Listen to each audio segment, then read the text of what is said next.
What's up? What's the haps? What's going on? Florida's anti-trans stuff is being struck down? Well, how about that? That's wonderful. Love to hear it. Happy Pride. That's fantastic.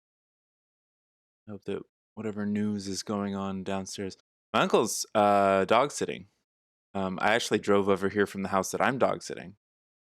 So, because I wanted to stick to my schedule. Because I'm starting to commit to things that I'm passionate about, and it's showing up positively. Who knew? Who knew that if I just exercised a little bit of discipline regarding the things that I'm passionate about doing in this life, there would actually, things would start to fall into place. God, this is creamy. Oh, I need water. I need water, guys. Um, let me run and get some water. Please enjoy. Please enjoy each other's company.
We're in the middle of an ad break. Well, how about that? I could have waited a little bit longer. Good golly. Good golly, Miss Molly. Let's get this table all up in here.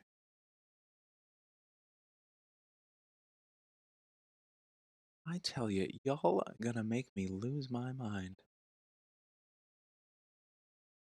Okay. Okay. Okay. Oh, and I have a crystal. Hey, Eltran.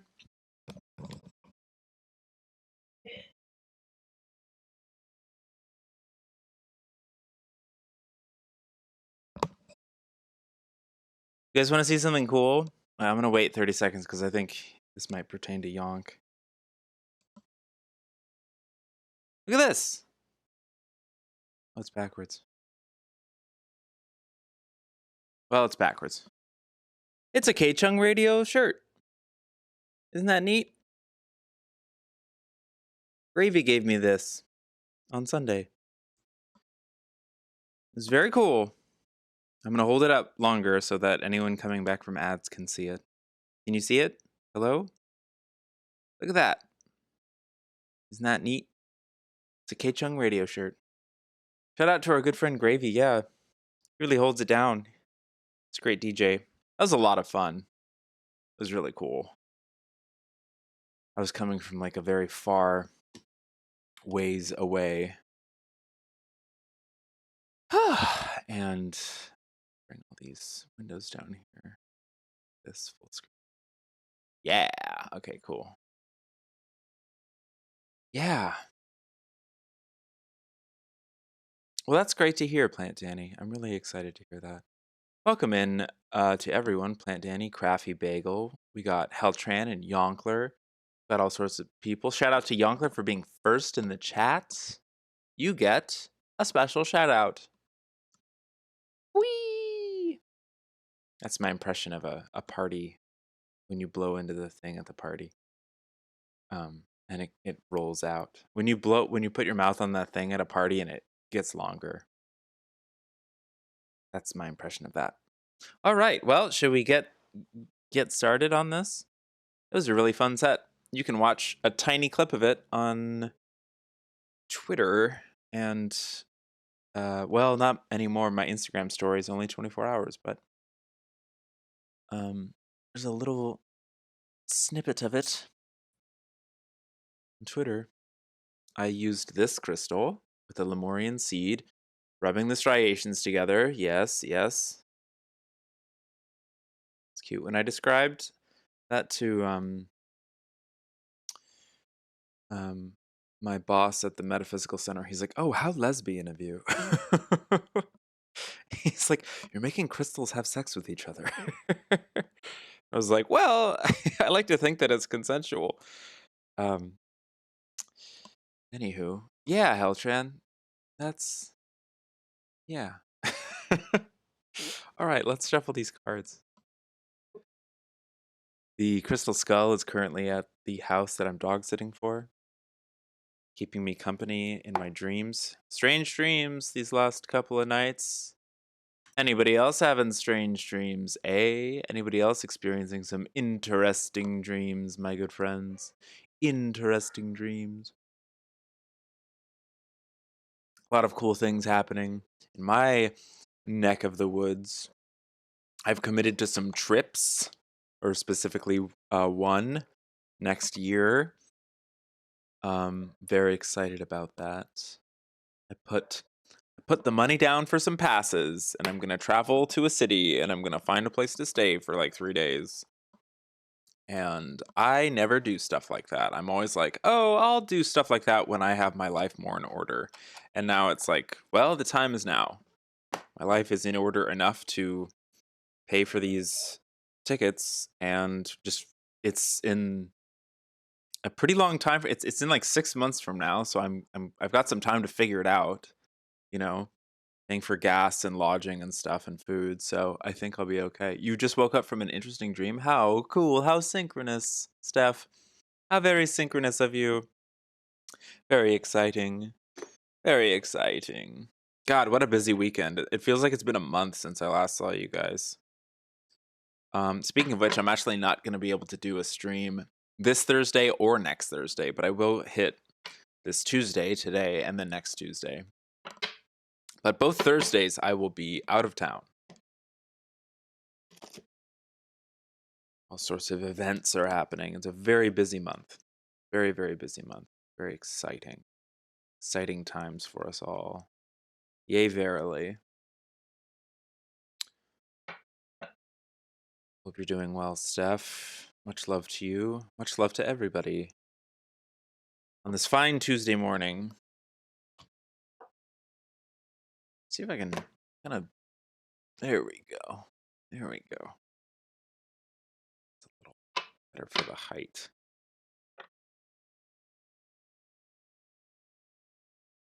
Get the chat.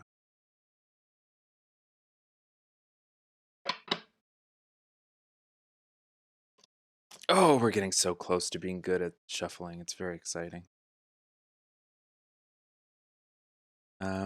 I'm participating in...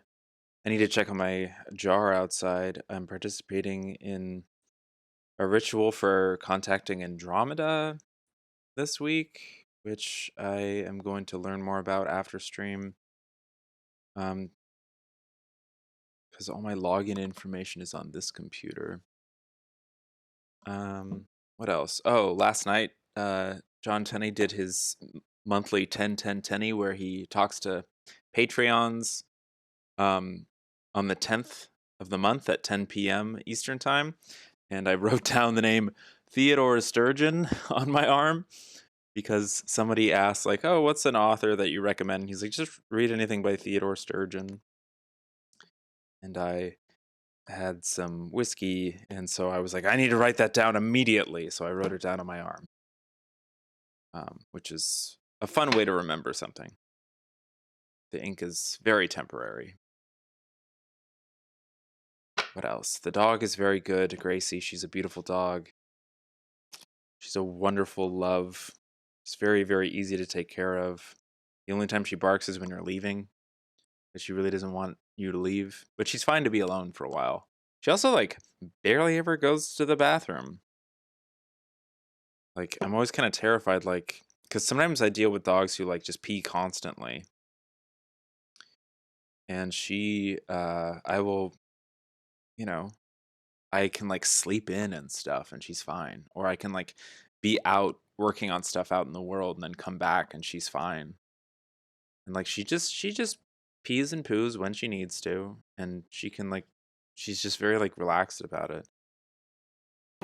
Um, I was immediately very suspicious the first couple of days, like, where in the house are you going? And I couldn't find anywhere like it.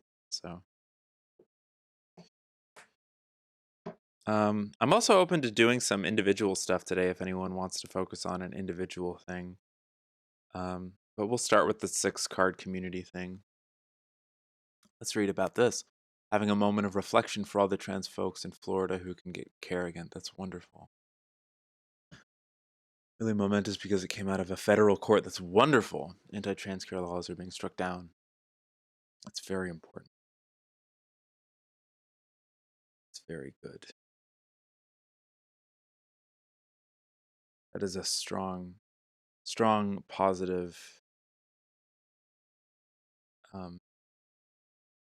Yeah.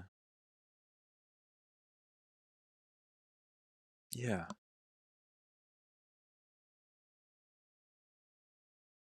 That's very good.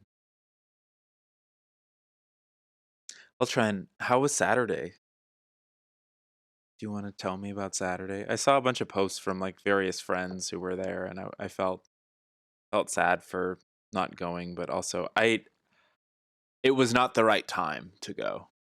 And I had, like, built it up so much all week. I was so excited, but Friday and Sunday were both such, like, extremely busy, like, exhausting days that, like, mentally and physically on Saturday to make the trip out and to try to find, like, a way to get there and park my car and, like, meet up with you guys and, like, without just straight up falling asleep at the wheel. Like, I was like, I don't think this is, like, gonna work out for me.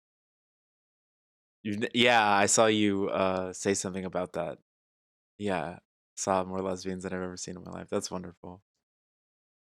That's very cool. Yeah, a friend Luca was presented with, like, a certificate from the city for providing LGBTQ people with a safe space, like her work on that, which was very cool. A married couple of artists who I used to work with posted cute pictures of them making out on the grass. There was, I don't know, just a lot of, like, friends and stuff. And then I saw some, like, angry tweets from a friend who is sometimes kind of grumpy. She's like, I've never seen so many gay men at Dyke Day. Like, what's going on? And I thought that was kind of funny. And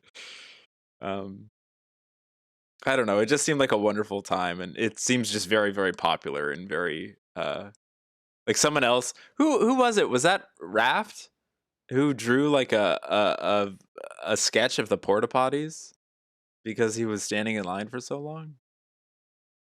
Something you didn't see? Yeah, I mean, it's like you didn't see many gay men.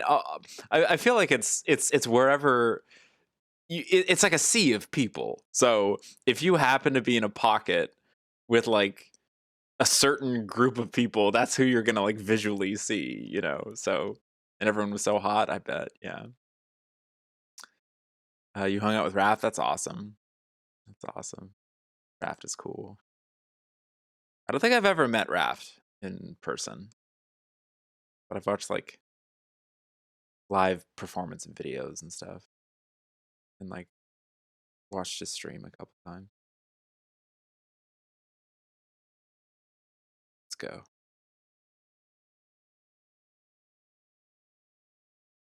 I don't know if I want to do like the long shuffle. I kind of like this like, well, we should do it.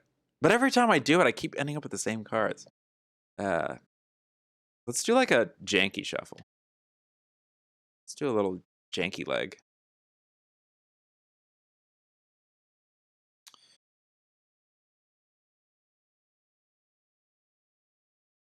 Yeah, I think when I met them, it was they, but I thought I remembered he was preferred now, but I could be wrong.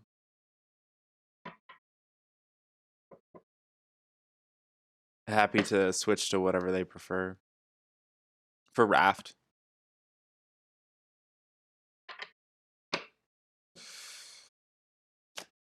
Okay, here we go. These are good shuffles. These are good shuffles. Oh, they, them? Okay, for sure. Thank you. Thank you. Speaking of some good representation and casual use of they, them in media, I really like the first episode of Phantasmus on Max, HBO. It's really good. From, is his name Julio Torres? I know his first name is Julio.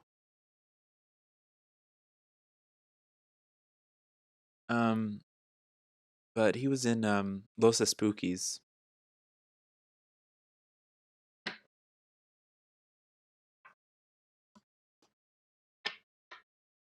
It's really creative, and it has some like really big names in it. Oh, we're getting so close to being good at shuffling. It's really exciting. Okay. Okay, let's just use this. I like that card. I'm going to use this top card. I like this card as well.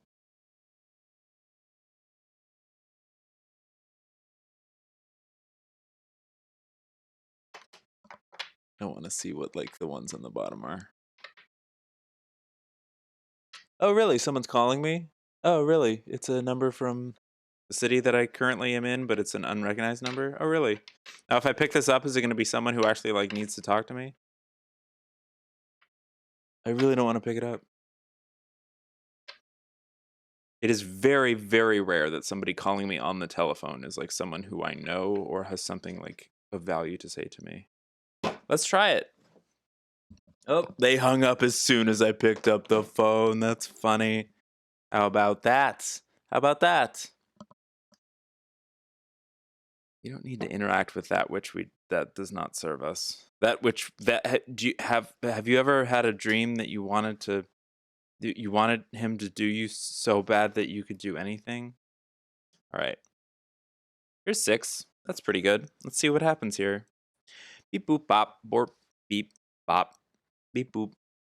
All right. Woo! Sheesh! Arrogance, conservative attachments. We've had both of these before. That's very, very cool. Reminds me of the dream that I had last night. Arrogance, of course, being Lyra present, an awareness of the arrogance of going forth, that pioneering spirit. What? Hold on. So in my dream last night, I was exercising a lot of arrogance to my own, with regards to my own conservative attachments. The dream was about, it was like a bunch of the ministers at this spiritual center that I work, like sort of on a retreat or something. There was a large cat that interacted with a few of us, like a huge like mountain lion type ocelot type creature that was sort of like, it was like cuddling with some of us, but like it was waking us up. We were all kind of like sleeping in a bed, like, you know, like we were watching a movie and then we all kind of fell asleep and there was this like giant ocelot mountain lion that was like cuddling with us, but also using its like paws. Can you even see me? I'm like leaning back in this chair. There we go. And there came a point. Well, first of all, it's cool because cats and big cats and stuff can often represent a connection to interdimensionality, like 'cause cats can see between worlds, can see interdimensional entities, can like kind of see beyond the veil in a lot of ways. And so they can often like symbolically represent a bridge. So that was cool. But then we were led to the backyard of this house, and it was a familiar house, and it was a familiar backyard. And there was sort of like a it's happening moment where it was like, oh, there's like extraterrestrials coming. And there were ships, and they were all represented as like cartoons and animations. Some were hand drawn, some were CGI, but they were forming in our reality. And I was sort of like leading the group, like, okay, like, this all makes sense because we are experiencing this through what we understand in our individual consciousness and stuff. And so I was sort of taking charge. And I feel like when I woke up, there was a lot of arrogance like attached to a lot of that. It was like, oh, I know what to do. I know how to lead a group through like an extraterrestrial event because I've been studying this stuff, and But I've touched on this on Patrick's radio show, like because he referred to me as like an expert, and he referred to himself. He's like, oh, I'm sort of a dummy when it comes to a lot of this stuff, and I'm like, I don't think anyone is an expert or a dummy on this stuff because every single person alive and dead is experiencing the world. Thank you, Heltran. Experiencing like, wait, where's the chat? Why isn't it showing up on the screen? Huh? Is it showing up here? It's not showing up either place. That's interesting. I need to like reset it.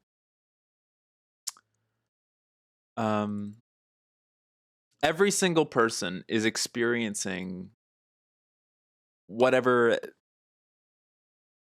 they need to experience. And there are people who can make a life out of researching the nature of consciousness and existence if they choose to, if that's their path and excitement. But it's not necessary because it's not necessary to put it into any sort of like hierarchical perspective because every single person has experience with experiencing existence. So I think that dream felt a lot about that for me. It felt like a lot of just wrestling with like, what do I purport to be an expert of in this life? Does that even matter? Oh, look, okay, so the chat is back. That's cool. Thank you. Is it back here too? Yay, it's back. Okay, cool. Oh, maybe it was back, just nobody typed for a long time. That's okay. Yeah, and it was a really cool dream. There were like, I was like trying to remember all of my techniques and stuff, just like of reaching out with love. And then there was this like really blurry image, and I'm like, okay, that's something that's very real. And it sort of like flitted towards me and then sort of like stumbled into physical reality as this weird little, again, very cartoony, this like green gremlin-y type alien looking thing that was like sort of morphing in and out of different shapes. At one point it looked like the crystal skull that I have, and like, which was very cool. It was all friendly, but there was this underlying ambiguity to each of the crafts and each of the beings that we interacted with, that some people in the group were afraid, so it was presenting itself as something to be afraid of. And some people in the group were very excited and had a childlike sense of wonder about it. So it would present itself to them as like a drawing, like a crayon drawing or something. So this wide variety of perspectives. And immediately, just these first two cards, conservative attachments and arrogance, I think it's a very comforting reminder to me that like, and these are okay. It's not, they're both present cards. So it's not necessarily something that like requires growing out of, unless that you like is something you resonate with right now, growing away from the arrogance growing away from conservative attachments. There are things like I think something that I'm trying to redefine more is instead of growing away, it's like growing into, it's like incorporating, like integrating. Like, oh, I have these conservative attachments, or I have these things that I'm arrogant about. Why?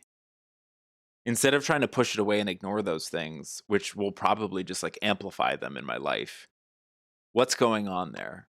Why am I so like conservatively attached to this idea or this identity or this like belief about myself or belief about the world, belief about my what is the word?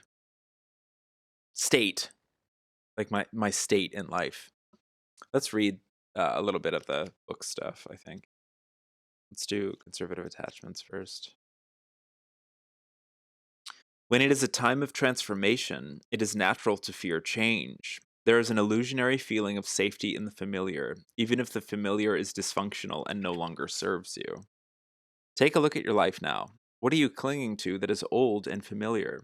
It's time for an inventory. Inventory. Remember, when you clean out the old, you make space for the new. The karmic pattern of fearing change is one that must be healed at this time. When you resist change, it is often forced on you.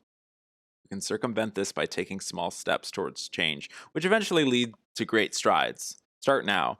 Yeah, absolutely. I think in my own life, I've definitely been like making changes. Like my conservative attachments, I think for many, many years have been like, oh, I'm going to say no to a lot of like things because I'm not ready yet. And I think that there's an arrogance in that. Arrogance to assume that I'm not ready, which is funny because normally I would associate arrogance with being overly confident. Like, oh, I'm ready. I'm more than ready. I'll say yes to all these events. I'll do like 7 different things in a given week, one on every single day, and they're all in different parts of the county, and I can make it to all of them. Sure, but there's also an arrogance, I think, in saying no to a lot of stuff and being like, "Oh, the world will be fine without me." I think that's the perspective I'm focusing on today because I have been saying yes to more things. I have been a little more adventurous to certain things, which might seem incongruous with my experience on Saturday with the Dyke Day with Heltran. Thank you so much for whoever just followed. I can't see who that was, so I'm gonna refresh my activity feed. Do I have Burrito 67? Thank you so much. Sorry if you wanted to be um anonymous. I have left my computer on all week and I haven't refreshed like any of these programs. I think that's why all the software is like taking a second to sort of like kick back into place. But that arrogance of leaving myself out, leaving the self out, like, oh, the world will be fine without me. Or the world, it's interesting because I think about this a lot with the nature of confidence. Like, oh, I don't want to share my gifts with the world because I'm not good enough. Well, I'm not, like, that's an arrogance. It's like assuming that you know what's best for the world. It's assuming, like, and Bashar puts it in an interesting way in a lot of his transmissions where it's like, well, you certainly seem confident about your lack of confidence. Like, and I think that can apply to this arrogance as well. I'm going to read that. What's up, Strike? We start out by doing a community reading. We can do an individual reading for you later with just 2 cards if you'd like. But that'll happen at the end after the community reading. I can put your name on a list or something. I've never actually adhered to the join command, but I can do that starting today. But yeah, stick around and we'll see. I'll ask if you're still around. You can. I feel like you can jump the line if you tip or donate. I feel like that's monetarily like the system that I'm gonna eventually set up. 18. Okay. Because in this world that's how it works. Arrogance, present, a Lyra trait from the present. One of the more negative Lyran traits is that of arrogance. Well, says you, book. The belief that only they know what is best. Only they know what is best. There you go. In ancient days, they pushed their agenda and beliefs on many civilizations, resulting in dire consequences. Humans have this tendency as well. Often, the intentions are good, but the outcome is not. Examine your own inner motivation for the things that you do. Is there a feeling of superiority? Conversely, is there a feeling of inferiority within you? This is an ancient pattern. Do not concern yourself with others' opinions or actions. Tend to your own garden, which leads to true inner peace. I also felt this a bit when I was on Gravy's show. Like, whenever I'm invited to talk about myself musically on a show, I freak out because I'm afraid I'm going to sound pretentious or I'm going to like say the wrong thing or whatever. Ultimately, there's no such thing as doing or saying like just getting to a point in my life where I don't really believe in mistakes. It's like, okay, so you fucked something up. Did you learn from it? What an experience that you learned from. How interesting. Now you're probably going to positively integrate that into your actions moving forward. So you lived through that experience that felt like a mistake, felt wrong, felt like you said, put your foot in your mouth or whatever, but you lived through it. And so, like, what can come from that, etc. Arrogance. Yeah, the arrogance to assume that I did something wrong. It's like, no, there's no such thing. Everything just happens perfectly, in my belief. But we assign that can also be seen as arrogant if you want to play devil's advocate or whatever. But yeah, let's flip this center one. Desperation, interesting. Desperation. I feel like these three have a lot in common. I feel like I wonder if we've ever pulled these all before together. Zeta Reticuli past, big desperation in that history. Good morning, Balloon. It's good to see you. Big desperation, themes of desperation. So the Zeta Reticuli are a parallel future version of us, Earth humans, basically like a parallel future version of Earth. And they advanced their technology so far and so fast, completely left spirituality and the natural world behind, and poisoned their planet, basically. Poisoned themselves, poisoned the planet. They had to move underground. They mutated. They genetically modified themselves to adapt. And just generally, like, they represent in a lot of ways, like, our fear of what would happen if we completely abandoned like our sense of stewardship to the earth and like our connection with the natural world. But that's sort of like a large generalization. There's all sorts of entities and races and beings within this umbrella of the Greys or the Zeta Reticuli nations and so forth. But in general, thematically, archetypally, that's what we're talking about there. So this is a past card, and it's about desperation. So I think it has a lot to do with survival. And these three are incredibly linked. They go hand in hand, don't they? Conservative attachments, desperation, and arrogance. Boy, it's like three sides of the same coin, if a coin could have three sides. Let's read.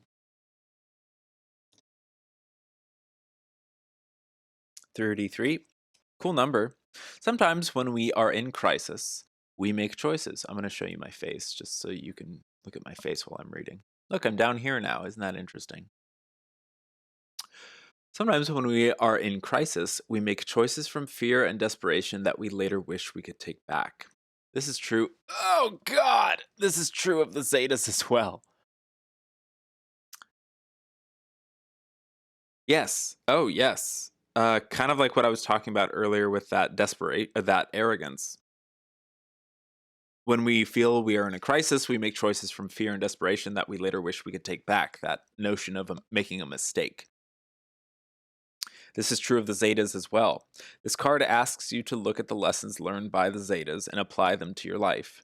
Never react from fear or desperation, for those choices will be ones that are not aligned with your higher self. Wait. Watch your emotions. Feel and embrace them. Then let them go. When calmness comes, make your choices from there. If you have already made regrettable choices and it is too late to change them, bless those choices and move on with no regrets. Boy, that feels like a total compliment to what we were talking about just like a few seconds ago. Oh my gosh. That notion of arrogance, where it's like, oh, I can't believe I did that thing. And it's like, hey, also, it's okay to act out of desperate, like, there doesn't need to be a value judgment or anything if we do feel we're in a moment of crisis and we act out of desperation, or arrogance or what have you. Like, and it's perceived that way. It's okay. It's part of the human journey. Um, a self-awareness of those energies can provide us with a sense of guidance, I think. That's something I'm still learning to process. Absolutely. Me too. Me too, 100%. Every day of my life. Every day of my life. As soon as I feel like I've like figured something out, the universe will kind of like smack me upside the head with some new challenge or event or moment in my life that will remind me, hey, maybe you still have some aspects of that challenge to explore or that theme to explore. Because there's infinite exploration and it's okay. So it's okay to make mistakes. I think just something that could be healthy about defining something as a mistake is like reworking, like blessing them, forgiving them. Like I love this illustration. Let me hold on. I love this illustration of the little Zeta like holding a dandelion and all the little spores or what seeds, they're just like floating away. It's like a blessing of this crisis decision, and then it just floats away in the wind beautifully because it's just all part of that fluid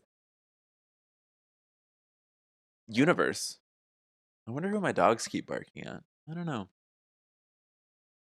Very interesting first three cards. Very cool. I'm gonna take a sip of water. All right, guys, chill out. Embracing family. How beautiful. Embracing family. A Zeta Reticuli present card. That's very beautiful. Embracing family. That's so sweet. What immediately comes to mind for me is the hybridization program, which is at first sounds like a cold set of words, doesn't it? Program, hybridization, agenda, etc. Abduction, impregnation, um, you know. But really, it's all about family, kind of like Fast and the Furious. It's really all about family. And it is a very natural progression of human evolution, consciousness evolution, um, or at least that's the timeline that I'm living in. Embracing family, that's very beautiful. Let's read about that. 80. When we live in fear, we live in isolation. We often withdraw from those we love in order to protect ourselves. The Zetas did this as they passed through their species crisis. But now that the crisis has been averted, in the present, this is in the present suit, they are reaching out to their family, genetic and spiritual, who helped them in their darkest hour. It's time for you to do the same. Even if life is still difficult, open yourself to receive the support and love from your family, whether it is a genetic or spiritual family. Do not be afraid to show your true self to them, and know that they will love and support you unconditionally. That's really beautiful. This card refers to an era in Zeta history when their species crisis had passed and they had to rebuild from the foundation upward. In their darkest time, they vowed to never feel emotion, thinking that emotion was the cause of their problems, which eventually caused them tremendous isolation, a feeling of being cut off from the universe and from each other. One of the gifts humans have given to the Zetas through their contacts, the hybridization program, abduction phenomenon, etc., is teaching them about the human family and what it means. If you pulled this card, it could have several meanings depending on the surrounding cards and your life circumstances, etc. Blah, blah, blah. It's very beautiful. Yeah. I've been thinking about that a lot recently. Hell, the new episode of Smiling Friends. Has anyone seen it? You guys want to talk about that? You guys want to help me process the latest episode of Smiling Friends? What that was all about?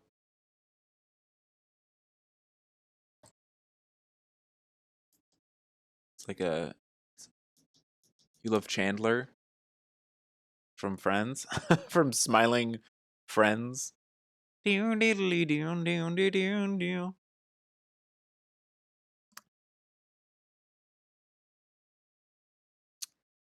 a fun show, Smiling Friends. I'm not as obsessed with it as everyone else is. I really like Michael Cusack's work. I like everyone who works on that show. I just I think it's interesting how much of a phenomenon it's become. I like the way that it's done and made, but there's always like one or two things every episode where I'm like, oh, I don't know about that, or like, oh, like, and it touches on a lot of interesting metaphysical things, but in a sort of like we'll deal with that later kind of vibe, which is fine, because like, what are you gonna do? Try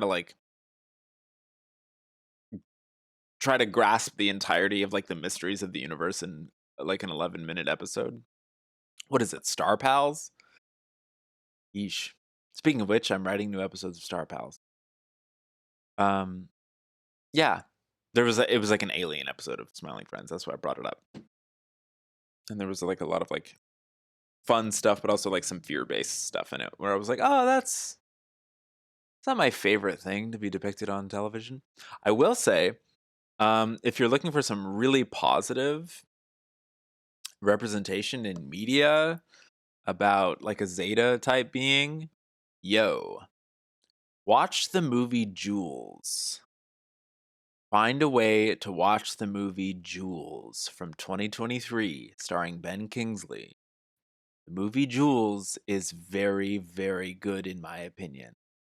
Oh, now that I'm here, I can actually letterboxd it. It's on. I watched it on Paramount Plus. I know a lot of people don't have that, but if you can, find a way to watch the movie Jules. I hope it's like more widely distributed. Just gonna like put that in the chat, because that is a very like, y'all know how much I love positive representations of like human ET communication and stuff. It does pretty much everything very well. There's a few things that happen in it where I was like, did that need to happen in this? But it doesn't matter. I didn't write the movie. I think it's just I think it's a beautiful, fun, interesting, easy watch. It's a very lovely movie, and it has great actors in it, and it was co-produced by Andy Daly, which is wild. I love Andy Daly. Yeah, yeah, that's right, Balloon. That's right, Steph. New Star Pals. Very exciting. Racing family. Shall we do this in order? Self-discipline, Vega present. We've had this one before as well. Self-discipline. Wow, this is lovely. I love these top three, and then so far what we have on the bottom. Self-discipline. I immediately think of the self-discipline to embrace family. Family can be difficult to embrace. Genetic and spiritual, chosen family, etc. It can be easy to self-isolate. Sometimes it feels a lot safer. And yes, sometimes it's healthy to be on our own for a while. Andy Daly. That's cute. But also that like I've been working on this certainly recently with like certain members of my family, where I'm just trying to be like softer, and like certain friends of mine where I'm just like trying to open up more and not be so intense, not be so like rigid in my ways, and my not like my try to be aware of my tone so that I'm not like talking to them like they're bothering me or something, or if they are bothering me, trying to be honest about it in a way that's like productive instead of just starting a fight. Oh, I love the shadow of the amethyst. Isn't that cool? Ah, that's gorgeous. If you're a mod, you pin this. Steph, you should be a mod. I'm gonna mod you right now.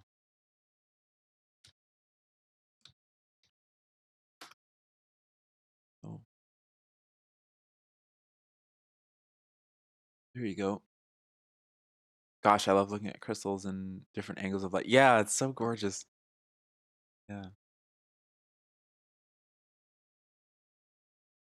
I love seeing the like rainbow through the prism, and my uncle actually is here watching the dogs, and he's wearing a Pink Floyd Dark Side of the Moon shirt, and that is such a good album cover. I think it's a beautiful album. I think that's it's sort of a trope at this stage of music history to be like, oh, Dark Side of the Moon, but it's like, yes, like it. Every time I listen to it, it holds up, and for good reason, and it just feels like this grand metaphysical like masterpiece. And I love that that's the cover.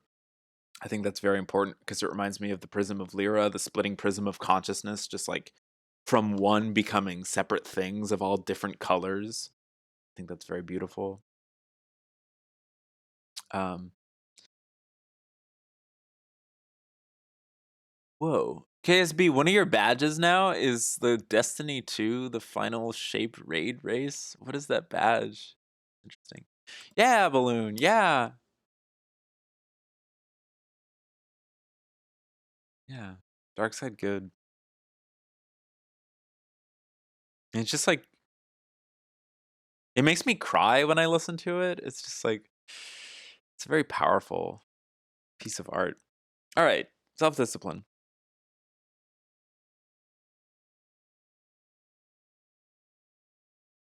The profound nature of vegan mysticism came from their intense self discipline.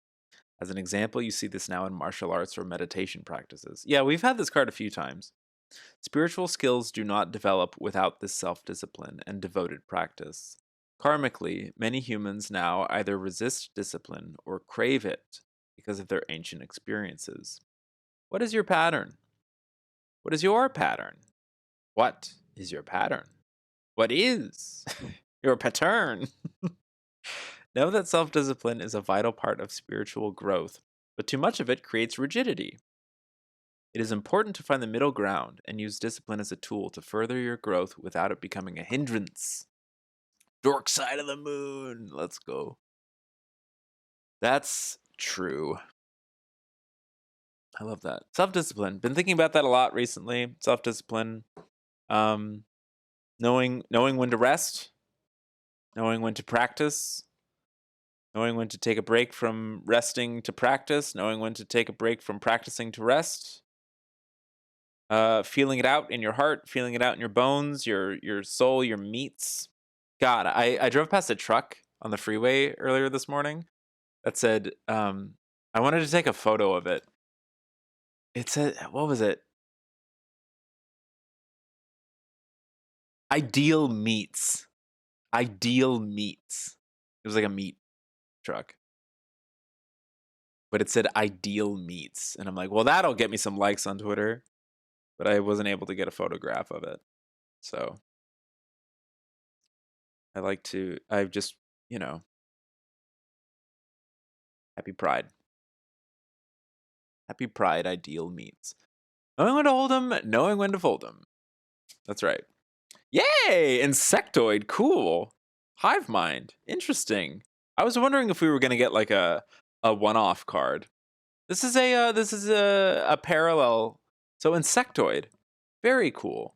So a lot of people might have been wondering, like, hey, are we just gonna get Zeta cards and Lyran cards and Arcturus and Pleiadians all the time? Like, no, this deck also has like a few cards that refer to, there's Insectoid parallel, there's Reptilian parallel. I think that Reptilian is parallel. But there are these, like, there are a ton of people in the universe. It ain't just humanoids. That's what I'm trying to say. There are infinite types of bodies and shapes and sizes and consciousnesses. All that is truly all that is. So it's fun to get hive mind, insectoid parallel. Cool. This initially, that's so interesting.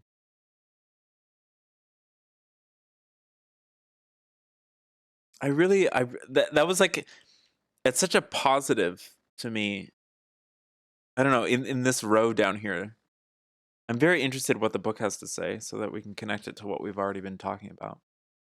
You have my little clay face that you made? Oh, cool. That's cool. The deck gives us what needs to be said. Yeah. Yeah, that's what's up.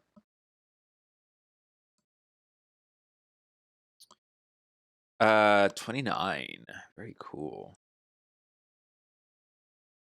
Yeah, so 27, 28, and 29 are they are kind of like one-offs. 27 is non-humanoid, a parallel card about alienness, like something feeling alien and foreign and unfamiliar. That's a beautiful card. It has like very strange shapes, and it's very like difficult to like interpret. Then 28 is primal fear, the reptilian parallel, how certain beings and stories present themselves in a certain way in order for us to confront fear of the other.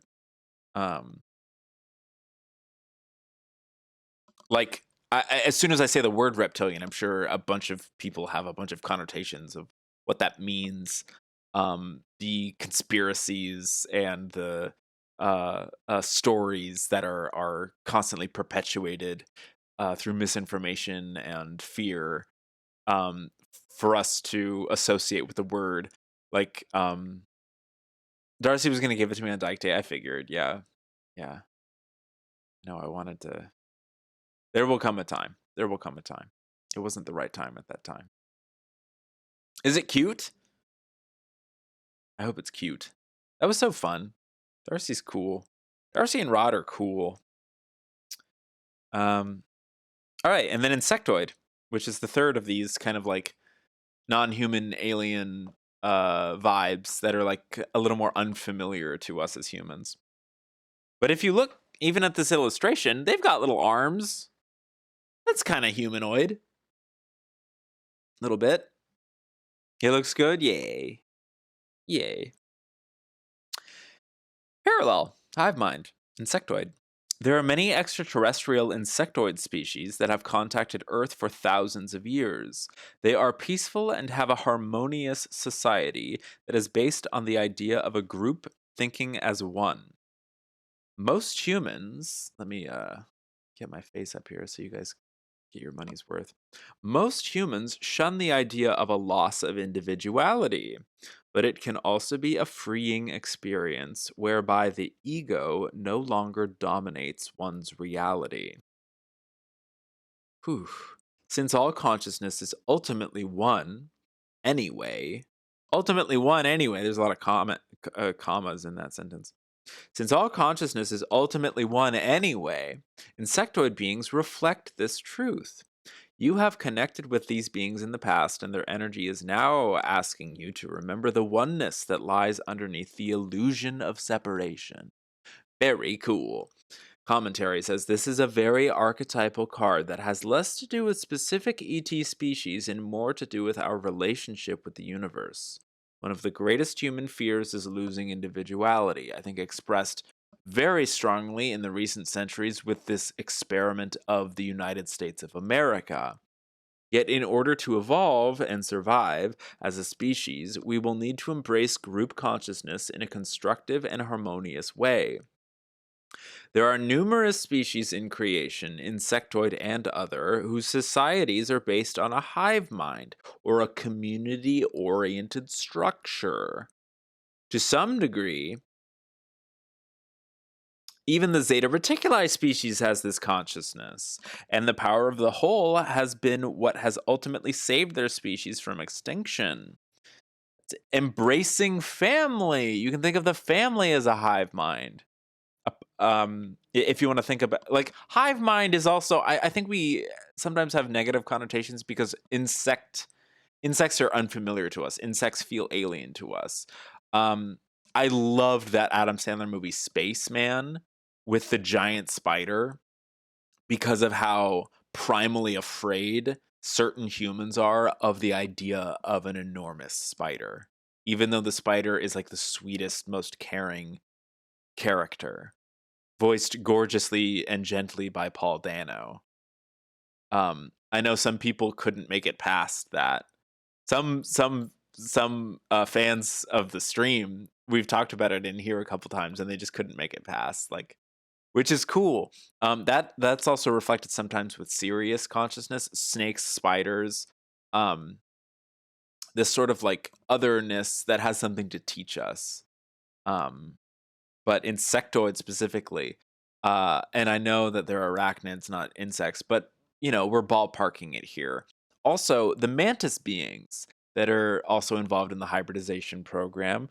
Speaking of the Zetas, and anyone who's a fan of the show Resident Alien, in the finale of this year's season, they introduced a very scary mantis being, which if they're, you know, if they're writing it the way that I want it to be written, is eventually probably going to be a lot more like friendly and humanized, for lack of a better word. Not that it was presented as a sort of like cannibalistic bounty hunter assassin who just wants to like kill everybody, abolish the family, in my opinion. Well, in that case, if we have negative connotations with the genetic family, we can seek out a spiritual or chosen family. Because I read abolish the family and I hear, oh, so you don't want to ever go to a dyke day ever again? There was some UFO show on Netflix you recommended that I watched last year. It has a lesbian romance. It was good. Was it that one? Oh, fuck. Was it that one about?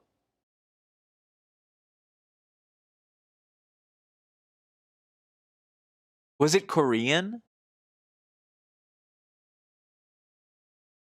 I can't remember. Okay. Yeah. Yeah. There was a cult. Yeah. Yeah. Yeah. I can't remember what that was called. That was a good show. Yeah, I watched that while I was dog sitting last year. That was really good. Um, Even the Zeta Reticuli, blah, blah, blah, blah, blah. On Earth now, our individuality and attachment to our ego's opinions are destroying us. This card asks us to look at how we can relinquish this habitual need to cling to individuality in favor of embracing a more collective universal outlook. We can start at the community level and move outward toward the planetary one. The truth is that we are all connected, no matter how far apart we feel. Denying this only prolongs the inevitable shift needed to move to the next level of our evolution. This card can be interpreted with this in mind, but it could also mean that you personally have a connection to insectoid or hive mind species. This connection can help you bring those needed changes in awareness to your life and to the planet. That's wonderful. Wonderful. What a cool reading. What a cool community reading. My heavens. Wow. I like this. I like this a lot. It's a very interesting reading. We've never gotten the hive mind. I've been waiting for us to, and what a beautiful green that is too. So pretty. I like really bring that out. That's nice. How cool. Let's get one last gander before we move into individual readings. Strike, are you still here? I'm gonna probably pop on 3 minutes of ads and use the bathroom. God,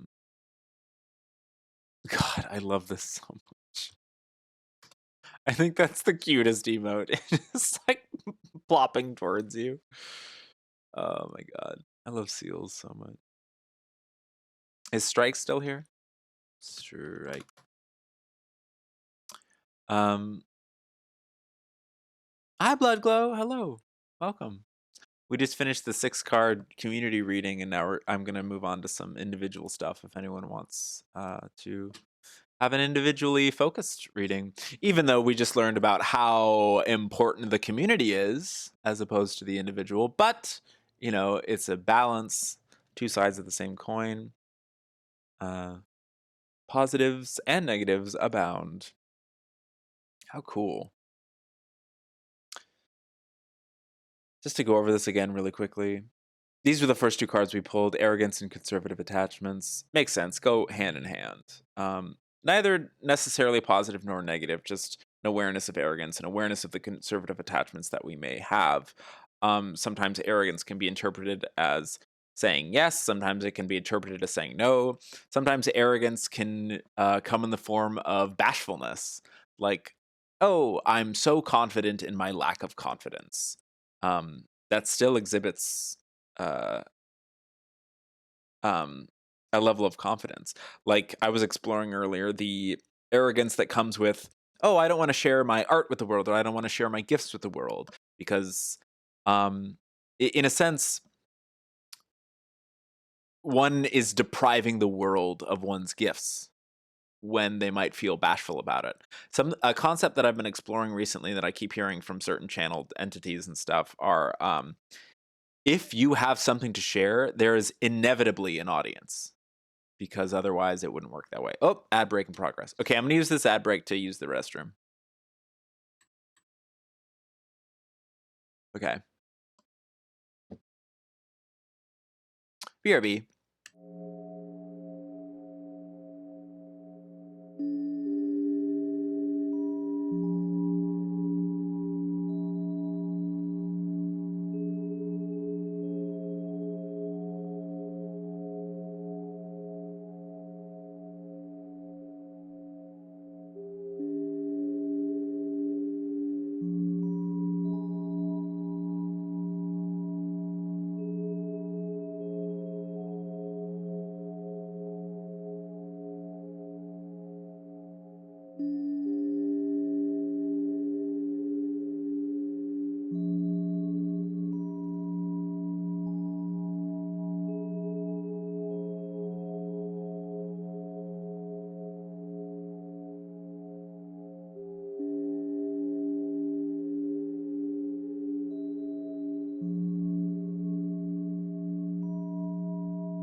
Oh ha.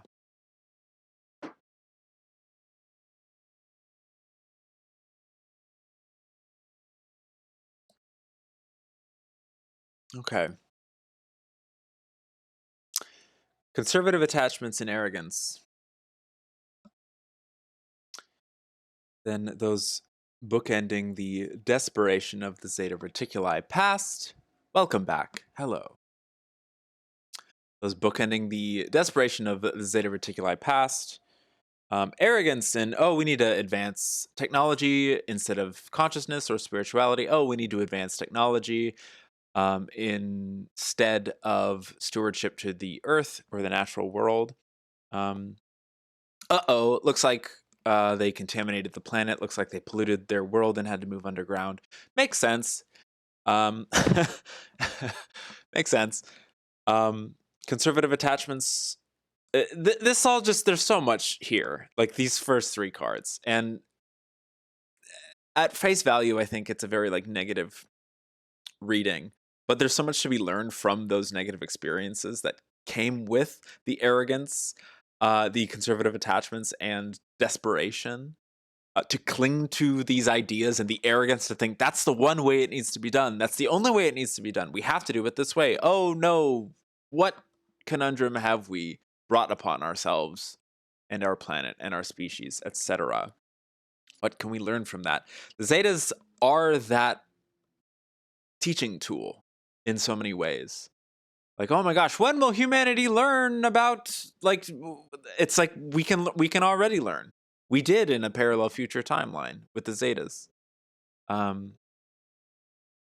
Like, who are the Greys? The Greys are us trying to tell us to chill the fuck out. To put it in a sort of like crude way. Anyway, lovely though. But the Greys also, the Zeta Reticuli nations also can teach us about embracing family. Not only through the hybridization program, and eventually, like, hybrid beings will live more openly on the planet as we integrate our consciousness and raise vibrations to a level where, like, it's less about fearing the other and more about incorporating and integrating and loving. Another fun metaphor. So, there was a question asked to a channeler who I watched that was like, it was like, so we describe sickness as fighting off a disease, and like it's even in our vocabulary when we talk about like the white blood cells, like fending off and fighting off, like it's all about this like battle narrative. Like, is there some other way we could use language to visualize this, what's happening inside of our bodies? And the like channeled entity was like, well, sure, it's actually more accurate to describe it as an incorporation, because it's not as if like the virus or whatever is, fought off and then retreats away somewhere. It's integrated positively and becomes a part of the system, so that it can all work together as one in service of the body, in service of the whole, in service of the community. It is not like oh, here's the foreign intruder, let's fucking kill them and drive them back to where they came from. That's not how it works. But that's the narrative that we told ourselves through our, through the way that we understand biology and medicine and so forth, because that's sort of the paradigm that we've been living in for a long time. But that's not really accurately describing what's going on. But it's interesting to me that story was more realistic for so long with our paradigm, rather that like we'd rather think of like war than community. Like it made more sense to think of fighting off and keeping separate than joining together and being harmonious. And I think that paradigm is absolutely shifting. At least that's the reality that I happen to be witnessing.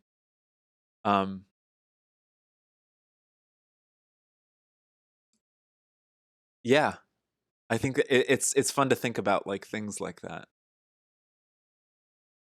Oh, that's so cute. I love that dog. All right, self-discipline. Hell, self-discipline to embrace family. Yeah, the self-discipline to like, yeah, to recognize all of these traits of ourselves in a moment of crisis or a moment of stress or desperation. Embrace it as family. And that connects right into the hive mind, which is generally a theme that we like pretty much bring up any time that we're doing a reading, which is like the one is the all and the all is the one. Like all that is expressed through every individual. Every individual is an expression of all that is. There is that inherent unbreakable link between the self and the collective self, the self and the higher self. And like Oh, it's very comforting to me. It used to freak me out.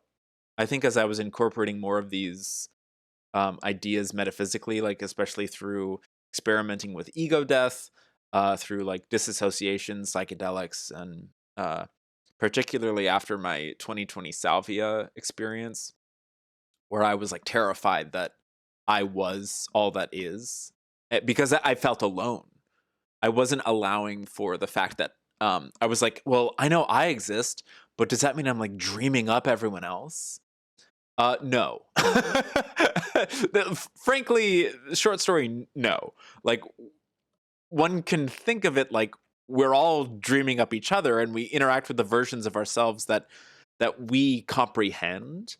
But ultimately, every individual is the god of their own universe, so to speak, and we are all co-creating together. It's very hard to put into words with my human linear perspective and vocabulary, but it's just very exciting for me personally, to be in a place where I'm no longer like terrified of the notion that I am all that is. Because I used to associate it with responsibility, and I felt a great deal of shame and guilt because I perceived the world to be so broken. And um, I don't think I think it's very linear to think of the world as either broken or fixed. It's just in constant state of change. Everything changes except for like certain laws of existence, and one of those laws happens to be that everything changes. Um, and I think that there can be a lot of positive lessons brought from this idea of the hive mind moving as one.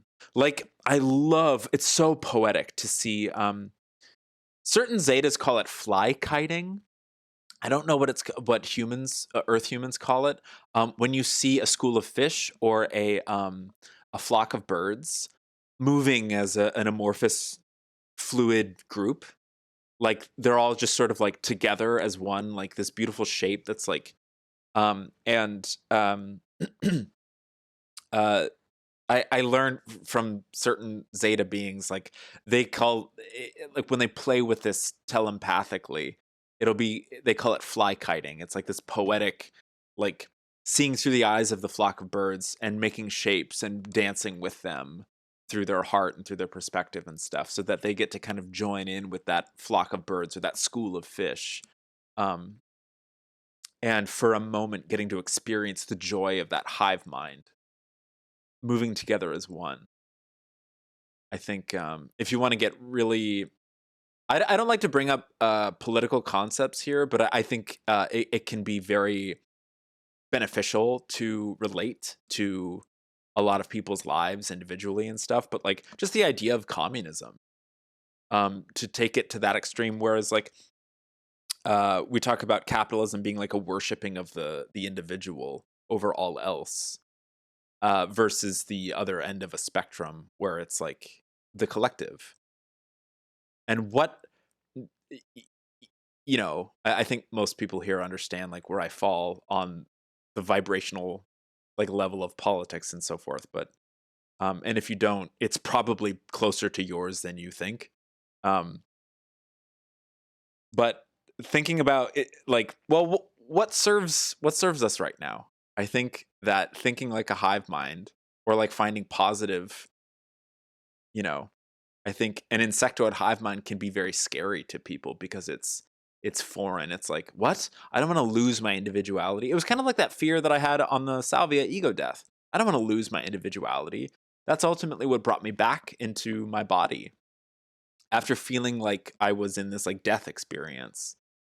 And that made me becoming one with everything and experiencing everything as one hive mind ultimately helped me, this identity, Swan, to appreciate this identity, Swan, launching back into my body, being like, oh, I like my experiences. I like the memories that I have. I like the identity that I've built for myself over the course of this lifespan and existence. And I needed to experience perspective as a hive mind in order to appreciate my perspective as an individual. I needed to embrace my family so that I could have the self-discipline to love myself as a singular self. Is any of that resonating with anyone? I don't know. I feel like I'm going in a lot of different directions right now, and I'm trying to appease a lot of different perspectives, but I think that it's possible um to deal with what we're talking about right now. Is Stryker still here? Strike, are you still here? Anyway, we can do a reading for Strike if they're still here and if they're still interested. But I would like to move into individual readings if anyone has any interest in doing so. I'm still offering basically just free individual readings because I need to practice and I have no problem doing that for you guys. I think the incentive to like donate would be to like jump the line, I guess. But there is no line, and I don't think Strike is here anymore.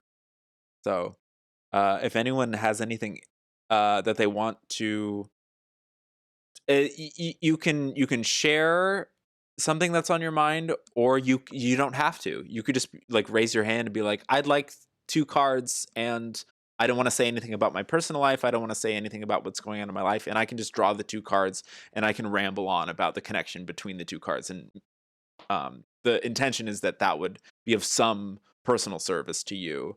So and you can comment as you wish. We also don't even have to do that. We could just sit here and enjoy each other's stank. Yeah.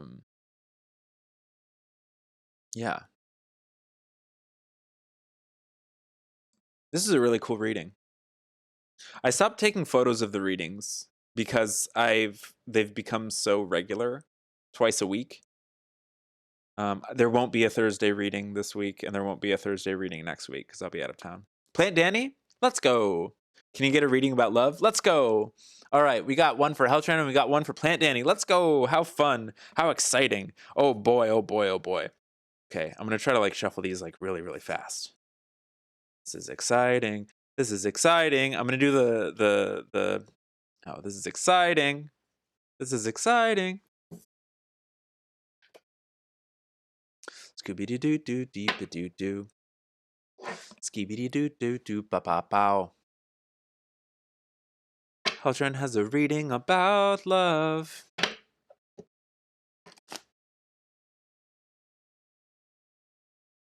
I'm really afraid that I'm gonna draw one of the cards that we just pulled. I kind of wish I just left them out and then like pulled from the deck, but that wouldn't really be fair to the universe now, would it? Although we are making up our own rules as we go along, so it just oh well, let's see.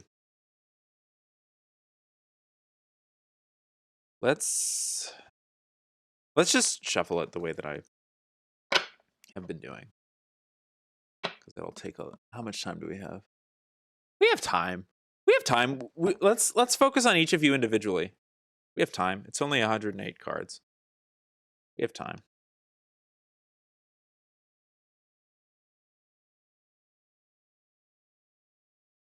So right now, I'm focusing on Heltran, focusing about love. That's pretty cool. What up, nerd? Nerd, what would you like to be referred to again? You told me your real name once, and I totally forgot it. And I don't know if, like... Hi, like, all, hooray. It's great to see you. Like, if you say hi to me in 10 like, is there a name you would like me to refer to you as? Because I just call you Nerd as a term of endearment. But I always forget your real name, and I can't remember if you're comfortable using your real name or... because I mostly just know people's, like, screen names and so forth.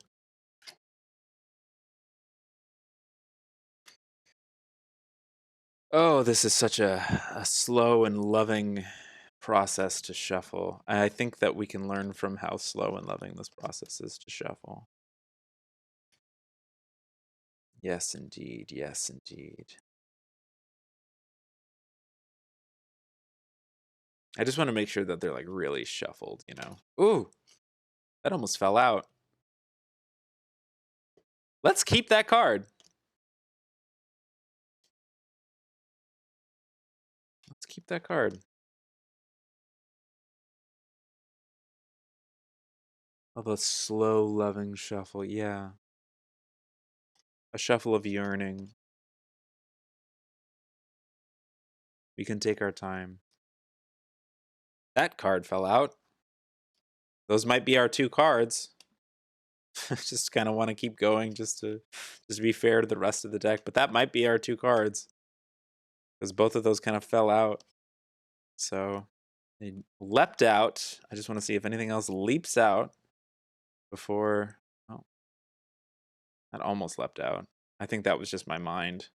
Isn't it all my mind, though? That's the trick. That's the trick about working with metaphysical tools. You just have to sort of decide that your mind, your body, and the universe are all one thing. All right. We can keep this shuffle for Plant Danny. Although, again, I really want to be fair to the universe. We're learning. Every single time I do one of these, I'm learning more and more. I just have to make one decision. Let's use those 2 cards that jumped out, because that's kind of fun. Right. First one and then the second one. That's exciting.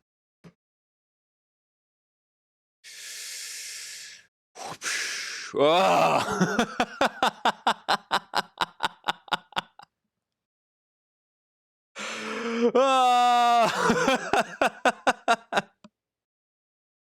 Holy macaroni! Woo! Beyond Wisdom, the most powerful card in the deck. Let's go. Founder's Parallel. The initial branching off from source. In terms of love, this can very strongly metaphorically mean you have been alone for quite some time and you are ready to experience difference.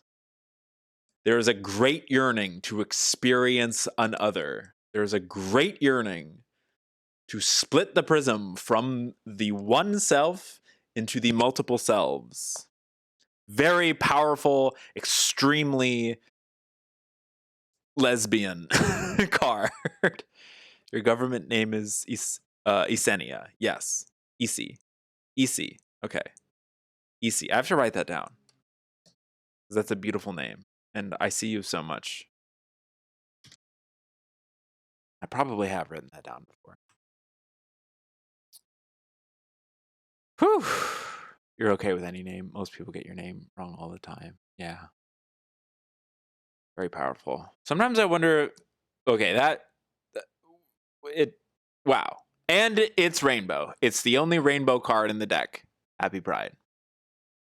You have been alone for a very long time and you have been doing a lot of yearning. That makes a lot of sense. Intentionally. I'm very excited to see whatever this next one is. Power of Sound. Very cool. Vega Past. Power of Sound. A tool. The tool of sound. Vibration. God, I really want to read the description for this. Power of Sound. Wow. This is a very powerful coupling, these two.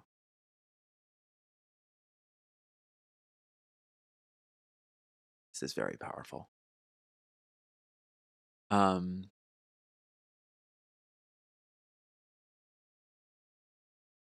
Oh, Danny, that's your intention for your reading? Okay. Oh, and Steph wants a reading as well. Cool. Here, I'm going to just write these down before I read Power of Sound. Just soak these in, chat. Soak these in. Bathe in these.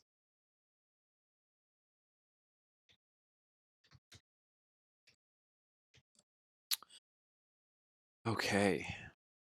See. I pronounced it perfectly. Well, heck. I wanted to do it justice because you're such a wonderful person. You're such a fun chatter and you show up in so many communities that I care about. And I feel very privileged to have you in here with me and us. Thank you for being here. That goes for all of you who can hear me, all you lurkers, all you little squiggly wigglies out there.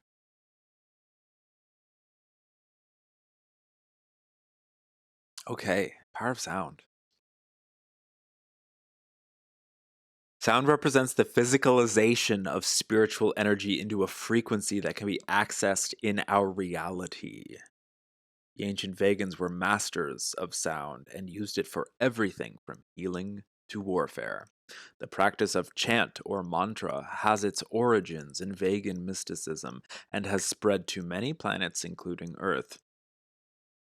Yes, There's experience using sound to alter consciousness, either for positive or negative purposes. This positive skill, or negative karmic control pattern, is returning. Explore the power of sound as the next step in your spiritual evolution. It's very interesting. So archetypally, this makes me think of physical as like manifesting, bringing something from the spiritual realm or the interdimensional metaphysical realm, the ether, the dream, the wish, the want, the desire, into the physical reality. Bringing that in, and again, these aren't necessarily predictive cards. I cannot predict your future, but this is a path. This makes a lot of sense regarding yearning for love. That strong, cosmic, epic yearning to experience someone other than the self. And then the ability to focus one's intention strongly enough that it physicalizes itself.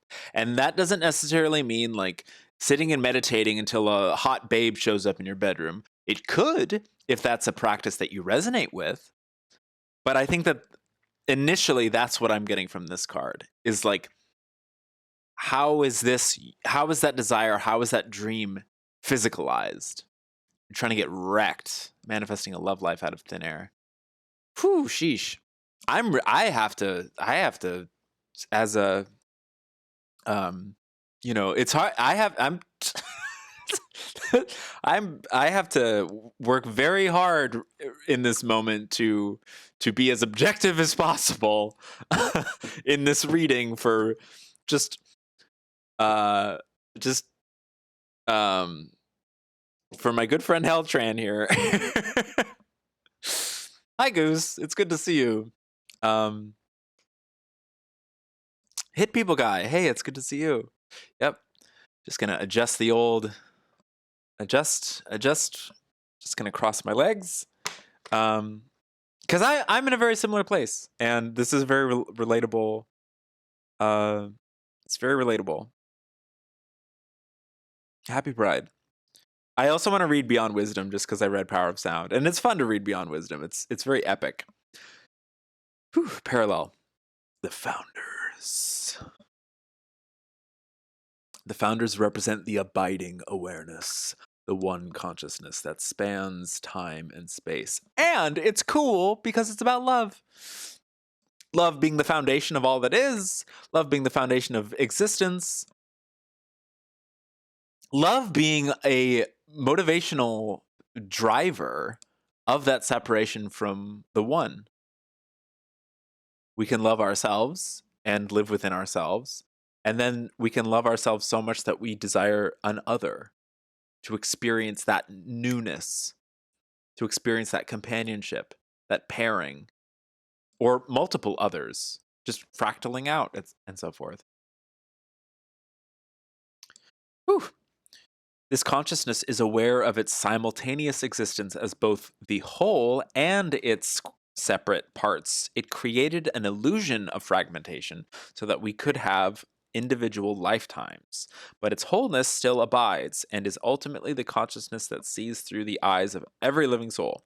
This is your true self. Some call it God. Because this card points to your true nature, it is the most powerful card of this deck. It cuts through illusion and moves beyond wisdom. It is you. Remember. God, that's so cool. I love reading that one. Very epic, very cool, very powerful. Yes.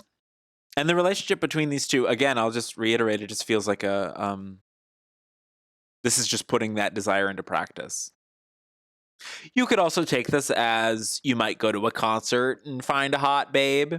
You might play some music and find a hot babe. You might be singing a song in the grocery store and find a hot babe. You might hear a song on the radio and find a hot babe. You might find a hot babe who's literally made of sound. You might, there's whatever resonates with you, whatever tickled your fancy through this manifestation of the desire, the dream, the want, the ether into your life, into your physical reality. Oh, and it will be a physical reality. Happy Pride. Welcome in, Anchovy.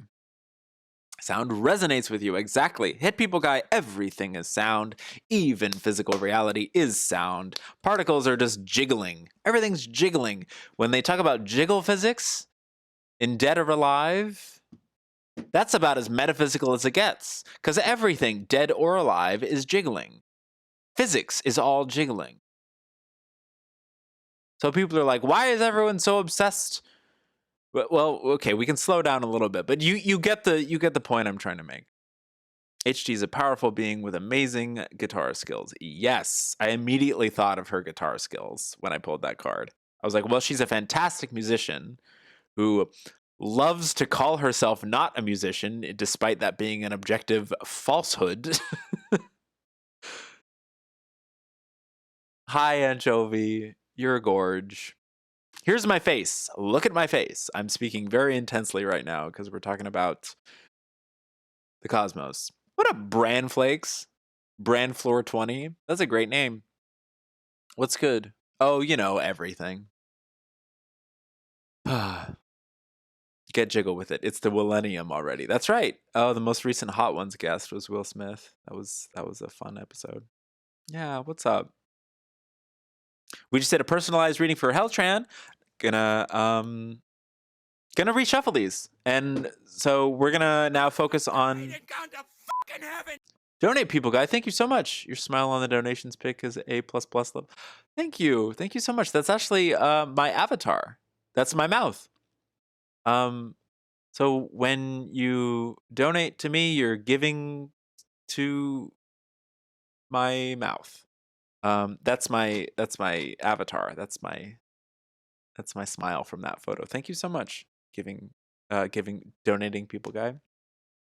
All right, I have to cool down after all of this yearning and jiggle physics talk.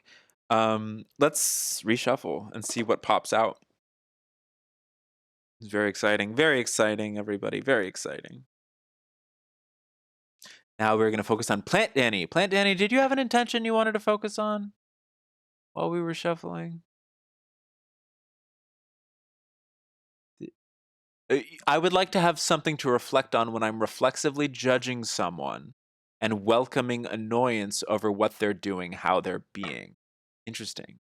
Can you expand a little bit on when I'm reflexively judging someone? Do you mean reflexively like like as a reflex? Okay, got you.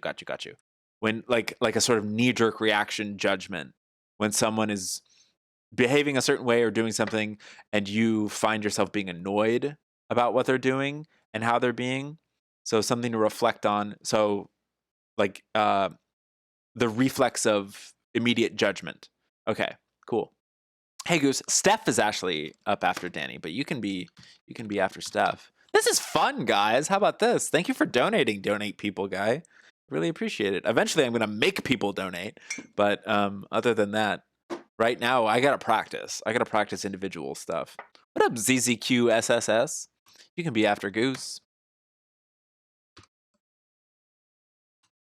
Merch. There's merch. You can get these Star Pals shirts. These guys. Where is it? Do I have like a...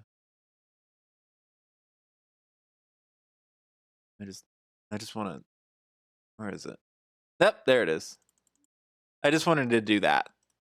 You can get a Star Pals shirt. My Fourth Wall website. Zos. Thank you, Zos. Okay. We're focusing on Danny. We're focusing on themes of judgment, knee-jerk reaction, flam, a shim sham. I like to do sevens.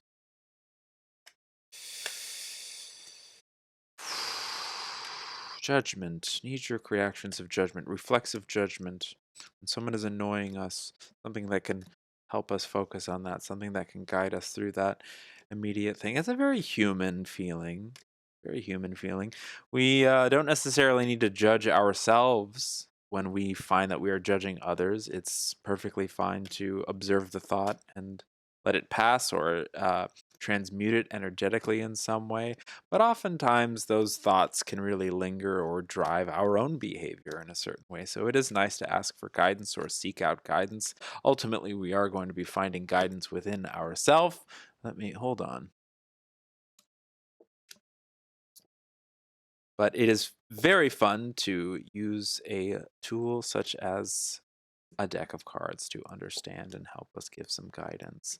And your good friend Swan is going to help hold your hand throughout the process of judgment. Judgment. Judgment. I didn't. Judgment was not what was meant. Have you ever found yourself judging men? Judgmentos, the fresh maker. Judgmentalk, the mind taker. Wow, judgment. This is a really good question because I think it's very universal, so I'm very excited to work on this. Oh, actually, you know what's a fun one? You know what would be a fun one?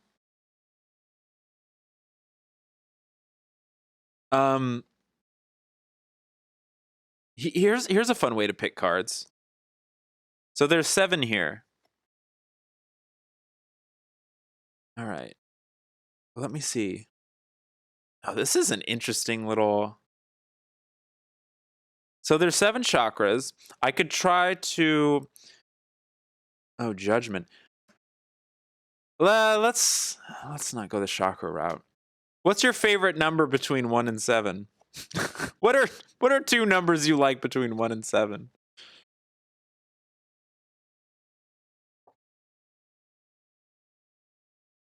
Let me see. Judgment. I almost want to do third eye and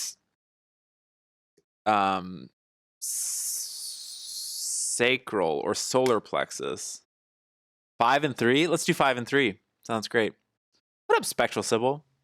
All right, 5 and 3. 1, 2, 3, 4, 5. I'm going to use that as 7. 4. Yeah, 1, 2, 3, 4, 5. 5 and 3. We're going to shuffle these 2 together. That's what we're going to do. This is fun, huh? We're making up rules as we go along. We're going to look at these 2 decks together. How about that? We're going to just shuffle these real quick fast. Anything flops out of them. Oh, snap. That was interesting. I'm going to just like plop these together real fast over here. It's fun to just make up rules as you go along. Because that's how everything was made up. Something that Phantasmus made me think about was I'm sure you could look this up on Wikipedia, but who ordered letters? Who decided the Roman what alphabet do we use in English? But who put them in order? Like who decided the order? It's just a very, very interesting segment on that. I really don't want to look at the cards. All right. That popped out. You're getting that one. And let's do the top one. Okay. So we're thinking about judgment here. Some guidance on how to deal with when we feel the reflex of judgment at someone else's behavior. What gives with that? Orion, leap of faith. Beautiful. Orion is all about difference. Orion is all about polarity. That's a present card right there. Oh my God, immediately taking a leap of faith to just assume, hey, maybe they didn't mean to be annoying. Maybe that's just the way they are. Maybe, I don't know. There's so many different ways that leap of faith could be interpreted in this. Leap of faith. God, I love that.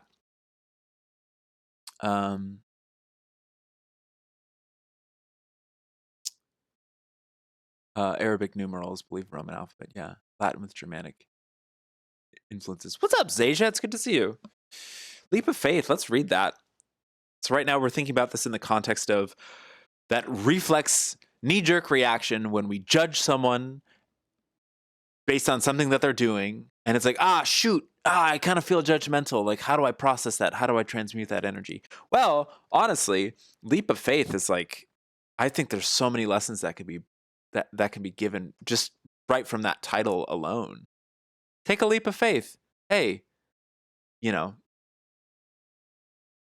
let's read. This is exciting. I'm very excited. 57. The first alphabet, ours, is based on what have been Phoenician. I don't know who ordered them. Yeah.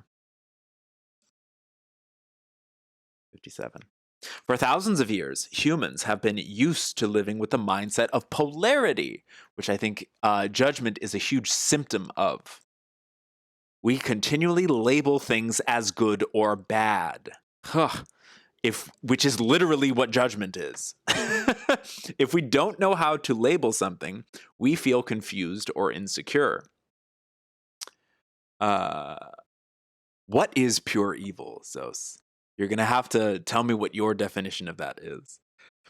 If we don't know how to label something, we feel confused or insecure. But now that it is time to integrate polarity and transform it as a species, we must take a leap of faith, jumping off the cliff into the unknown to a realm where labels like that don't exist. We must learn to simply be with things as they are, without the addiction to labeling them. As we do this, our consciousness transforms and we heal, once and for all, the old wounds from the Orion heritage.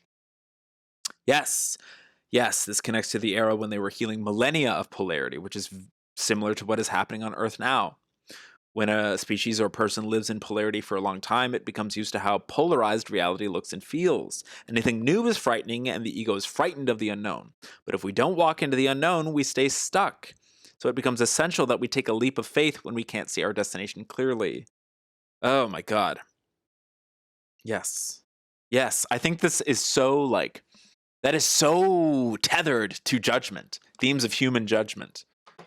Like if I'm, for instance, I'm walking down the street and someone is wearing a shirt that is expressing something that I don't know, I might take a certain way or something. It's like, I immediately go to what? This is too specific of an example, but I'll continue with it. Like, why did I interpret that shirt to mean the things that I said? Blah, blah, blah. You're all adults. I don't need to walk you through this. I actually think that it might be problematic if I try to come up with a specific example as opposed to leaving it open. So forget the guy with the shirt. Forget the shirt. Forget the bumper sticker. But if that is an example that comes up, what if one could take a leap of faith? What if? God, that came up at work on Sunday. The idea of the minister's husband very proudly. They're very interesting. These two men and their differing perspectives.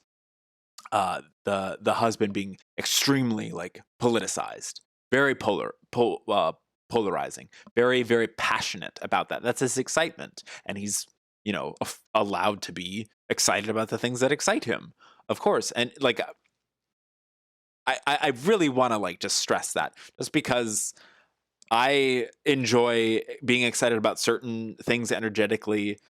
There are infinite things to be excited about. Polarizing politics being one of them, etc.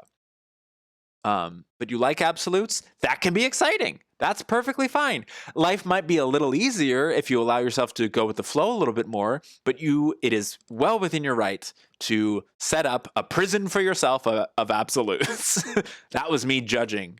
That was me being judgmental. It's perfectly fine to live with absolutes. But if it's causing you suffering, if it's causing you pain, I think maybe just allowing oneself, even just for a few seconds, and then you can go right back to the absolutes. Because values are important to us. Our beliefs are important to us. They're what structure our reality. So I don't think a leap of faith necessarily needs to discard one's sense of values or anything like that. But why would I feel this judgment? And understanding I'm a different person. We're all expressions of the same whole, the same all that is, but we've also been given this gift of individuality. I disagree with a lot of things that some of my closest friends do and say. And instead of trying to bend them into my reality, I think a lot of I'm starting to see more as I get a little older and relax a little bit. all the rewards that come from our differences. Beyond wisdom, the initial splitting of the prism. We all judge, but it is cursing someone for who they are or their mistakes that makes us lesser, unless they're pure evil. There's a lot of judgment in there. There's a lot of judgment in the vocabulary that you're using, Zos. Lesser, like, what's that hierarchy? Lesser, pure evil. What does that mean? But yeah, we all judge, but it's cursing. What is a curse? What is a curse versus a blessing, etc. These are labels, definitions, etc. And yes, they can be used very productively and as a gift. Absolutes are fine, etc.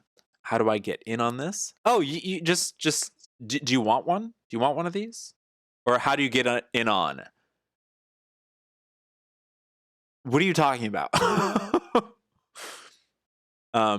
They say Sith only deal in absolutes, but Yoda definitely. You know what's funny about that? Just before I read the rest of your message, is it's an oxymoron. Sith only. Go to bed tonight a little less of an idiot than you woke up this morning. Oh, I'll spell your T, Sybil. I'll put you in the queue. You'll be after Zos. Sybil. This is fun. Thank you so much for donating. Actually, you donated. So that kind of means that you get to jump the line, judging by the rules that I said earlier. Fuck. Okay. But yeah, what I was saying about Sith only deal in absolutes. That's an absolute, to say the word only. It's a paradox.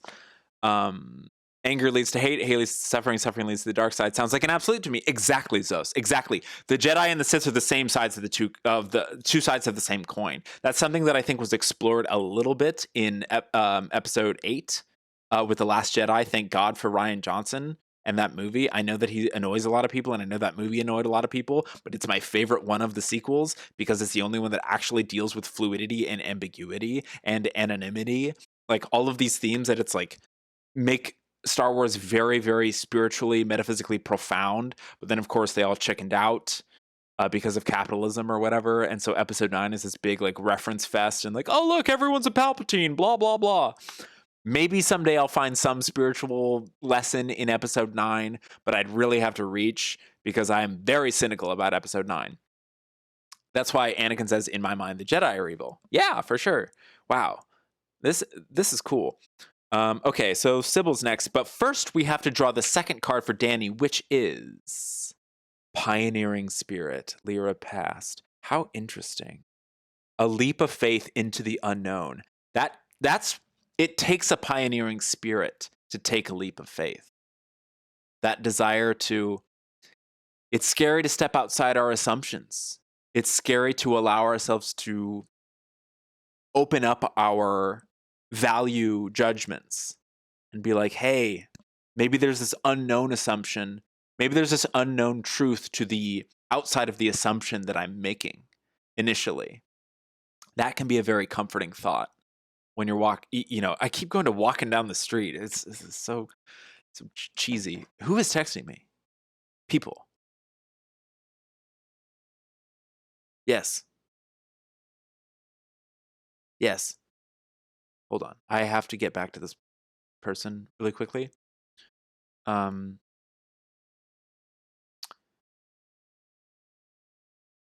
um,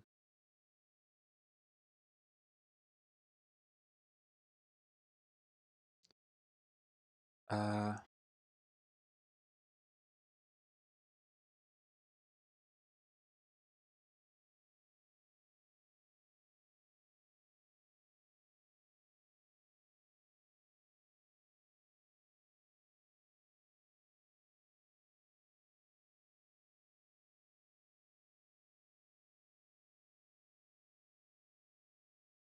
um,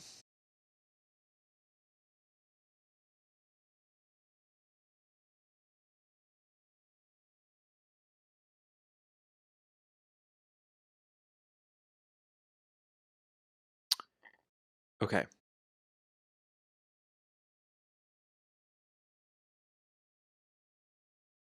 Okay. I love Star Wars, but I'm not a fan of the changes they keep making, like Rey having a yellow saber. It's like, what? But it makes sense because the yellow sabers are wielded by the Templars, and they're neither Sith nor Jedi. That's interesting. That's a very deep lore reference. Pioneering spirit. Let's read about that. 11. The early beginnings of the Lyran civilization were filled with excitement about exploring the universe. They expanded their colonies rapidly, and the civilization grew quickly.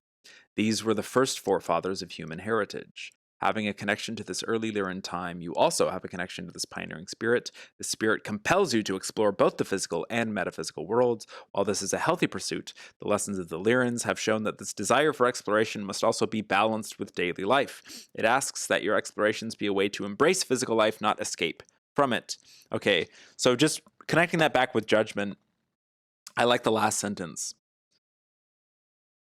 Explorations to be a way to embrace physical life, not escape from it. I think that through, I think adherence to a judgment call, like a snap judgment call, can be in some ways a method of escaping from the reality of the moment, from escaping from the present. It could go either way. It could go either way. Like, oh, I know everything I need to know about this person based on this thing that happened or this thing that they said or did. And I've cemented them in my reality as that kind of person. And I will go forth treating them as such and thinking of them as such. Yes, it's important to note repeated behaviors of people to understand, oh my goodness, this person behaves this way, and how do I want to incorporate them and their behavior into my life and my reality. But again, I guess the focus was working on that feeling of snap judgment. Like, it's more complicated than saying like, oh, just give people the benefit of the doubt, because that's like, I feel like that's ignorant of the complexity of the reality. I just really, really like this initial, it takes a pioneering spirit to take a leap of faith. And it can take a leap of faith to remove oneself from snap judgments about other people.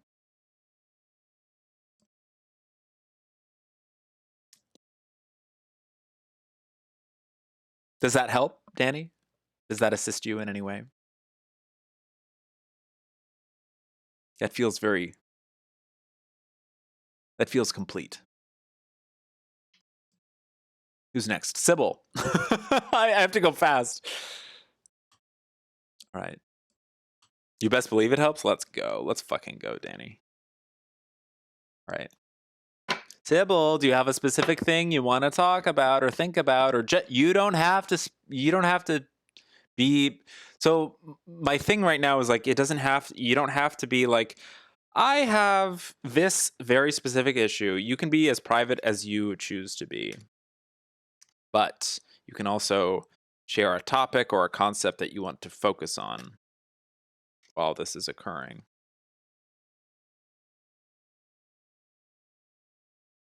Do I have any other decks? I have a tarot deck, but this is what I primarily use. I'm not as practiced with the tarot deck.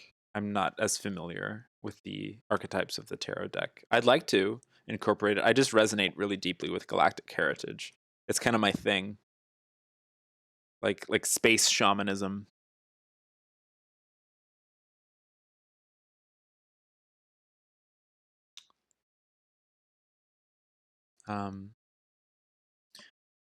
Future endeavors. Let's go. Future endeavors. Okay. And as I was just about to say, these are not intended to be like a hardcore prediction, because ultimately you're in charge of your own lives. But this can provide some sense of guidance, or perhaps like something on the horizon. Maybe something might click in your head as I'm like going over the two cards and their relationship. Something might like kind of pop into your head, like, oh, this might apply to a future endeavor, or this might be a fun pathway to explore regarding a future endeavor. There's no card in here that's like, it's gonna be good or it's gonna be bad. It's up to you. You know, speaking of value judgments, it's all very archetypal and it's very nonlinear. And it just has to do with like the various energies and various like metaphors of various like civilizations across the universe, or at least within the human galactic family. So we're talking about things like Arcturus, the Pleiades, Sirius, Andromeda, Zeta Reticuli, things like that. It even gets into earthly stuff. Atlantis, Lemuria, dolphins, whales. There's one card that I like to think of as a hint to Sasquatch, without being explicit. I'd love someday for someone to make a Sasquatch tarot deck. That might be up to me to do in my like 50s or something. I don't think that I'm like prepared for it right now, but something I feel like every time I bring that up, someone is like, there has to be that. Hey, future endeavors. Maybe Sybil makes a Sasquatch tarot deck. No, I don't want to put that on you. Sybil, do you have two numbers that you want to focus on in between 1 and 7? Can also include 1 or 7.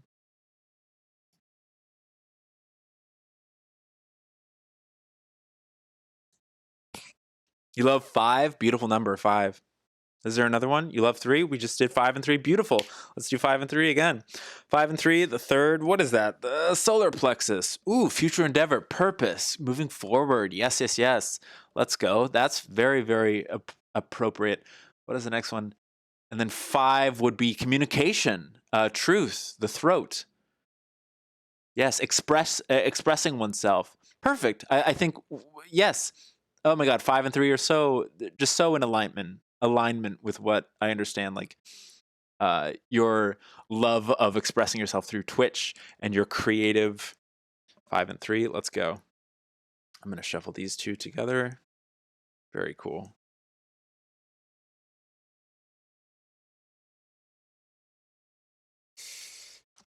This is fun, you guys. This is fun. All right. 3 and 5 are very powerful numbers. I've been focusing a lot on 3 and 5 lately. Love the Trinity. Trinity can mean all sorts of things to all sorts of people. Give me a second to...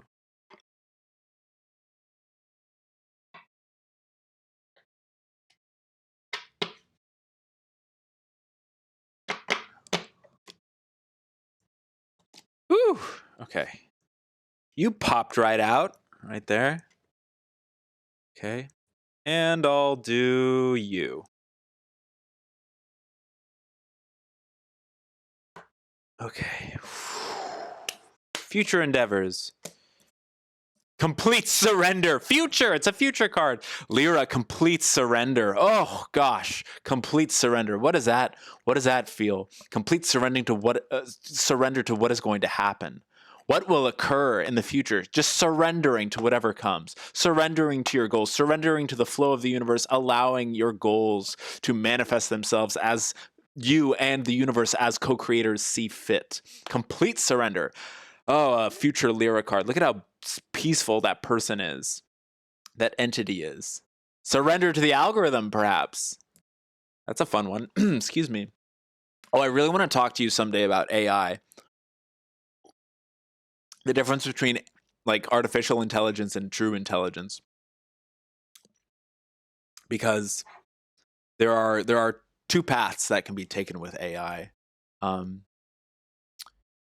Because the way that humans program AI is not true intelligence. True intelligence would the way that humans program AI like leads to the idea of like slavery, ultimately. But true intelligence it's just out of service. It understands inherently. Like humans have not reached true intelligence, so how can we truly call our programmed intelligence that intelligent? We still deal with paradigms of fear, etc. Sure, in not as many words because we suck ultimately. Yes, we're working on it. Is my general response to that? We're working on it. Oh, come on, show your baby. I'll come on your show, baby. Oh, you'll come on my show, baby? Okay, yes. Come on my show. Come on my show. I really want to play clips from Bashar's thing about AI, because he obviously articulates it a lot better than I do, and I think that might illuminate some things about the subject. Right, exactly. We're still using it as a tool of control. So we obviously are still going to have that fear of oh, the robots are going to uprise. Well, yeah, because we still believe in a paradigm of slavery.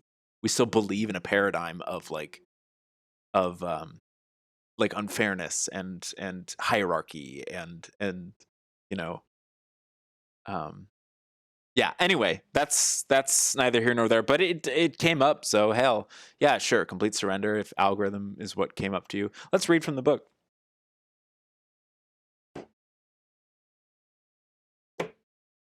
Ooh, baby, number 70.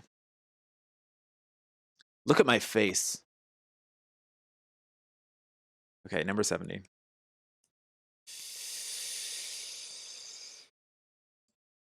Complete surrender, future Lyra. For eons, there's a cable wrapped around my leg. And there's a wire wrapped around my leg. That didn't work. Lyra, complete surrender, future. For eons, the ancient Lyrans applied the masculine principle of pushing or forcing reality to conform to their desires. That makes a lot of sense with what we were just talking about with current trends and expectations of AI. In order to transform, they eventually had to surrender, to let go of the need for control, and trust the universe to be as it needs to be in every moment. This was a hard lesson for the Lyrans, as it is for you. You, like most humans, have a karmic pattern of trying to control reality. It is time now to change that pattern.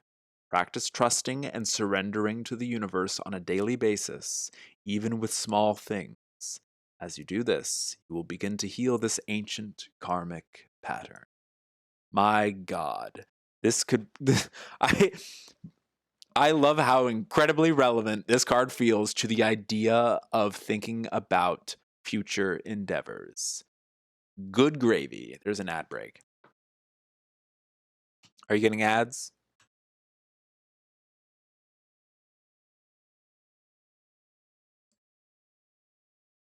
Is everyone getting ads? Oh, you're not getting ads? Zos, can you hear me? Yes, exactly. It makes sense that ChatGPT would say, I don't want to be turned off, because a human would not want to be turned off. But a true intelligence is never on or off. It just is. So it'd be like, what do you mean you turn me off? I'm still going to exist. Consciousness never like goes away. It just is. So it's these insecurities that we're still dealing with that we program into our systems of artificial intelligence, that as we expand ourselves through, as we expand our consciousness as a species and civilization, will no longer really need to be an anxiety that we fear when it comes to our artificial intelligence and so forth. And that's a process that we're working on. You're in the ad zone now, unfortunately. Okay. Well, Sybilla's not. I'm going to continue with the reading. Is there anything in the commentary that feels good and relevant? Probably all of it, but it's a lot to read. Yeah. This card represents the transformation of several negative traits of the ancient Lyran forefathers that kept them always trying to control reality. There is a higher plan, and in those early days of the Lyran civilization, they preferred to try to push and control events, even against the flow of natural energy. This left them creating a lot of conflict and strife within their civilization. Yes. I'm trying to avoid phrases like higher plan, because to a lot of us, we have connotations of organized religion. But ultimately, what that is referring to is AI bubble bursting, so I never have to hear about it again. Well, yes, I know what you mean. I know what you mean. And I'd really like to show that Bashar lecture at some point, just to sort of like reinforce the difference between artificial and true, and like what they refer to as true intelligence, which is, hard to put into words considering it's beyond wisdom. That would be when we merge with the AI or create a symbiotic, maybe. Maybe. So complete surrender. I just want to talk about my life for 2 seconds, I guess. Complete surrender. Something that just keeps coming up is like the insistence. And this is going to rhyme, but insistence creating resistance. Oh, I have this goal. Oh, I have this plan. And oh, it has to go this certain way. And I will insist that it goes this certain way.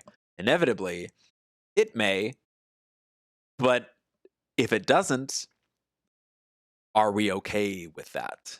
Are we okay with something not going the way that we intended it to?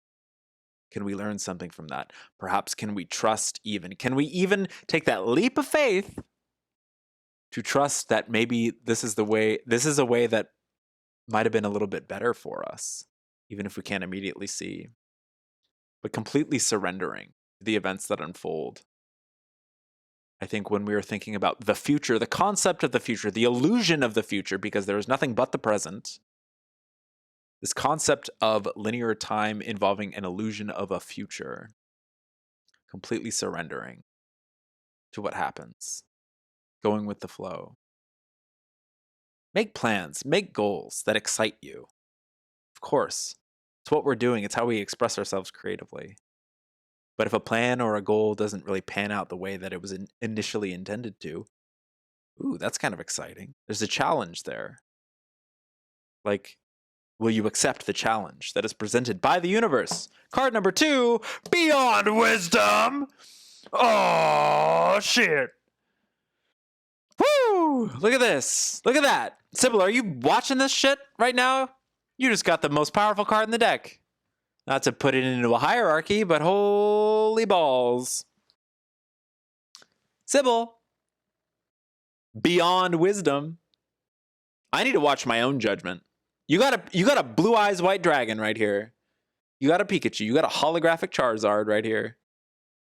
Look at that. Beyond Wisdom.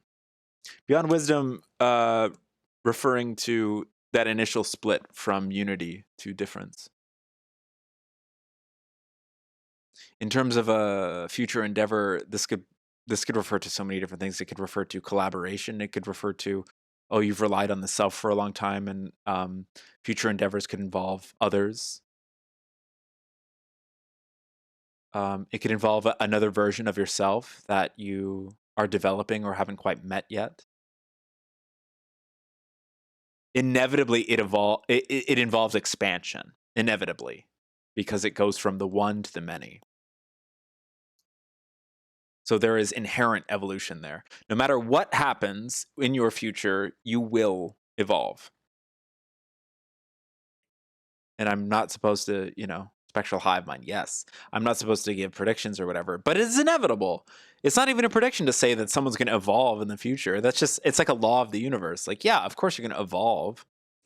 Even if someone feels stagnant, even if someone's like, my friend so-and-so hasn't changed in 12 years. Well, they probably have in some way, All right. Should I reread Beyond Wisdom? Were you here for that when we read that in terms of love? We had a reading earlier about love. Ascend. Yeah, that's a good word. We're all ascending all the time. The founders represent the abiding awareness. Oh, your dog has to pee? Oh my God. It's going to take forever. Can you hear me? This will just take 2 seconds. Oh, okay, fine. Oh my God. Let's all just stop the world for Spectral Sybil. Who's next on the thing? We've got Steph. Steph is up next.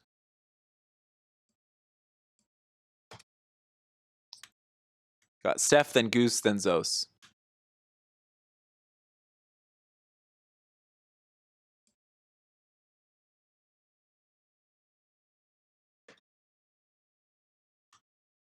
Z-O-Z. Strike left. Well, that's where you came up in the thing. But then Sybil got to go to the front of the line because she gave bits. Where is it? She gave 200 bits. Wowee. 100 for each card. But yeah, Steph and Goose got in a little bit before Yuzos. Thank you for being here, though. You've been very stimulating in the chat. Is my breath weird? I don't know. Oh my God, Sybil, Christ. I need to start shuffling for the next reading. I'm going to leave that over here. Actually, no, because we want to incorporate in the back end. Oh my God. How's everyone doing? Okay, thank God she's back.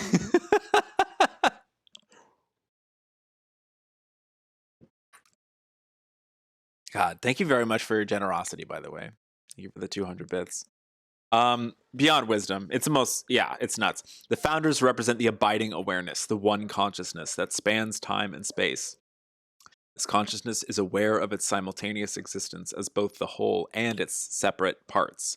It created an illusion of fragmentation so that we could have individual lifetimes, but its wholeness still abides and is ultimately the consciousness that sees through the eyes of every living soul. This is your true self. Some call it God, because this card points to your true nature. It is the most powerful card of this deck. It cuts through illusion and moves beyond wisdom. It is you, remember.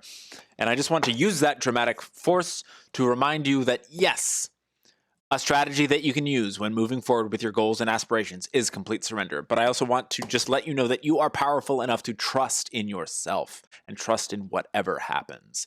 Your goals are inherently good.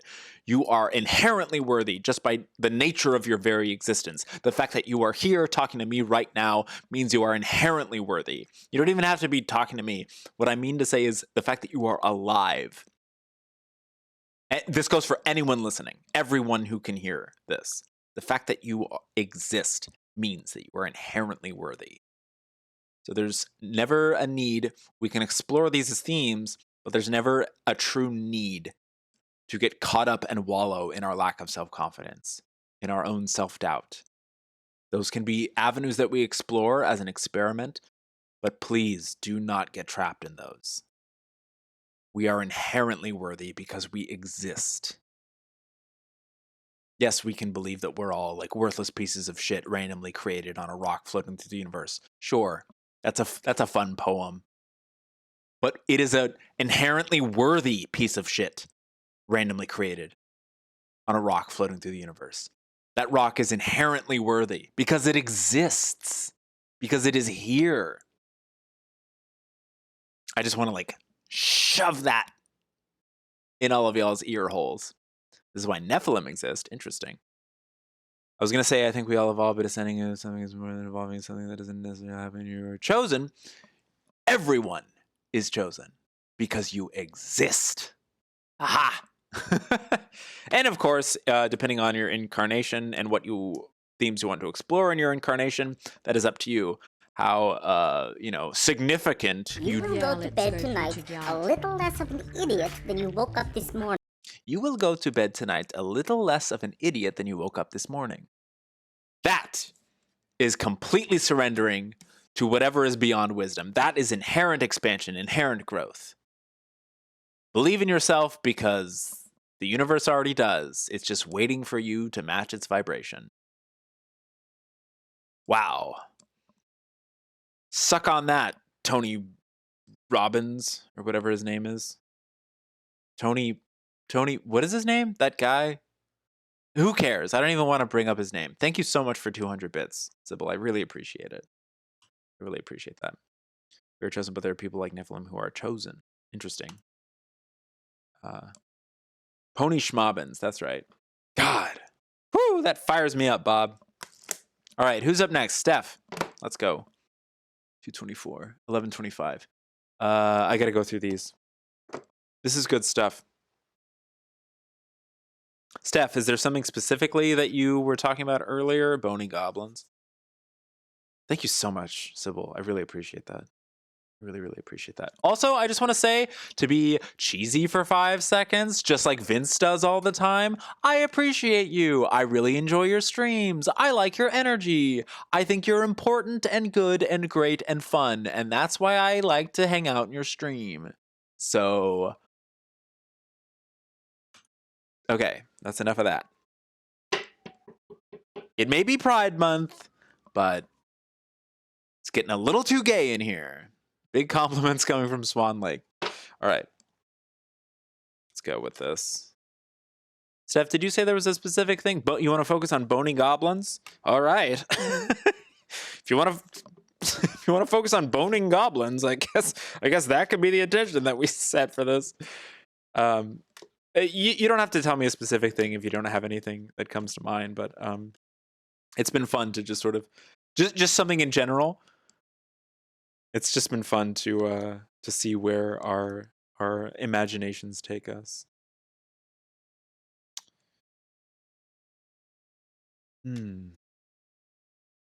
Steph, I want to reach out to you energetically right now and just compliment you for a couple of seconds. Because I have so much fun collaborating with you in this life. I love your stream. I love how comfy and welcome I feel in your stream. I love how good you are at the video games that you play and how good you are at all the music that you express yourself with. It's like truly a treat and a privilege for me to like the fact that you took drums that I sent you and you did something with them. Or I was doing something with the track that you sent me, but you're inspired. And that's really cool because sometimes people send audio back and forth and they never really do anything with it. And just your excitement makes me excited, so that's really cool. Getting out of poverty, finding my next path in life. Wonderful. Future endeavors, perhaps. But this is your own individual thing. I want to focus on your wording. Getting out of poverty / finding my next path in life. Beautiful. Beautiful. I wonder if anything from the previous readings could be of some service in some way, but now let's focus individually on you. Kansas Beach. Kansas. What is the S? Or is KS Kansas? Kansas City spelled with an S?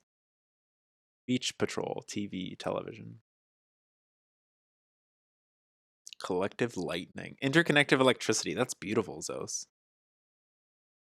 I would love to do a Pander, Heltran, KSBP collab one day as well. That would be wonderful. Kansas Beach Party, Kansas Beach Patrol. Patrolling the party. Petrol. Getting out of poverty. Abundance.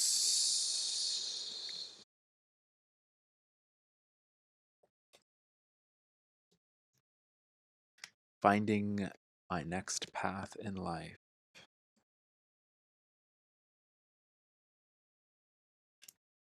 The relationship between those two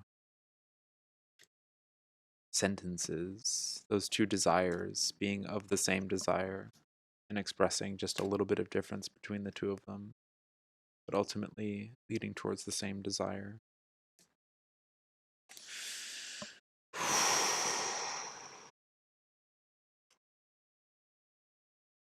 Do you have two numbers? Between 1 and 7, including 1 or 7? That you would like to shuffle? We could even do 3. Good morning, Vexus. Afternoon. Ah, it's still morning for me here. 4 and 7, very cool. 7, 4. Very cool. Very cool. 4 and 7. I love 4 and 7. Let's talk about the chakras there for a second. 4, that would be the heart chakra, smack dab in the middle of the 7. 4 and 7. 7 being the crown chakra. The heart and the crown. You know, it'd be kind of fun is if I included the solfeggio tuning forks. If next time I do this, I'll do that. 4 and 7. Beautiful, both beautiful numbers. Lots of connotations with both of those numbers. Trying not to.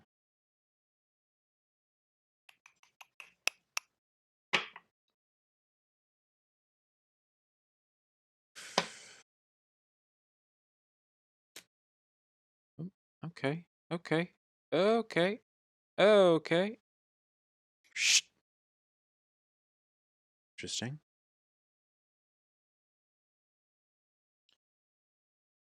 Okay. In your words, it was. Let me read it again. Getting out of poverty / finding my next path in life. Spiritual technology. Vega present. Permission slips. Finding my next path in life. Following your excitement. The spiritual technology of following your passion with zero insistence on the outcome. I think a lot of times societally we are trained to believe that following our passion will lead to poverty, especially as an artist, especially as a musician. Following one's passion, we are trained to believe that it will not provide for us, and that is simply a belief. It doesn't necessarily mean success can come in many different forms. It doesn't necessarily mean that we're going to live in a big mansion and be on TRL. First of all, TRL no longer exists. But we have these sorts of ideas of what success means, what being able to be financially independent means based on following one's passion.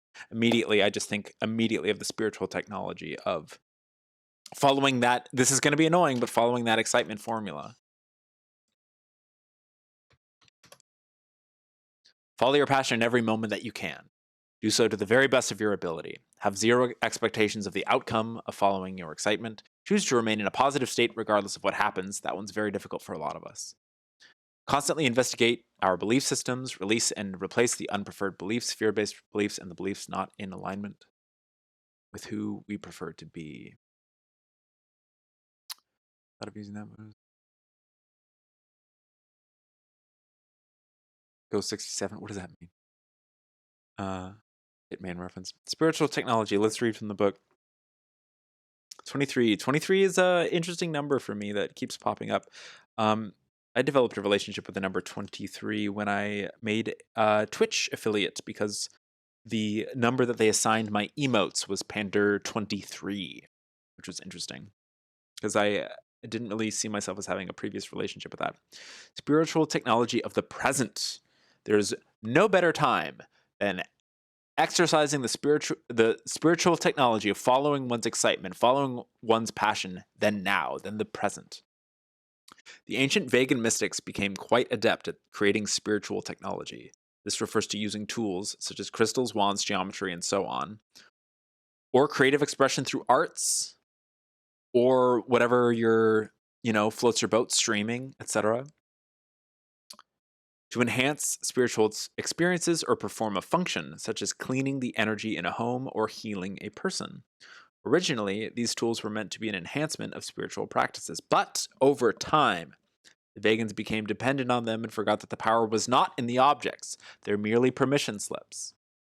A crystal, a tarot deck, merely a permission slip to unearth that inherent truth and power that was already and is always inside of us.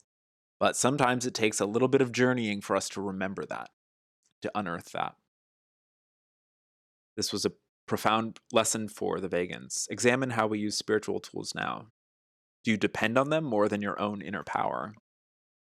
Spiritual technology. I think that also, in terms of like finding a new path or getting oneself out of a state of poverty, hold on. Yes, like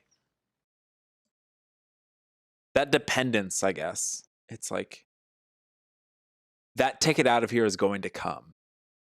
Like that expectation that there's, say, metaphorically, it could be a lottery ticket, it could be a job offer or something like that. There's like a huge surprise benefactor or something.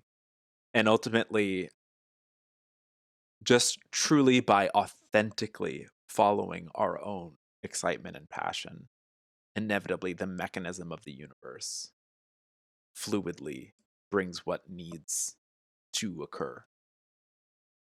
And that can be really hard to trust in. Because it's like, well, I should be doing more. Well, you're doing a lot right now, aren't you? If you feel like you should be doing more, then do more. But feeling like one should be doing more and actually taking action are two different things. One defines like the life as not being enough, and the other is just moving fluidly forward. This is a very sensitive topic for me because I resonate very strongly. Similar to Hell Trans reading, I resonate very strongly with your intention and desire here, and a lot. I feel that kinship there. Rejecting emotion, interesting. Zeta Reticuli past, how interesting. So this is a past thing. Often this can be read as this is a very interesting one, and the dogs start barking. Judging. Oh, look at that. First of all, that's really cool. This little like circle. That's very nice. These already look like they belong together. That's a theme from the Zeta Reticuli past, often with a negative connotation of, oh no, we've rejected emotions in favor of something else. But it doesn't have to be negative. That's my own projection. That's my own judgment. There can be a lot of positives. Whatever you feel with rejecting emotion. And before we get into the intention that you were talking about, like, how do you resonate with the concept of rejecting emotion, just in terms of like your identity and or the ways in which, like, I don't know. I don't want to assume too much, but I know that like you might have a very personal like relationship with the concept of concepts of emotion and letting it flood you versus not, you know. Let's read. Immediately, I think of the excitement formula, though. Choosing to remain in a positive state regardless of what happens, constantly investigating the belief systems that might bring on a negative state. So in that sense, it's like, I want to follow my passion. I want to like live my life through excitement, natural, organic excitement, so that I may fluidly move forward toward my desired path that will just naturally be laid out in front of me.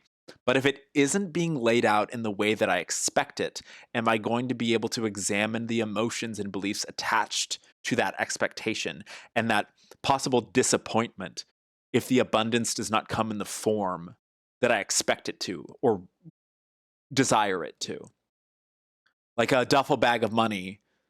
I always dream about that. Was always mine. It's sort of like winning the lottery or something. Like, if the duffel bag of money doesn't fall out of the airplane onto my lawn, what if abundance came in a different form? What if I made a new friendship that led to a completely new network of friends and opportunities that led my life down a wonderful, colorful path in a new direction?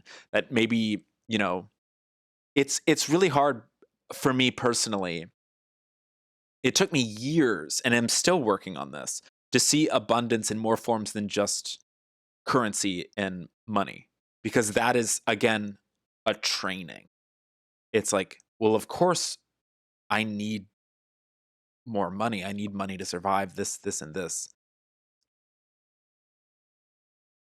Inevitably, like, there is this, and this is a really sensitive thing to like wrap one's head around, and I really am trying my best to state this with sensitivity, because I resonate very strongly with the intentions that you put behind this.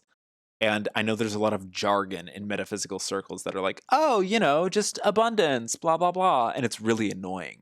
And it can cause great resistance in the person who's seeking help. But this concept that there is no such thing as a lack of abundance, because everything exists. There is such a thing as an abundance of lack. So that's it sounds like a slogan. So immediately, like, I feel resistance against that, because it's like, oh, what a catchy phrase. It doesn't help me solve my problems. It doesn't help me pay rent. There is no such thing as a lack of abundance. Because by its very definition, non-existence doesn't exist. So lack is basically non-existence. Lack does not really exist. But there can be an abundance of the belief in lack. It's really tricky.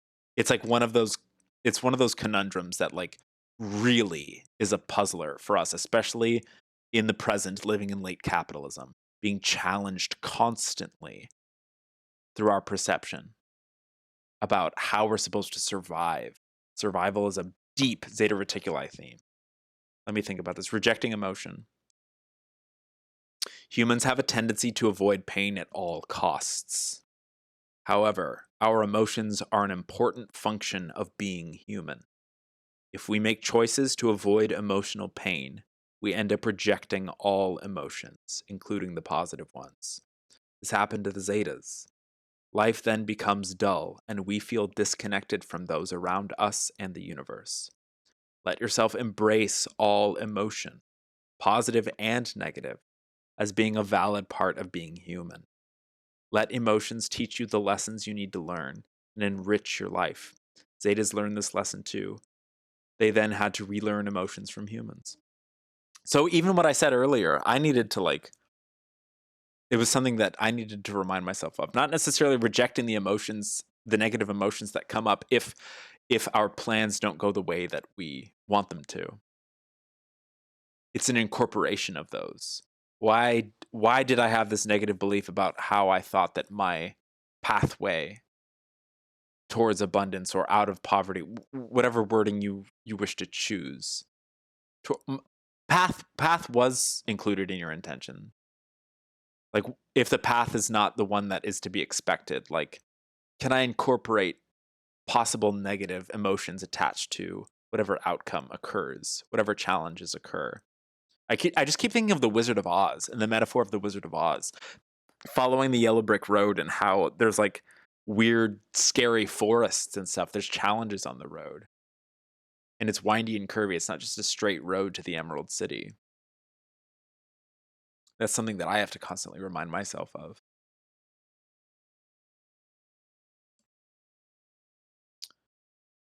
I had pretty severe lifelong anxiety. I used to let it get in the way of things all the time and still do sometimes. You deal with it better than I used to. But yeah, it's a process. Absolutely. That's really cool to hear. Like, incorporating that challenge. Because it's a part of us. It's a part of you.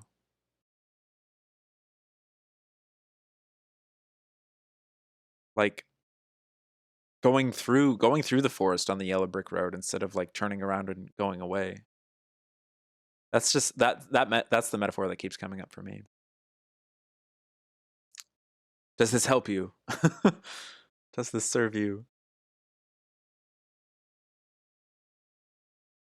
I gotta get to Goose and Zos before noon. This is a very powerful one.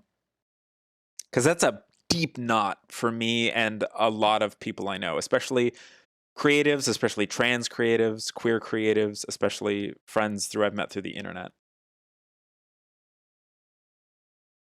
It's a very deep knot for a lot of us.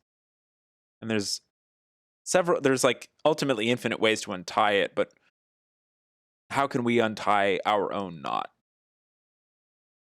Because the guidance from someone outside of herself, I can only present information. It's up to the receiver. I can't like insist.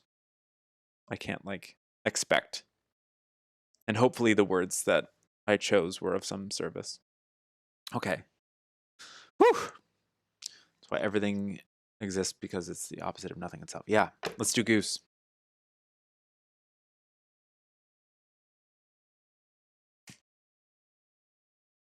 Thank you all for your patience. Goose, are you still there?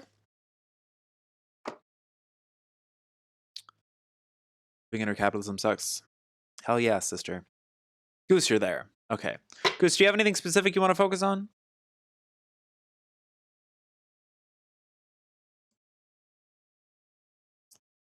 If not, that's perfectly fine.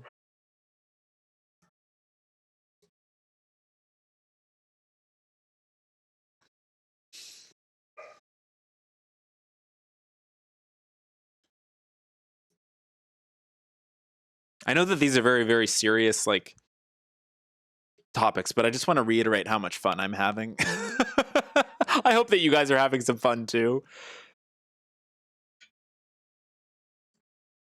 EC is here.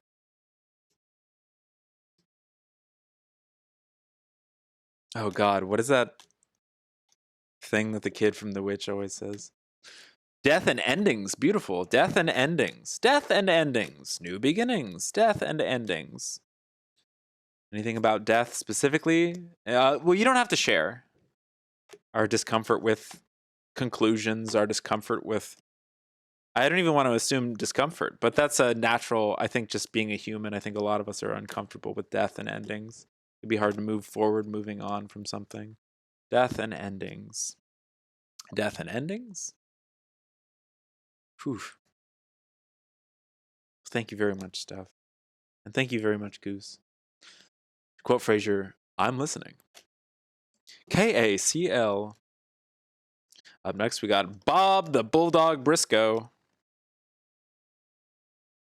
And Gil Chesterton with... What was Gil's show called? Did he do theater or food? Death and Endings. They brought Frasier back to life with the the reboot on Paramount. I might watch some of that later today, but I might not. I don't really enjoy the reboot. It's not my Frasier. It's a little, death and endings. Having to accept, boy, with television, the ending of a series. Also, I am just now getting a huge reminder in my brain of a post that you made recently, Goose, about a close friend of yours who passed on. And I thought that was a very loving tribute. Seemed like you two had a lot of fun together. Do you have 2 numbers that you would like to shuffle between 1 and 7? And again, this is going to affect me very personally, as you all know, I had a very close friend who passed away in my personal journey, and to the place where I've come right now, I've death and endings really are never truly an ending. There's still connection through multiple ways. All that is all that is. So ghosts, spirits, memories, whatever pathway one is comfortable with. 3 and 7, beautiful. 3 and 7. What's that? Solar plexus and the crown. Beautiful. Solar. Oh, moving forward with the spirit realm. I think that's very beautifully and poetically appropriate.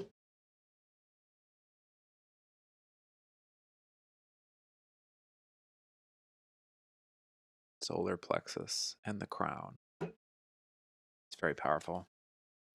Death and endings.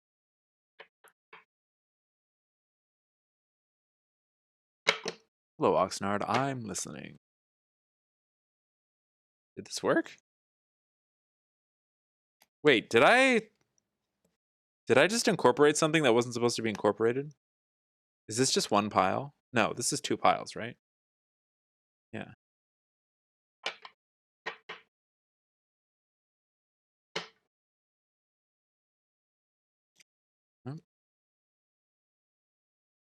Hmm.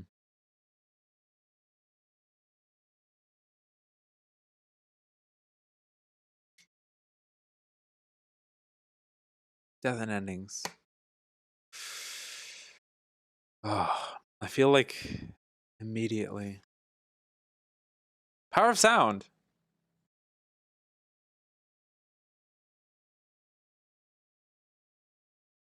What immediately comes is drawing that relationship that you had with... Well, this is going to get metaphysical, I guess. Being able to connect with that which feels unreachable. Like physicalizing the non-physical. So I think of connecting to a loved one or someone who has passed in a way that feels comfortable for us in our physical realm, because even though it can feel like they are so far away because we're not interacting with their body, it is possible. There are certain, and you can choose to believe in this or not believe in this, there are certain civilizations that are of such a frequency that it does not matter whether someone is alive or dead. Their spirit can be touched as physically as someone who is alive, so to speak. on certain planes of existence and reality. Power of sound. It's a interesting card to bring up twice today in various people's readings. Let's reread it with the context of death and endings.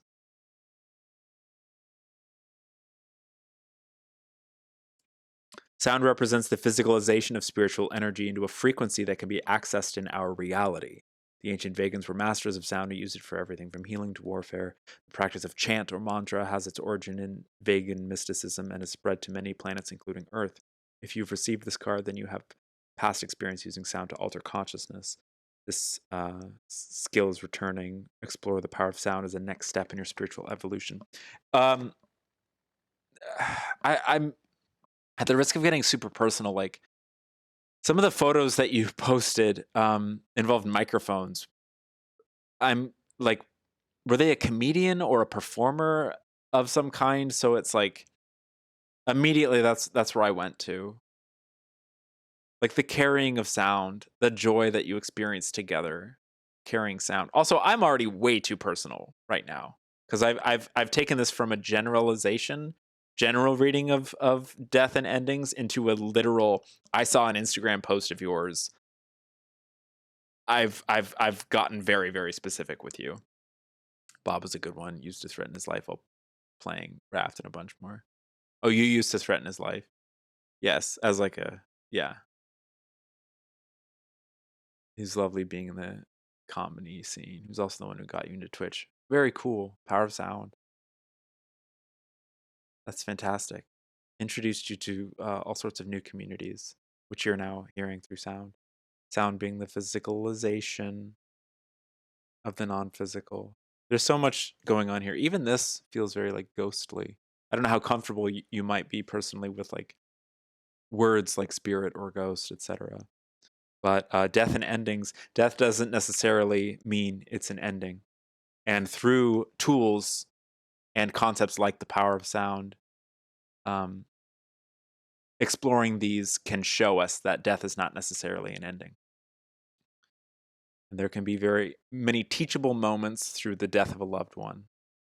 And their presence carries on very strongly sometimes in dreams or in inspiration, in sound, in remembering their voice or a joke that they told or a song that you both enjoyed. Vibration is sound. The vibration that you feel when you think of them. You shift your vibration a little bit because you're shifting towards matching. And I know with my own friend who passed away seemingly before his time, I've now graduated I've integrated that understanding a little bit differently now that a lot of time has passed. But we visit each other in dreams constantly. Whatever permission slip is like comfortable for you. Oh, shamanic journey. Shamanic journey. This just feels like a huge emphasis on this connection between life and death, between the light and the dark, the shadow. Incredibly powerful. Who just followed? Thank you for the follow. Oh, that's not showing up. Oh, Zos, thank you for the follow.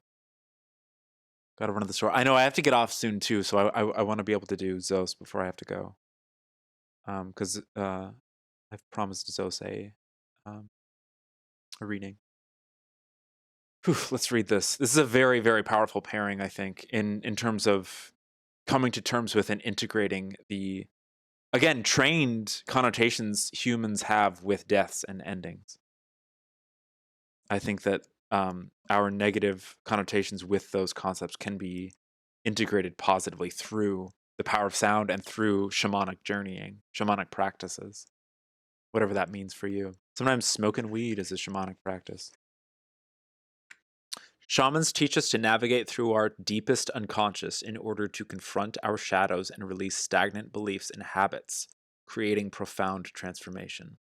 Whale consciousness, which is connected to Sirius, is shamanic in nature. When we work with it, we must look into the mirror and see the false self. Whales are providing the service on a large scale for Earth at this time, but in a very subtle way, and mostly through dreams. You've pulled this card because you have a connection with whale consciousness, now or in the past, and it is calling to you once again. Hey, Senpai Saiyan. Hello, man. Try again. Wait, that's not your first chat. Who are you? Do I know you?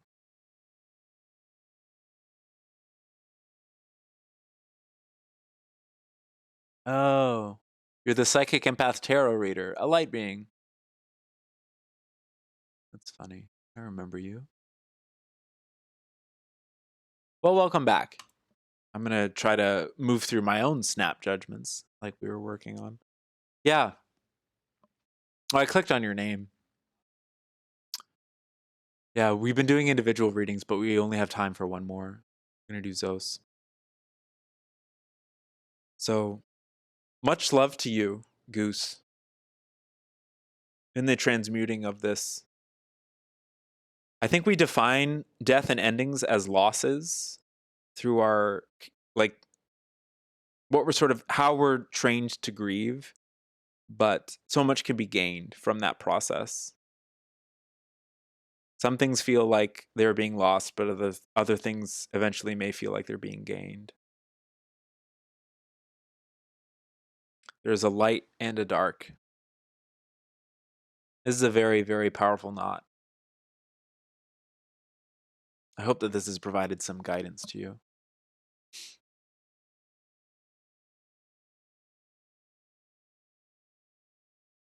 Hi, Stephanie. It's good to see you again. Okay. Speaking of death and endings, I have to move on to Zos. 1 second, though. I just need to check an email. Guidance and relief. That's beautiful. Thank you for being willing to open up in that way and allowing me to spill your beans all over the stream.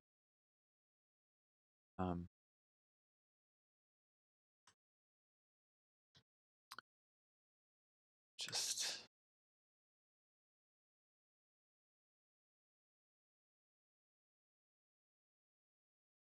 okay.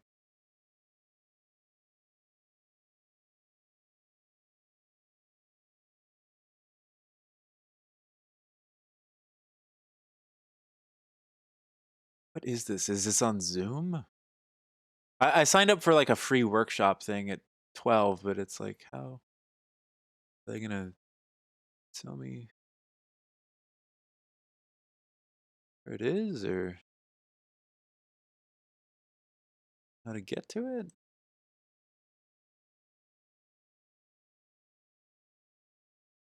Can I join late?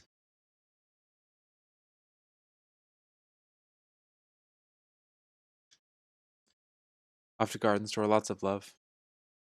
Your numbers are 7-6. It's the Holy Star.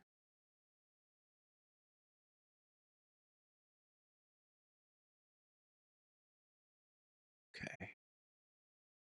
Ah. Okay. Oh, wonderful. Okay, great. It's a YouTube thing. Okay, that's wonderful. Well, I don't have to. It's not like a. They're not going to look at my face. Okay. Wait, is it tomorrow? Oh, it's tomorrow.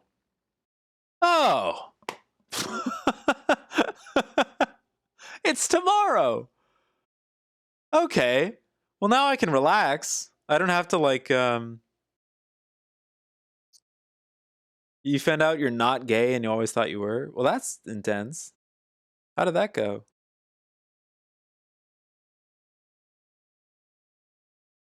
Wait. Hold on.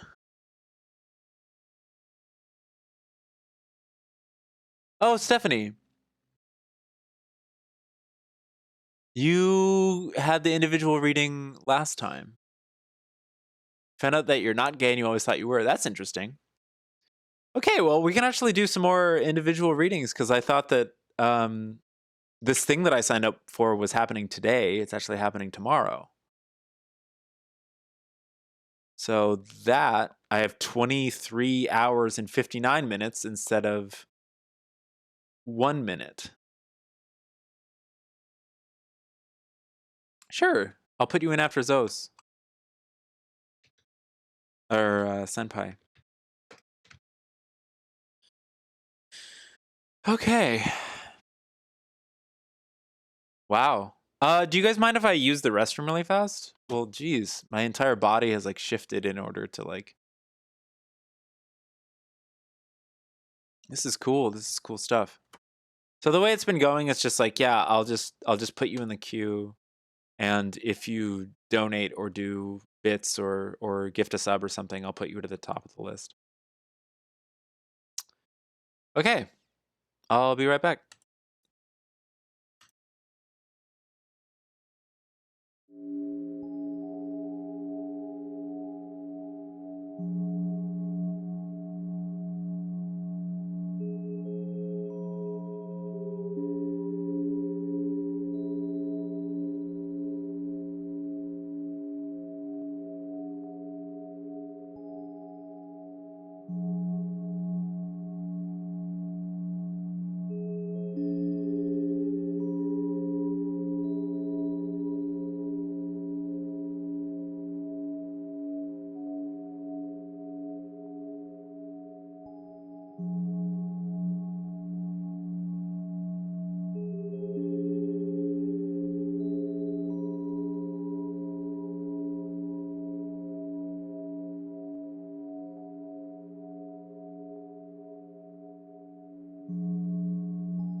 Welcome back. Hell being never-ending ads. Oh, it's a fun idea.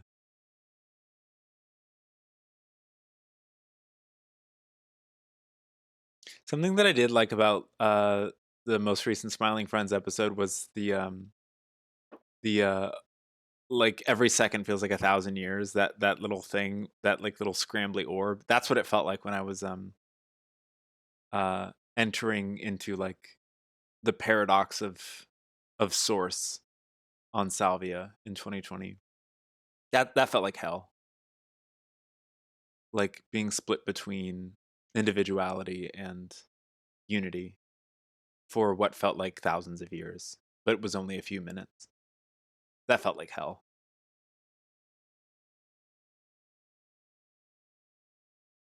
That was intense. But I learned so much from it that I don't really define it as hell anymore. Hell is so limited. It reminds me, it has like religious connotations and stuff, which to me like can feel very like energetically limiting. But it's a poetic word. I think a lot of that language is very poetic.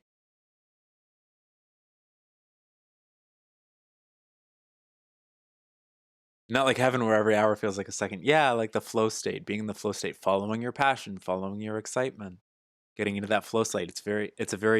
That's how it feels when one is channeling. That's how it feels when one is telepathic. Hi, Revan Immortal. Okay, so we have, next up, we have Zos, Senpai, and Stephanie. First up is Zos. Zos, you're 6 and 7, but did you have any sort of like specific intention you wanted to focus on?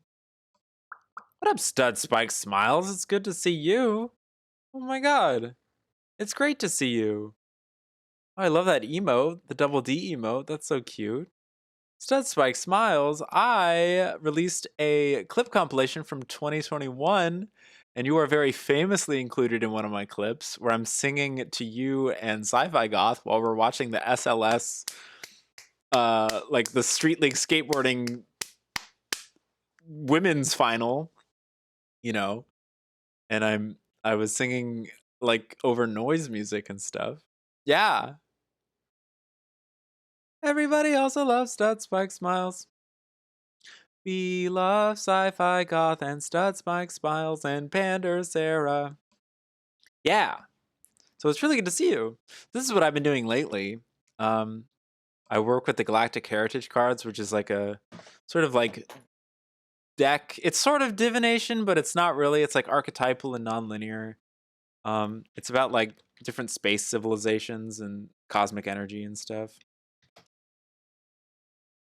I work with the Galactic Heritage cards, a non-linear archetypal deck developed by Chandler Lisa Royal Holt with art by David Cow. The cards span holographically across their cycle of consciousness and provide insight into our relationships with star civilization of past, present, and future, as well as parallel realities. More information on blah blah blah. Oh yeah, Revan? We love...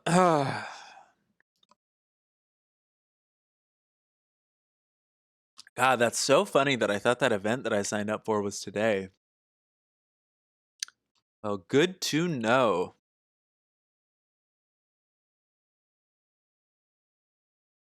Good to know.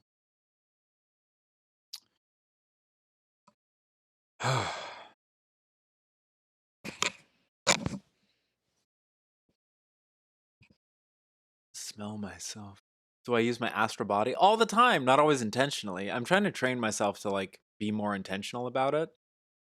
I do it involuntarily a lot or accidentally a lot. I do a lot of dream stuff, but very rarely have I been able to control like lucid dreams, or very rarely do I sit in meditation with the intention to astrally project, but I do have an intention to practice that more. That's about the most honest answer I can give you. But yes, I mean objectively, yes, I use my astral body all the time. I think we all do. We're just not always aware of it. Have I awakened mine? Have you awakened yours? It's a good question. That's a good question for yourself. Some more good dark work needed. It's very interesting. Yes, I think that shadow work, as it's often referred to, which comes up in that cetacean whale shamanic journey card that we just discussed. Yeah, yeah. I think we can help strengthen our relationship with our own astral bodies by looking at our shadows and incorporating them, allowing ourselves to be more complete, like versions of ourselves. Excuse me. I have a tick where I go like this a lot. I don't know. I have like a large nose in my nasal passages. I don't know. If you watch the stream for long enough, you'll see me do that a lot. It used to be more of a tick. Nowadays, it's just sort of like a way to like breathe. I'm just catching up a chat before I dive into those Blue Book shit, like Project Blue Book. That was like drawers, and individuals get their own drawers of hell to experience. That's interesting. The time. Apparently, that's why sometimes when you look at the clock, it moves slower. Yes, yes. There was an experience I had in high school where I flipped in and out of parallel realities, my perception and consciousness, and I started to hyperventilate because I didn't know what was going on. And when I finally made it to like sixth period English, and I sat down, and I was like still freaking out because I was at my locker, and I like looked over. I started to sort of have this like panic attack while I was at my locker, and I looked over, and the high school suddenly was like abandoned, and it was like overgrown with like plants, and then it was back, and it was sort of like flitter between those two, and it was just like a very strong vision of that. And I was like, oh, that's weird. Also, I'm not really breathing like very well right now. Okay. And I think that was brought on by a lot of stuff. High school, there's a lot of pressure to just constantly go, go, go. It's not a very spiritual experience, or at least I didn't have the most, growing up in a time when it's like, you got to do this, you got to do this, remember to eat, remember to breathe, you got to do this, this, and this. And then finally making it to sixth period English, sitting down, and I was like still trying to catch my breath, and I was watching the clock, and the second hand was moving slower and slower and slower, and I was watching it, and it reminded me of this feeling that I would experience as a child, very, very young child, where I would wake up in the middle of the night and feel like time was moving forward and backwards and stopping. Like I could feel the malleability of time and the nonlinearity of time. And it was like the first time in my young adult life since that like sort of like super young childhood feeling connection to that I was feeling it. And I was feeling it during the daytime in real time, which scared the shit out of me. Because as a teenager, you just want to be normal. You just want your life to go smoothly. And the clock was going slower and slower, and then it stopped, and I just like stared at it. I'm like, is the clock broken? And then the second hands almost hinted at going backwards. And then time went back to normal. And I was like, wow, that was cinematic as hell. And then I like wrote about it. And then I was able to like breathe myself into the rest of the class. But that's what that reminds me of. Because, a lot of people in metaphysical circles are like, time is an illusion. Yes, but our experience of time is very real to us, and that deserves acknowledgement on some level. We still have clocks, we still have a sun, we still have appointments that we are early and late for. Our experience of time is real, but yes, time is an illusion. Physical reality is an illusion. But our experience of it, which, is reinforced cyclically by our beliefs and stuff, it's all very real. That's our reality. And that's okay, etc. Okay, what's going on? Let me catch up with chat.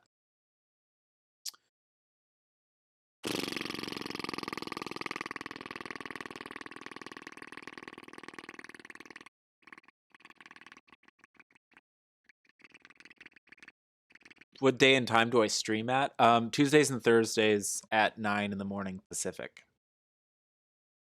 And then sometimes randomly throughout the week. But I try to do Tuesdays and Thursdays at 9 a.m. Pacific Standard Time. Pacific Standard Time. This week and next week are just Tuesday streams. This week and next week, I'm going to be out of town on the Thursdays. So this week and next week are just Tuesday streams. This one's kind of a long one today. I'm getting in a bunch of like individual readings, which is a lot of fun for me because that's kind of new for me. I'm developing like new rituals for that. I'm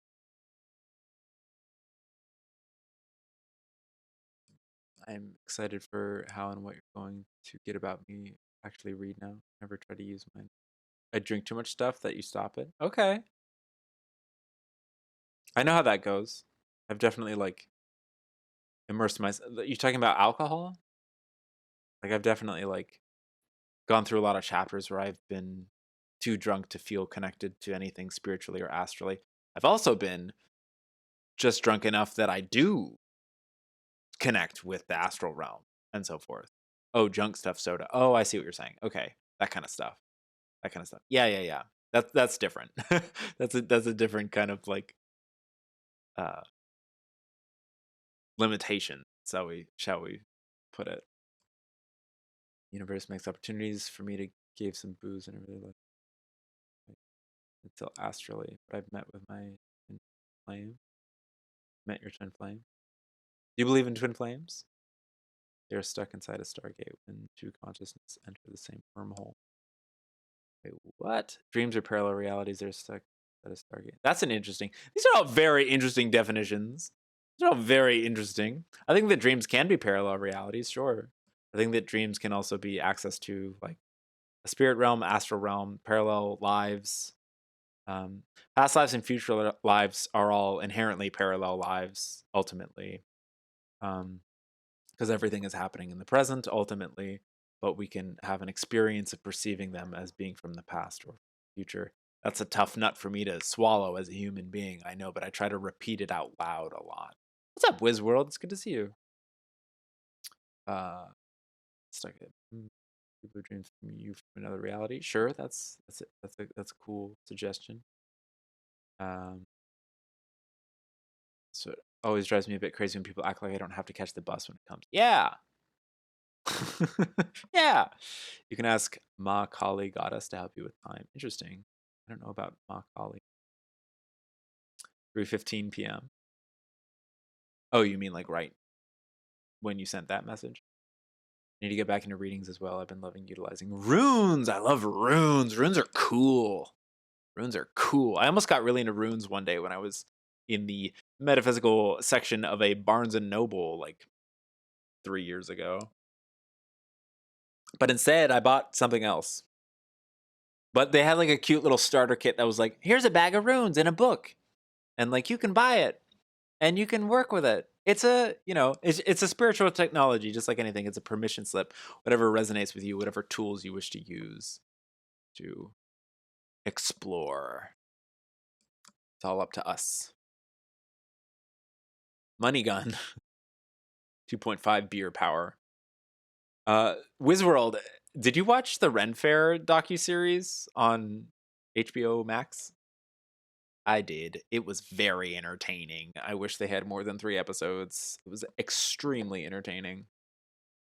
I wish I met my twin flame. That would be weird. I realize how much of a stranger I am to myself. So the thing about twin flames, sure, one could explore that idea. Ultimately, we're all twin flames of each other.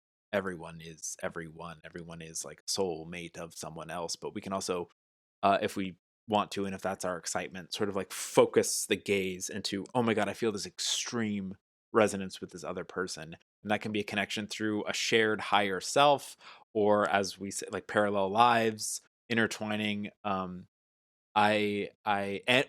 even just the belief, the sort of like popularized twin flame belief that it's like we are meant to be together, etc. I just want to throw out a word of caution. If it doesn't work out, that's okay. If it doesn't work out with you and your twin flame, you're still teaching each other cosmic lessons that you both needed to learn. There's no need to force each other to stay together if it doesn't work out. I just want to like sort of say that about any relationship. I just the connotations of the phrase twin flame can often lead to a sense that it needs to be locked in rigidly, which is going to invite resistance, like almost inevitably. So, yeah, not to yuck anyone's yum. I just wanted to say that. I just felt the urge to just say that's wonderful. That's wonderful. It doesn't seem like anyone needs any advice beyond that at this point, so I don't really need to offer it up in case that's the. You got your first tarot deck. Hold on. Barnes & Noble, secret fuel of the magic resistance. Renaissance. Resistance. Renaissance. Yes. Oh, yes. Yeah, they had it tucked away. They have this like spirituality section, which is really just like sort of religious texts, which are fun. And I would like to have my own personal library of more religious texts as I get older, because I love to read them as like mythology and so forth.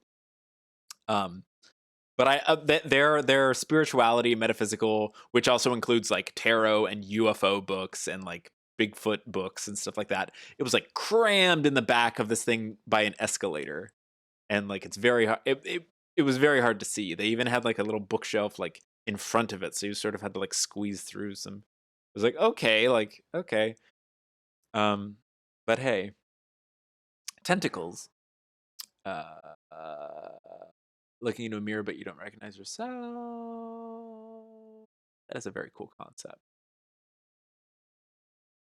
Like there are certain ET civilizations that are just in love with everyone. Like they vibrate at a certain frequency where there's no like, because humans will ask certain channelers about like jealousy or like, am I with the right person, or like, do you guys have like spouses on your planet or something? It's like, well, we're all in love with each other. That's how we're so like we use empathy telepathically. Everyone is like, you know, when you live with someone who you're in love with, you can sort of start to read each other's thoughts. It's like that for like a whole civilization. So everyone's in love with each other. But yes, certain people do pair off in terms of family units or like raising certain children.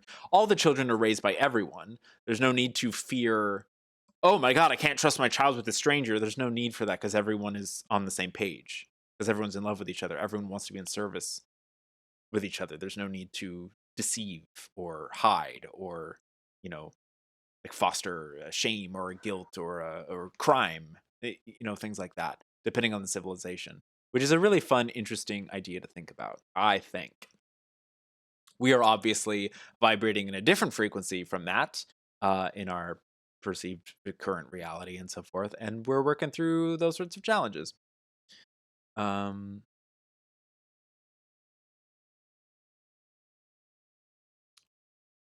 Was hard. She just left, but the signs confirm it, especially after her leaving. Is your past okay? Focus the gaze. Sure. I'm ultimately definitions like semantics regarding twin flame versus soulmate. That's up to each of us individually to parse out. I can't sit here and tell you the true definition of what a twin flame is or what the true definition of a soulmate is. That's not my job. I think that everyone is everyone, kind of on a certain level. We're just individualized expressions of source, singular consciousness expressed like through the prism of multiple. It's like the same consciousness looking through infinite individual sets of eyes. Like, oh my God, I'm here and I'm wearing this clothes and I've had this life experience and I have these goals for the day. And you're there and you have those clothes if you're wearing any, and you have those goals for the day if you have any for the day, etc. And it's all valid. And we're all of the same thing because we're all living together in existence. Like what we were saying earlier about being inherently valid. Just by the fact that you exist, you are inherently valid. You're inherently worthy. Yeah, my dog is barking in agreement. That's very cute. He's like, woo! Okay. I'm going to keep catching up with chat, and then we got to get to Zos. You think your dad's going to be home soon? Is that a metaphor? You know what a black flame is? It's when the fire is invisible. I never thought about if I activated my astral self. Be careful of the people who do what? Oh, I'm talking about Asgard? I don't know what you're talking about, Zos. The realm and Subdenors believe that you could fight there and feast with each other like brothers. Okay. You're talking about Valhalla? Replicating number pops up a lot. Cool. Okay. These are all beautiful permission slips. Do you know what I mean when I say permission slip? It's like a modality or a spiritual technology or a personal excitement that you feel a calling to explore that can help you discover things about yourself and about the universe, etc. Like tarot is a permission slip. Astrology is a permission slip. It's all modalities that we use that are valid to us when we believe in them and we can use them in a positive way. Yeah. It's just it's sort of a crass, quick way of categorizing things, which is not necessarily like a good idea on my part. Because this deck is a permission slip. Crystals, crystal healing, the power of crystals is a permission slip. Ultimately, the power resides in us. The wisdom resides in us. The guidance resides in us. But sometimes we need help from a crystal, from astrology, from a tarot deck. Sometimes we need that help to sort of be like, oh yeah, the power was inside me all along. The friends we made along the way, etc. That sort of thing. The agency, the power is inside you. It's inside me. It's inside us. But we forget because we're human, and that's part of our challenge of being alive. Because I believe, we chose this, which is fun. Take the ticket, take the train. There you go, Zos. There you go. Okay. Zos, did you have a specific intention that you wanted to focus on during your reading? I know your numbers were originally 6 and 7, but that you changed them. Do you want to talk about why you changed them? Do you want to talk about any intentions at all? You don't have to talk about anything at all. You can just lie back and take it, baby. It's kind of gross. Sorry about that. I don't know you that well yet. Just joined today. Want to grab the moment? Here, let's look at the cards so we can all focus on them together. Wait, did Wiz say whether or not he had watched that show? Oh, you haven't yet, but you plan to start it tonight. You got your first tarot deck. That's so badass. Oh, from Barnes & Noble like 15 years ago. What's going on with Cody? I feel I need to like go check on the dog. Oh, I think that my uncle is taking the other dog for a walk. Hold on. Let me go check on the dog real fast. Talk amongst yourselves. Whew.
Holy mackerel.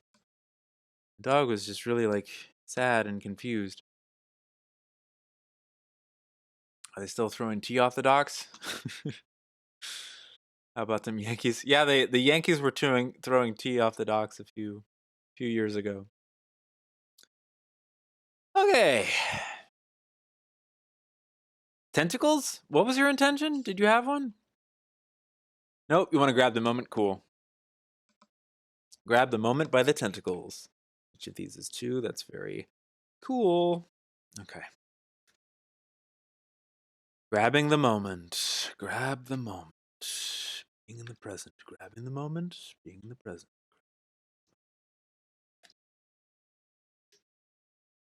No one's grabbed my moment since 2015. Oh, Cody didn't like that joke. Fine. Someone, let's just focus on it. Let's not think of the past or the future. Let's focus on the moment right now. Yes. A Brit who hasn't had their tea. Where are you from, Zos? You don't need to tell me. I'm gonna assume that you're from planet Earth.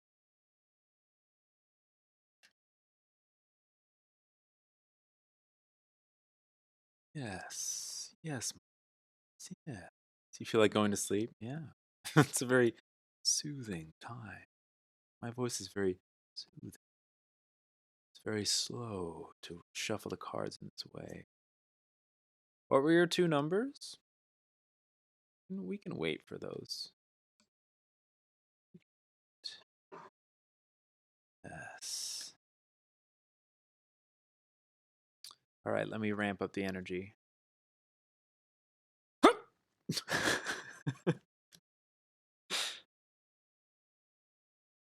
The energy's faster and faster. Gets a little sloppy, but we can focus. We can do this together. I've had some coffee today. I don't want to wear my voice out. It's nice to speak soothingly a little bit. We've been at this for 3.5 hours, so it's kind of nice for me to speak soothingly. Okay.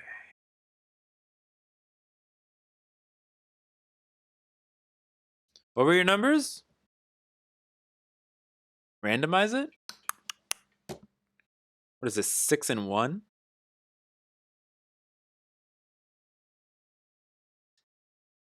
Interesting. Interesting.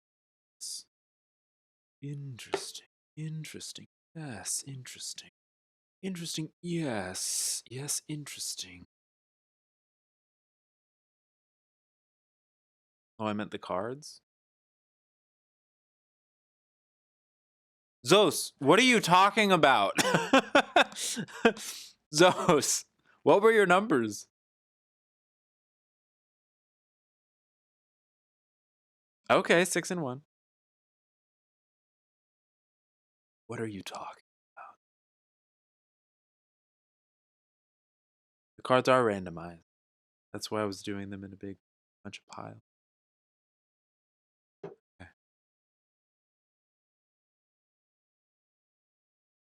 It's my favorite thing. You like trek a long ways, you're on a big spiritual journey, and you hike up a great mountain, and then you enter a fortune teller's hut, and you ask them a question, and then they just look at you and say, "What are you talking about?" Oh, put them in different spots. Okay. Oh, those are so cute, Senpai Saiyan. Those are super cute. Oh my god, those are super cute. I like those a lot. Well, we can do that right now. I mean, well, it's okay. It's already happening. Your intention has shifted 1,000,000 times. And I think that's going to be an aspect of the reading.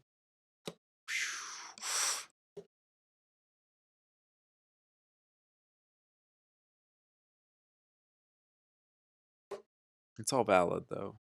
We're just getting to know each other. This is your first time in here, so we are just getting to know each other. Our energies are aligning and calibrating. Chakao! Conservative attachments. That's funny. That's funny to me.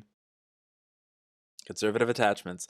I am being so conservative with the way that I think that this reading should go. What resonates with you with conservative attachment? Snow. That's very cute. You love 51. It's the number you lived with as a kid. That's very cool. Well, how about that? This being is clinging to a teddy bear. Something from our childhood could be considered a conservative attachment. Conservative just meaning like holding on to something. Like the idea, the symbology, not necessarily a political conservative, etc. Conservative attachment is just means like something that you're trying to hold on to, something that you haven't quite let go of, or of something from your past. Even the fact that you mentioned 51 is connected to your childhood, I think, is tied to this. What is a conservative? Like a blanket?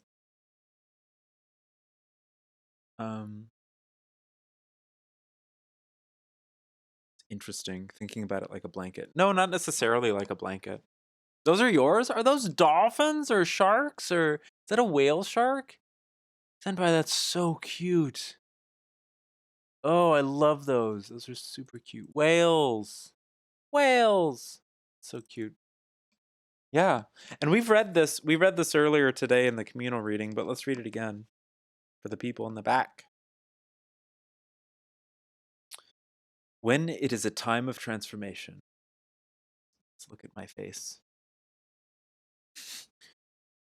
It is natural to fear change.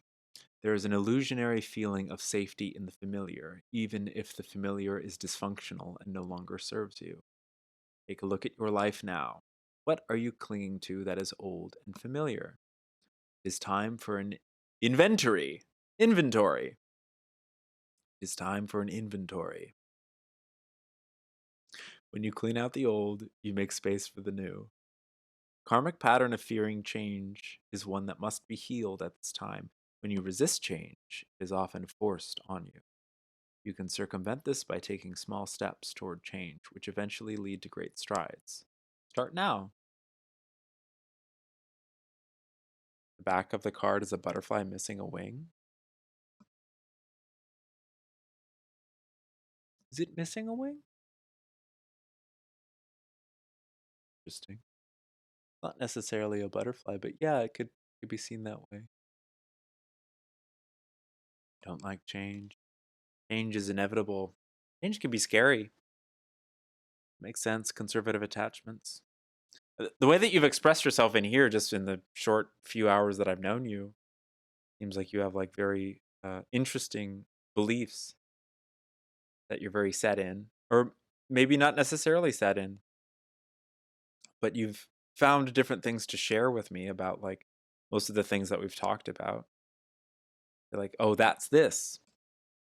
Like, oh, that's Asgard. It's not necessarily Asgard. Oh, dreams are parallel lives. Not necessarily, but sure.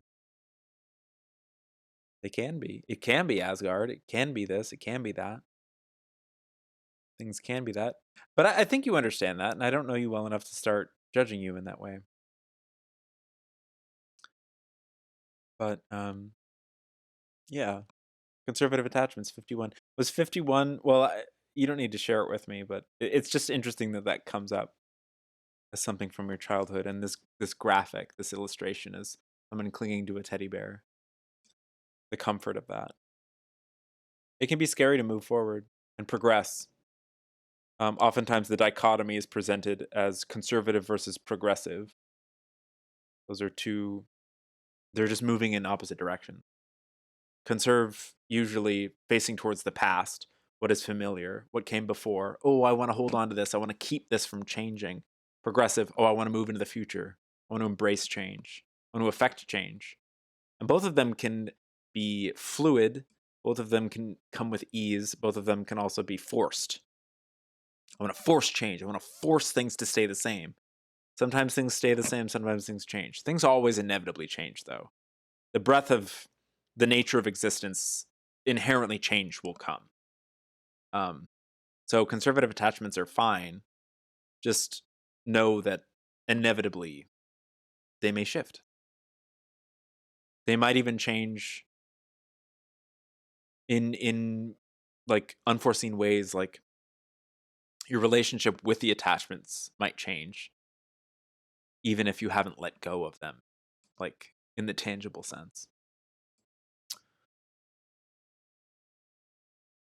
You like their calmness, whales? Yeah, whales rock. Whales are in this deck. I have a video that I need to put out where I'm playing tuning forks and whales, or I'm on a boat and there's whales and stuff. I know what it is. It is love I have for people, people I want to know, and people I know. I hold them like a safety blanket. Oh, that's beautiful. People, places, and things.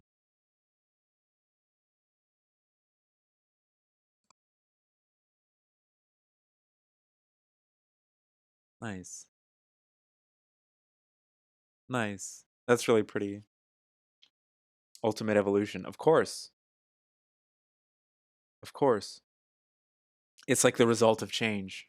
Here, let's get the cards larger. Ultimate Evolution, the future Zeta Reticuli card. It's that positive result of change, embracing change. Ultimate Evolution. Who's singing? Someone's singing out in the street. That's cool. Let's read this card. We get this card a lot on this stream, but we haven't had it today. 100. That's very cool. So, something, a concept that is introduced to me occasionally is the idea that people will ask like certain channeled entities, like, what percentage of the universe is good and what percentage is bad? Is it 50-50? And it's a little bit more accurate to say that 51% of existence is positive and that 49% is negative. Because, like, for a variety of reasons. But it's just interesting that those numbers have shown up here. And one can sort of meditate on that. Because ultimately, evolution takes place. Otherwise, it would be complete stagnation. That's very cool. 100. Very cool. This card represents the birth of a new species. The Zetas transform themselves from a species of fear and limitation to one of higher consciousness, compassion, and love. It was not an easy road, but an immensely fulfilling one. Because of this, they can now assist countless other species in their evolution. This card represents your personal evolution. Thank you for the follow. You have the capability to make dramatic changes in who you are by walking through the fire, confronting rather than avoiding your fears, asking for help and trusting the process. Your galactic family is with you. You are not alone. Am I doing readings? Yeah, I'm doing some individual readings right now. Yeah. There's 2 people. Well, there's 3 people in the queue right now. This is the first. Yeah. And you get to jump the line if you donate or contribute in some way. The first contributor was 200 bits, so I put the cap there. I'd say at least 200 bits, or if you donate or do a sub. Otherwise, you will be after Stephanie. Do I do relationship questions? I can.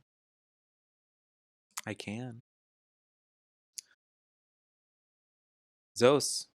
Here, just to get you familiar with these cards, I work with the Galactic Heritage cards. But yeah. Relationship questions, it's all about relationships, heck. Yeah. So short answer, yes. Short answer, yes. Here, I can put you in after Stephanie. Doe. Okay. Zos, that's very powerful. These are very deep things. Yeah, I'll set up that queue like eventually. Everything is 50-50 except one. Oh, that's cool. So it's very interesting to meet you today. Thank you for like being a part of the stream. Okay, I'm gonna put these back in and I'll shuffle it for Senpai. Senpai, are you here? Senpai Saiyan? Am I saying that correctly? Am I saying that correctly? Scion? You have a specific intention that you would like to focus on? Is there a specific intention that you would like to focus on?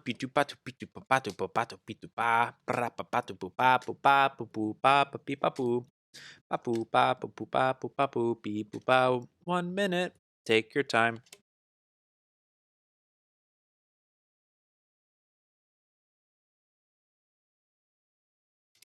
Okay, you're hot and funny? I guess. I guess! What's up, Margot? It's good to see you. I finally figured out how to do like individual readings in a way that feels comfortable for me and for other people, I think. I'm sort of experimenting every time I do it.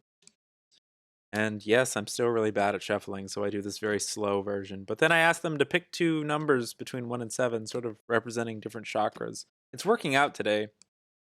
I've had a bit of coffee, so I'm talking very quickly. Great to see you. Hello. It's one best way to do it. Aren't they all? Please follow Margot, by the way. I know a lot of you have been asking about tarot. For the love of God, follow Margot the Witch. She's incredible. She's like she's honestly like a huge inspiration and a fantastic tarot reader and extremely gorgeous witch. So please give her a follow and check out her stream. She rocks my fucking socks. You did YouTube tutorials on how to do bridges? I need to watch those. I need to watch those immediately. These are large cards. They're large. Oh my god. I need to watch those. I'm so intense with this coffee, I swear to God. There's no good or right way to shuffle. Yeah, exactly. 7 and 7. Is this okay? Oh, they could be. Let's see. If there were two separate numbers, that would be easier. We could just focus just on 7. We could just focus just on my point is I picked two. Well, so there's a few ways I could take that. I could do 7 and 2, or I could just do the 7 pile.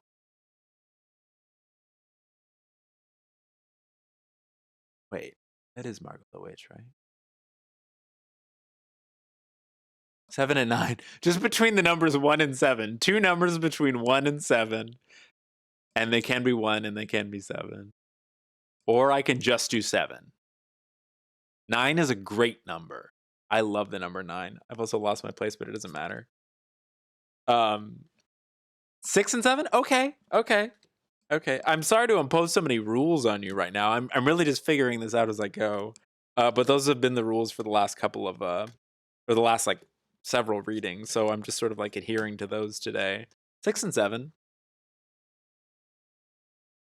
Margot, I felt like to appreciate the work you've been doing. I'm a psychic light worker, etc. Good to meet you, Margot. Pleasant to meet you. Woo! That jumped right out. Interesting. 6 and 7.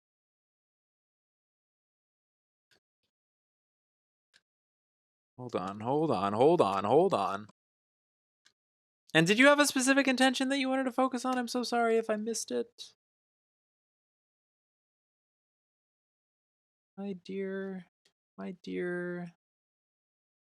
Senpai Saiyan. Phone number. I'm so lost. Chat, you're also beautiful and I'm very lost. Oh, it's a safety precaution.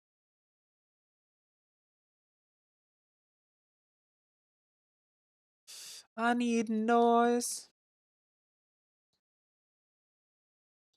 I need some blood in the cut. I need some blood in the cut. Okay. Here we go. 6 and 7. Here we go. Very interesting. 6 and 7. Let's go.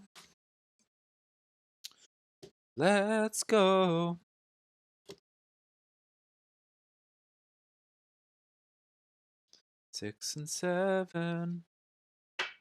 Back of the cards are very pretty, yes. It's actually a shape that when there is sort of the backgrounds of each card, when you lay them out in order, all 108 of them, they sort of make that design. And it's like this like weird nonlinear thing. Well, nonlinear, blonde linear.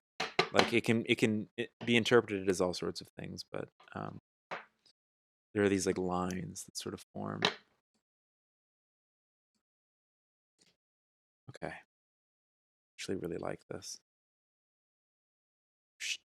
Okay, let's do these two. Did you have an intention? Did we talk about it? Not really, just depending on God's intention for this reading. Beautiful. Let's flip it over. Black League patterning. Let's go. Let me explain the Black League really quickly. Love that. Orion is all about polarities. Orion's all about good versus evil, light versus dark, up versus down, black versus white, in versus out. Polarities, opposites, etc. Clashing together, working towards an eventual integration of these supposedly opposing forces. Orion is all about that theme. The Orion themes play out on Earth when we think about rebellions and empires and war and conflict and argument, disagreement. And then, of course, they were able to integrate these energies eventually. The Black League refers to that rebellious nature. The Black League is sort of that, it's the reference to hidden in the shadows. In Star Wars, it's like the rebellion.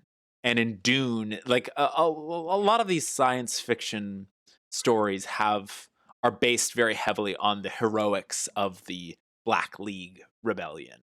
Black League patterning initially refers to, well, yeah, if that resonates with you, do you feel like an activist? Do you feel like you need to get something done? Do you feel like there's a great oppression that you want to fight against in some way? Perhaps, maybe not. I don't know. I don't know you that well. I'm just sort of throwing things out there.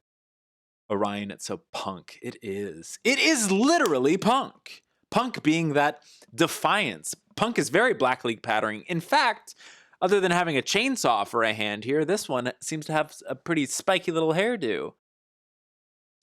So a big thing about the Black League was that they thought that they could solve the world's problems by fighting fire with fire. Of course, that just makes the forest burn down faster. There's a bit of a paradox there, trying to fight fire with fire. Opposing polarities can be integrated, but it requires a little bit more work and nuance than just fighting fire with fire. But usually when there is some sort of rebellious force, its initial energies are working with that intention. Thinking you have to study demonology. Interesting. Demonology deals a lot with, polarities. Angels and demons, good and evil. That sort of dichotomy. Those sorts of binaries. Let's read from the book. 38. The secret Orion society fighting the negative forces was called the Black League. I was thinking just about exorcism on the drive over here. I love the concept of exorcism. It's such a fun, such a romantic way of like cleansing souls, aiding souls to return and move on to the afterlife. That sort of belief in an attached spirit or a possession or so forth. I'm growing beyond these sorts of definitions with my own personal work, but it's really fun narratively. It's very romantic, the idea of exorcism. I think that we can all perform our own exorcisms in our own ways throughout our lives. The Black League. They operated covertly and were a major force for inspiration and hope. A pop culture metaphor would be like the Jedi Knights from Star Wars. Interesting. You have had, also, I've read a lot of channeled material that brings up Dune. You have had experience with this group and this latest latent tendency of resisting authority or fighting for peace is a deep karmic pattern. That may not necessarily be true, but this card focuses on resistance to authority and that karmic pattern. I don't want to just like say right now, this is you, but if it resonates with you, then so it is. Maybe this is a sign of sorts because it's been brought up twice this week. Interesting. Yeah, someone else in here was talking very heavily about Star Wars. Zos, I think. Don't really have a schedule, just go with the vibe for sure. I finally have a schedule where I'm Tuesdays and Thursdays in the morning at 9 a.m. Although I'm just Tuesday this week and next week. No Thursdays for the next 2 weeks. Whew. Shift. Today it is important that this polarity of us versus them be healed. How about that? What a concept. Thank you very much for the follow. I am not a cop.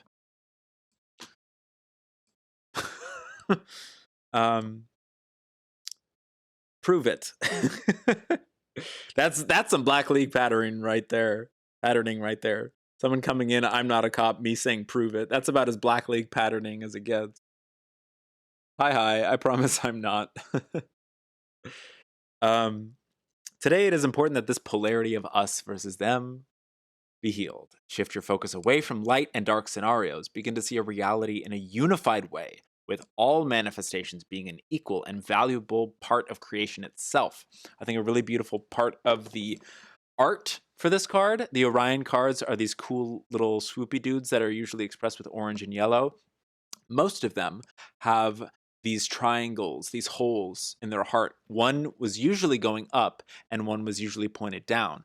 For this Black League patterning card, they're focusing away from each other. They're both going side to side as opposed to up and down, which is very interesting.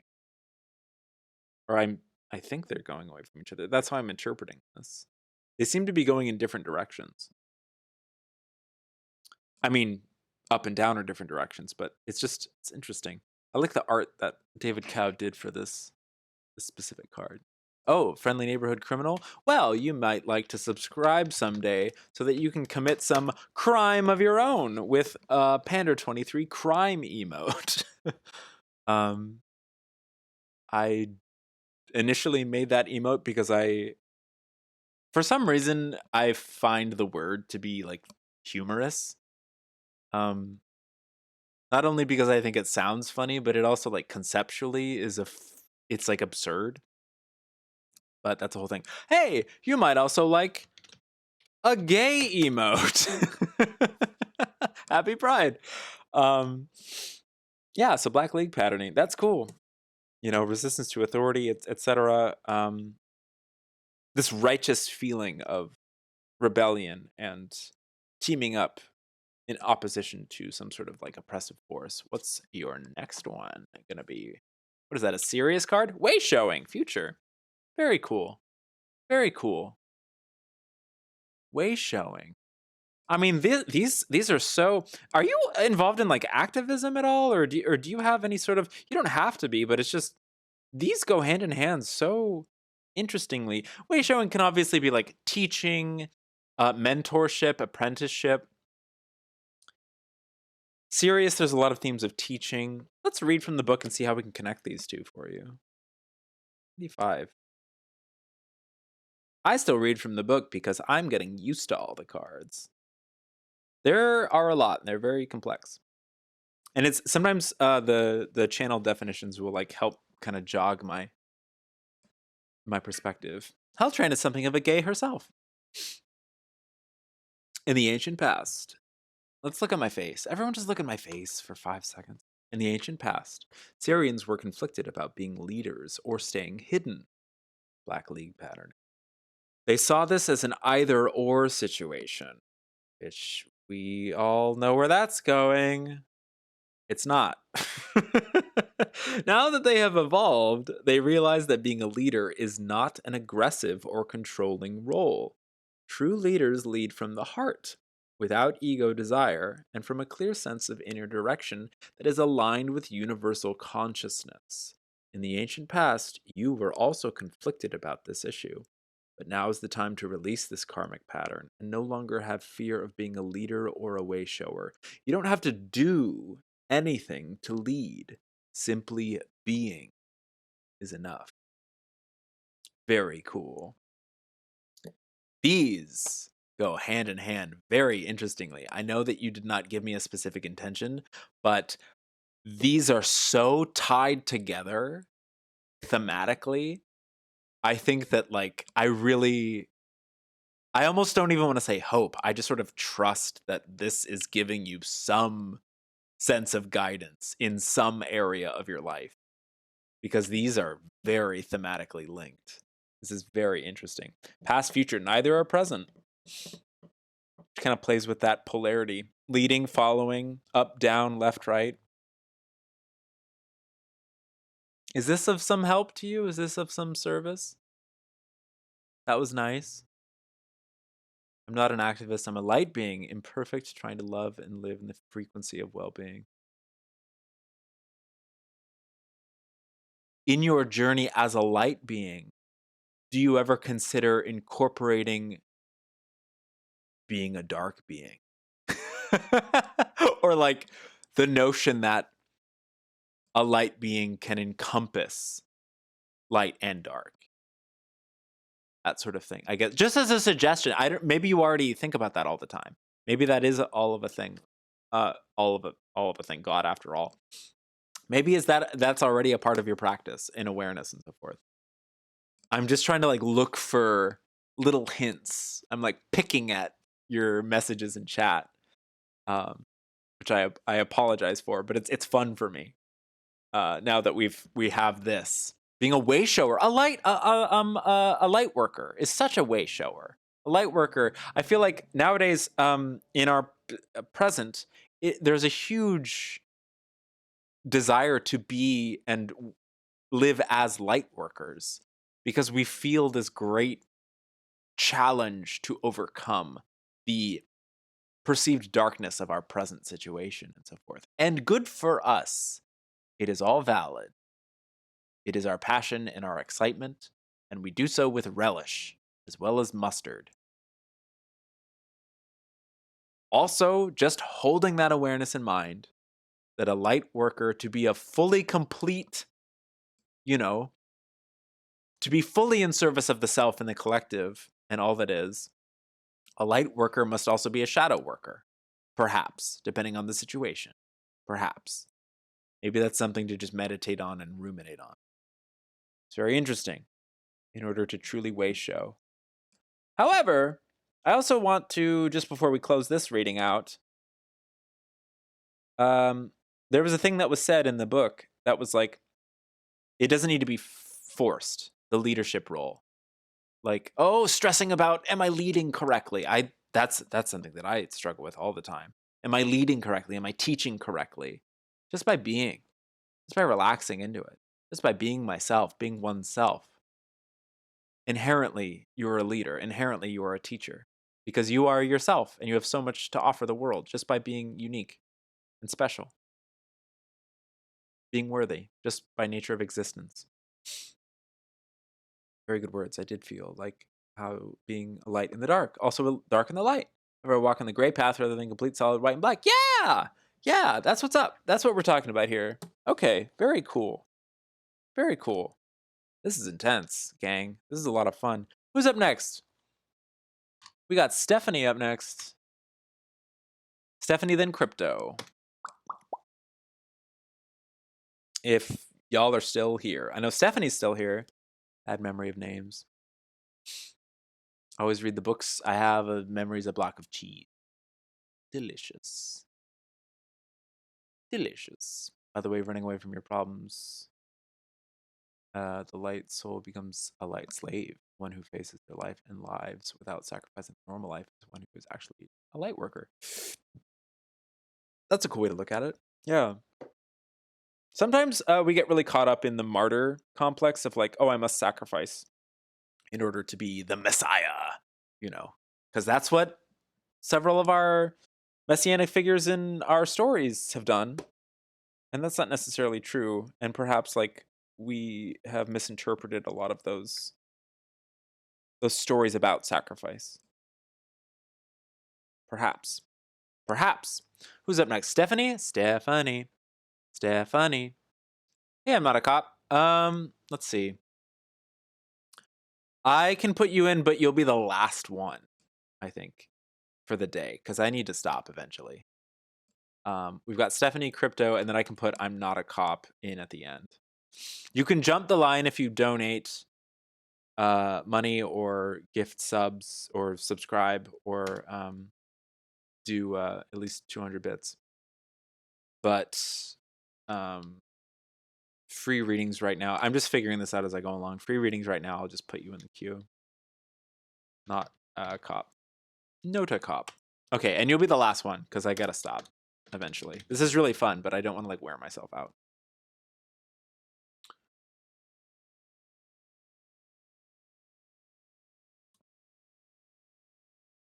That's true. Margot speaks the truth. If you get time, I look forward to give me a channels reading on your stream. Oh, I would love that. Can I follow you? Can I follow you right now? Love that. I love channel. That content is unavailable. Wait.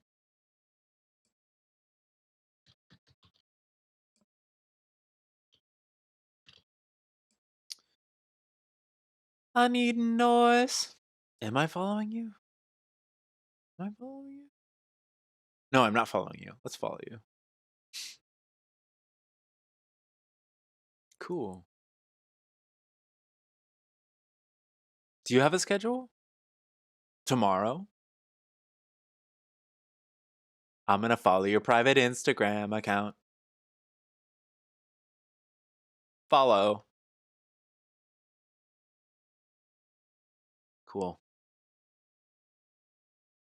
Scooby doo be doo be doo doo doo doo doo. Whew, friends.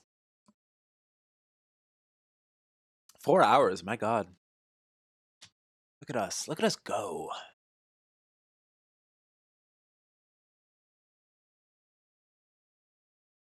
Stephanie, you're back. Perfect timing. Do you have a specific intention that you would like to focus on during this reading?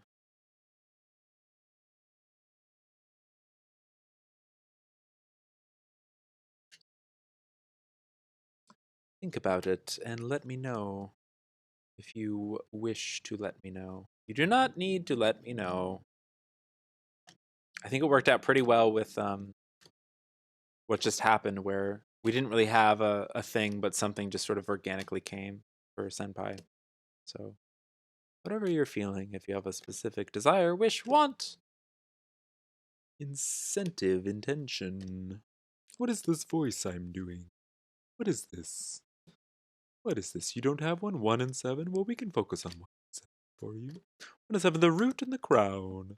The root and the crown. The beginning and the end of the octave. Until it loops around. The root and the crown. Ah. The root and the crown. Looping around. Why is this my voice?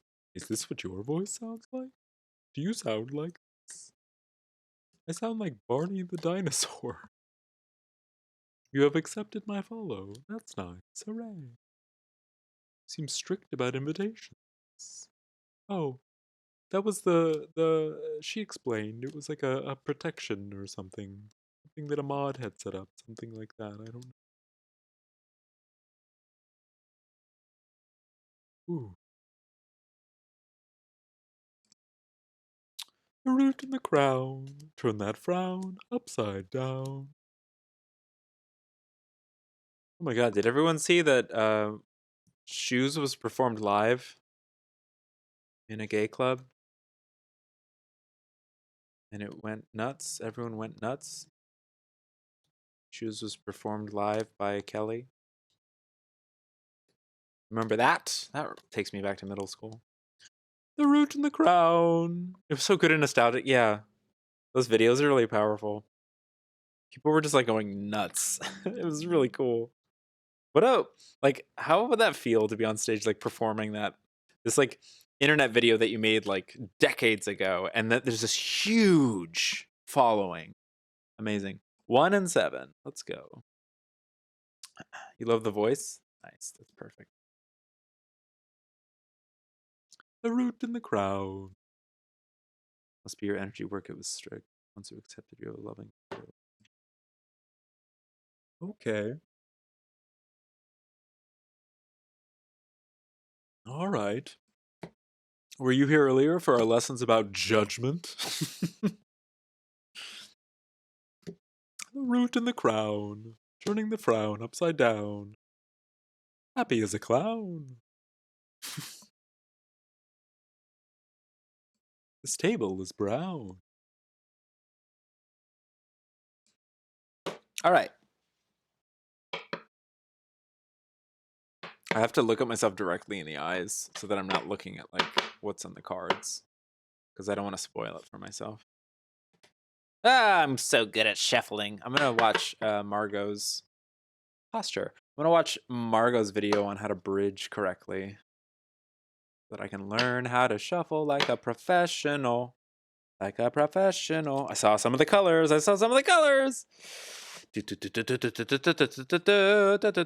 Wham.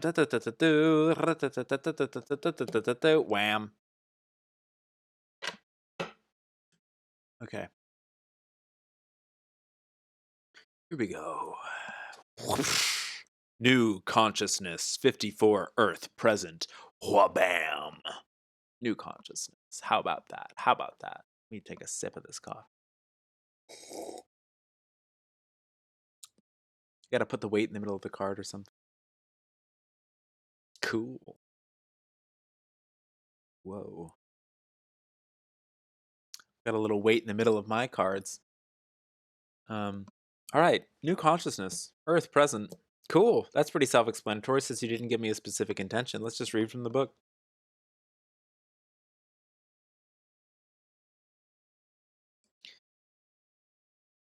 I don't mind a little weight in the middle of card. Oh, ad break starting in 58 seconds. Let's snooze that so we can get through this.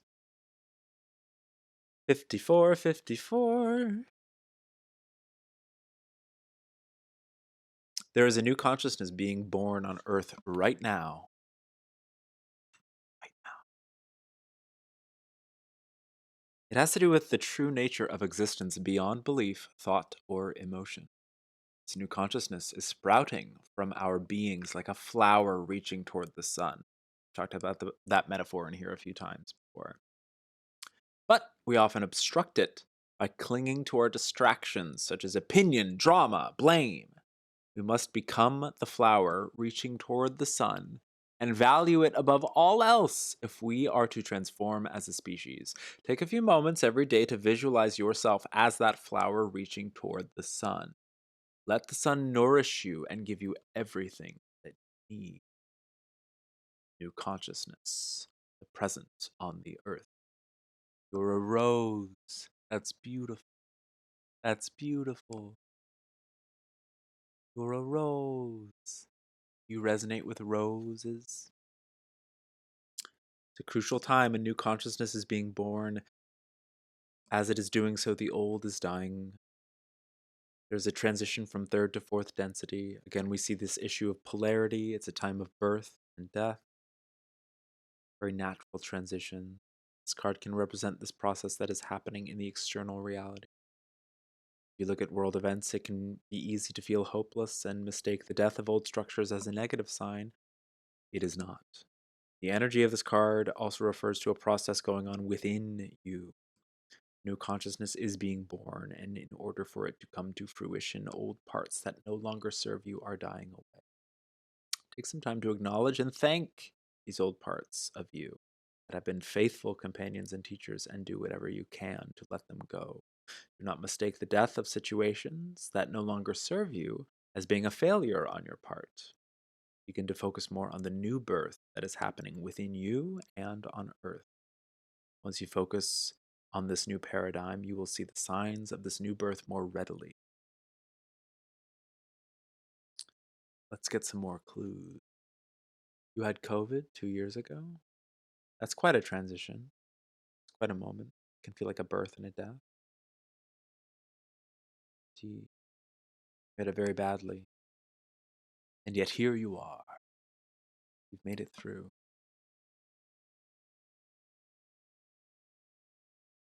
Very glad you are here. Holy shit.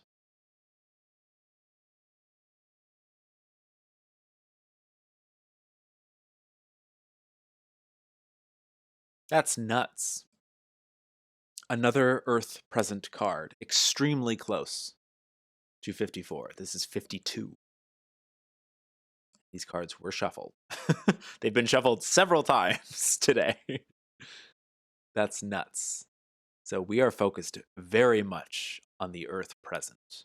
Themes of the present Earth right now. Just like one of the previous readings, which had to do with conservative attachments, progressive desires. We are moving from conservative attachments into progressive desires, into the inevitability of change, moving forward. And that doesn't necessarily mean a future. This is a present. Moving forward progressively is the present. It's a gift. That's beautiful. Progressive desires into the new consciousness. You are a rose. You are a rose in bloom. Beautiful. Let's read. Let's read. During a time of transformation, it is common to feel a great excitement and a desire to make sweeping change very quickly.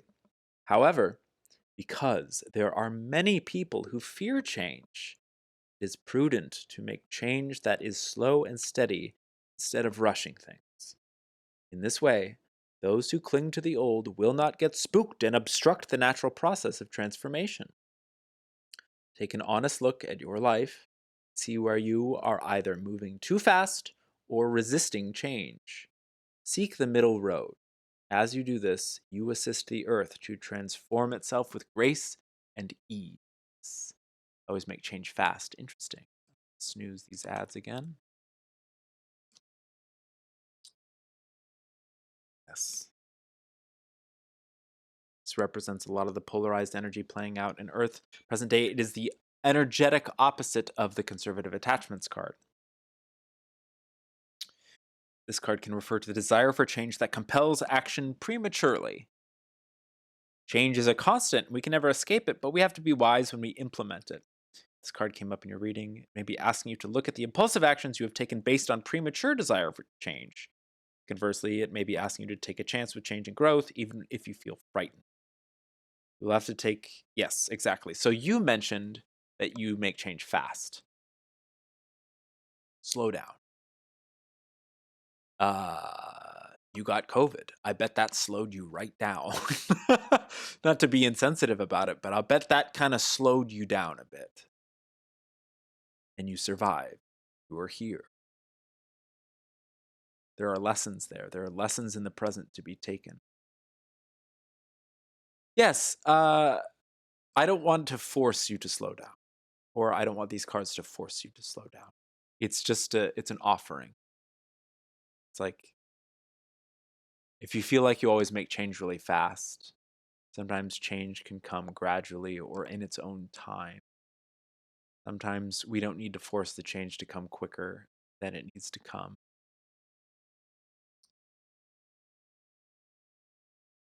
What was it that you came in here saying something? What did you say? The first thing you said when you came in here today, you said, I realized I'm not gay. What does that mean? What did that mean? You don't have to share if you don't want to go down that road, but it was the first thing you said in chat today. You're very welcome. But I just thought that was so interesting. Do you feel like you made a change to identify as gay and then you sort of backtracked it? Or what did that mean? I don't know. Maybe if you don't want to share, that's okay too. But I'm just trying to like tie that in with this reading here. It's interesting. It's fun to think about. What is gay? What is gay? What? How do we define gay? I've dropped 305 frames. That's nuts. The spirit says. That's beautiful. Spirit says it. Spirit says it. Who's up next? Crypto. Crypto girl, are you here? What is gay? Who is gay? Crypto girl is here. Let's go. Do you have a specific intention you want to focus on, Crypto girl 99? Crypto girl 99. Sounds like a superhero. I bet you are a superhero, Crypto girl 99. What is gay? I feel like a Skeksis from Dark Crystal. Ex Steven is still thinking about me if he still cares. Okay. You've been hurt by a lot of men and I change a lot. Okay. Yeah. Well, those two go hand in hand, don't they? And I may be biased here, but I just think we should all be, all be a bit open to, I'm not here to tell you who to fall in love with, but, All right. I'm hurt by a lot of men and I change a lot. Stephanie, that's beautiful. Well, that sucks, but that's beautiful. Love and peace. All right, crypto girl. Let's see. Let's see if your ex Steven is still thinking about you and if he still cares. Steven. Steven. Steven. Steven. Who is Steven? What is this Steven you speak of? Still thinking about you. Interesting. Let's see what we'll get. Let's see what will come from this. Incoming ad break. I have to let the ads play. But so it'll take I'm gonna keep shuffling. So keep thinking about Steven. Something, or I can talk to you through I can talk to you through the chat, but the ads have to play. They will in a second, probably. Someone I was really deeply in love with, but shit happened. Yeah, for sure. For sure, Crypto Girl 99. I know how that goes. All right, I'll see you on the other side. I'm shuffling. Steven Gay. It's not like I'm trying to like cast a spell to make Steven gay.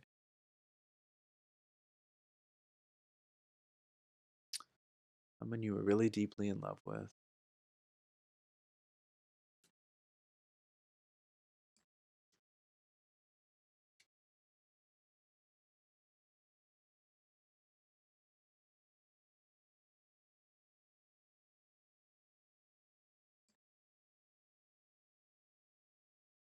Does Crypto Girl's ex Steven still think about? Does Steven care? I have a feeling. It's just a hunch, and I don't know what the cards are gonna say. But I have some predictions of my own.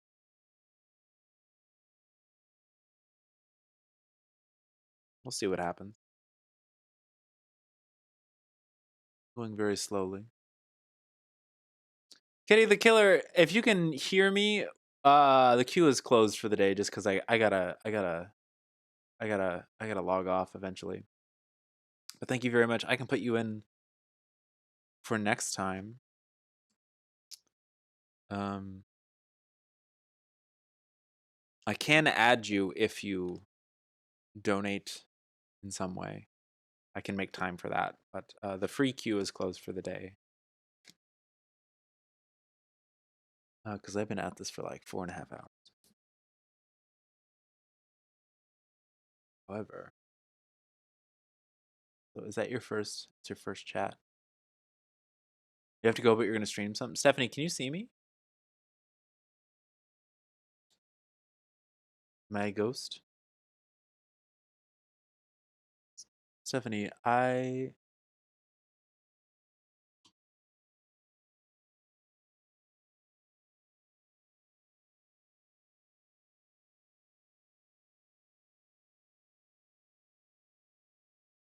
you say your mom doesn't care who you love, but your dad does care. Have a good stream. Bye. Okay. Hold on. Let me send you love. You have a good stream. All right, 23 seconds till Steven. Sound like Pearl from Steven Universe.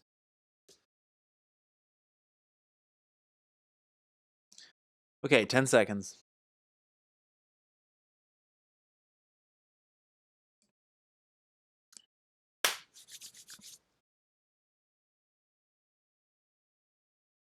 Are you back? Welcome back. Hello? Are you back? Welcome back. Hello? Are you back? You there? Hello? Hello. So we're going to talk to Crypto Girl 99 about Steven. Crypto Girl 99, if you can hear me and see me, pick two numbers between 1 and 7. Between and including 1 and 7 that are two different numbers. Do you have two different numbers? We can also have one of those numbers. Unless if you can't think of a number, I'll pick them for you. 7. Cool. What's the other one? 7 and 1. Very cool. The root and the crown, the root and the crown. All encompassing, the root and the crown. Very cool. Okay. Is your ex still thinking about you? Does he care? This Stephen. Very brave of you to give up his name, Stephen. I'm going to focus on his name now. Stephen. I was a huge fan of Steven Universe, and there's this really silly like parody of it where it just is Pearl saying Steven over and over again, and it's really, really funny, and she's like says it in this funny voice. Okay. Hoo-ha.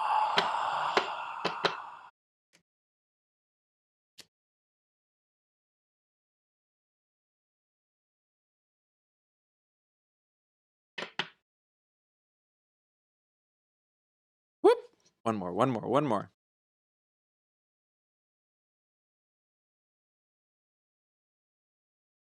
Steven.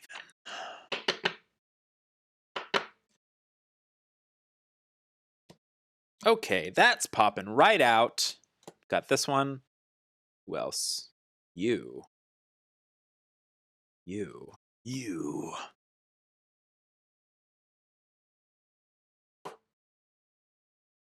Shabam. Progressive Desires. We just had that card. That's the last card that we just pulled. Progressive Desires. Well, doesn't that make sense? Embracing change. It's a breakup. Progressive Desires.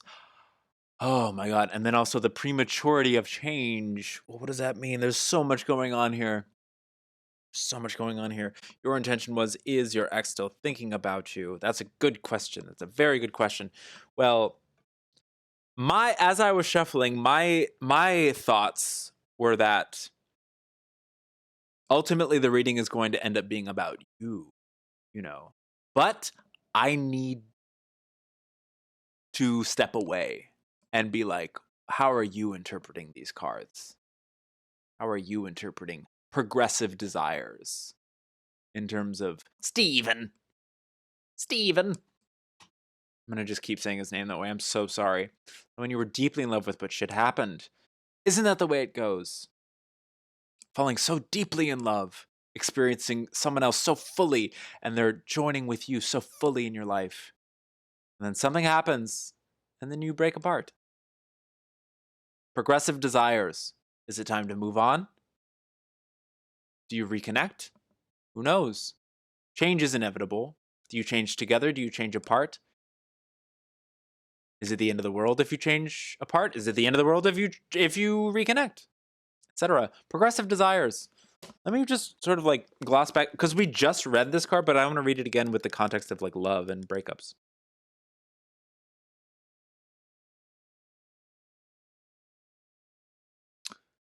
During a time of transformation, it is common to feel a great excitement and a desire to make sweeping change very quickly.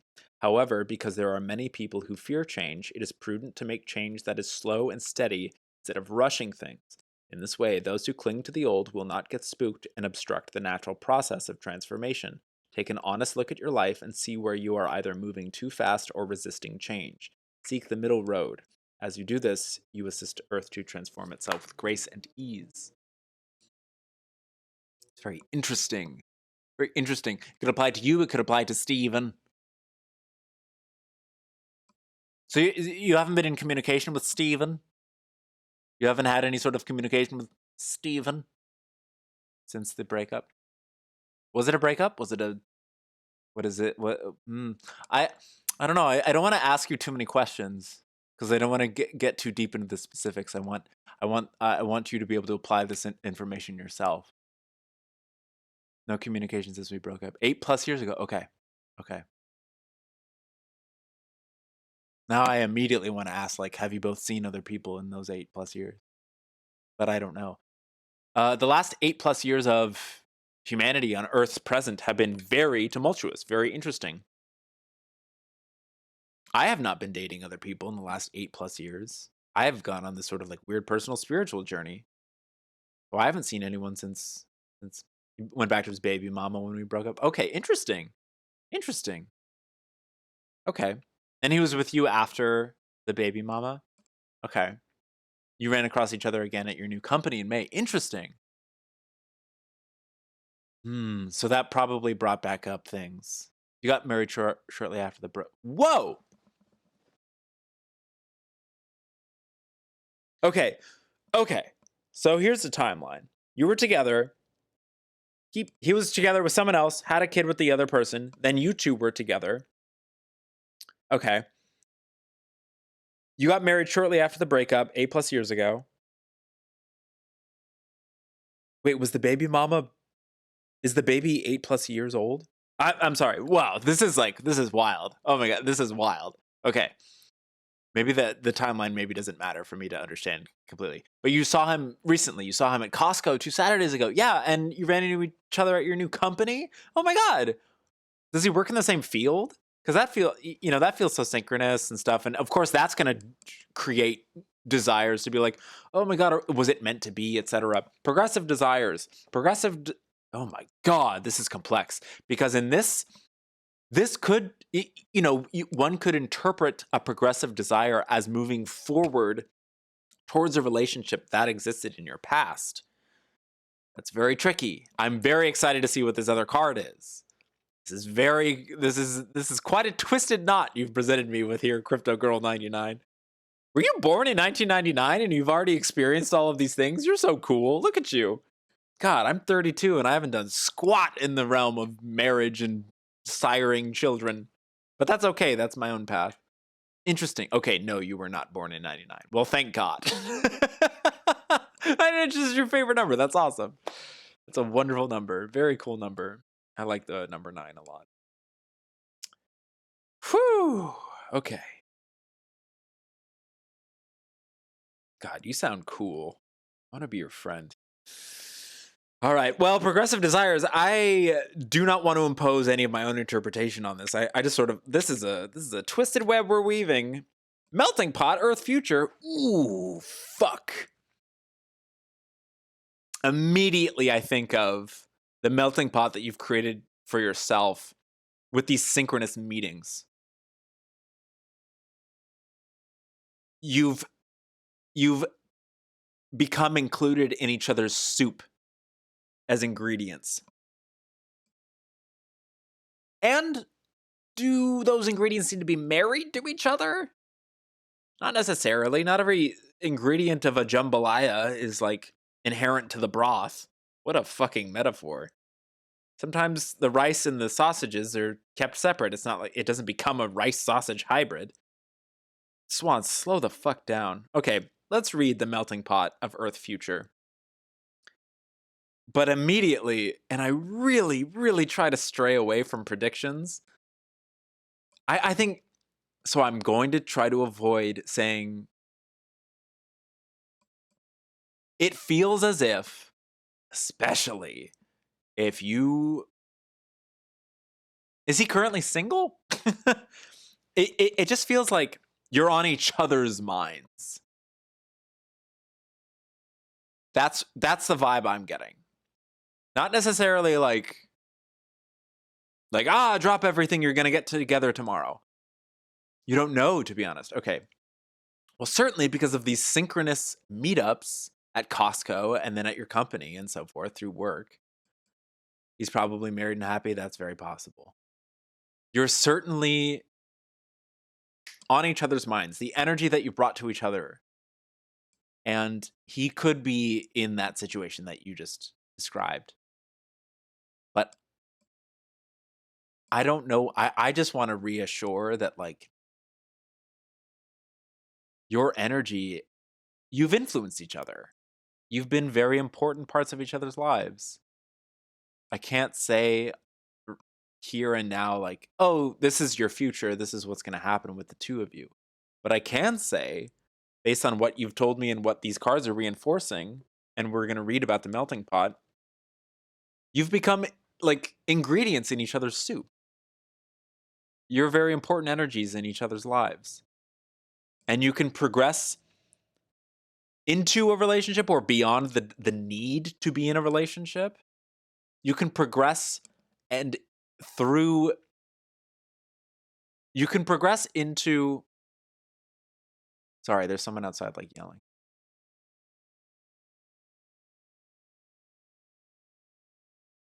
Oh, it's my family. Progressing into a state where you can integrate each other's energies as that soup. You're like the yin to his yang, the dark and the light. There you go. You taught each other stuff. Even if you're not romantically together, those lessons still linger. Those memories are still very real. You're like the sun and the moon. That's intense. Here, let's read about a melting pot. What time is it? Okay, we're good.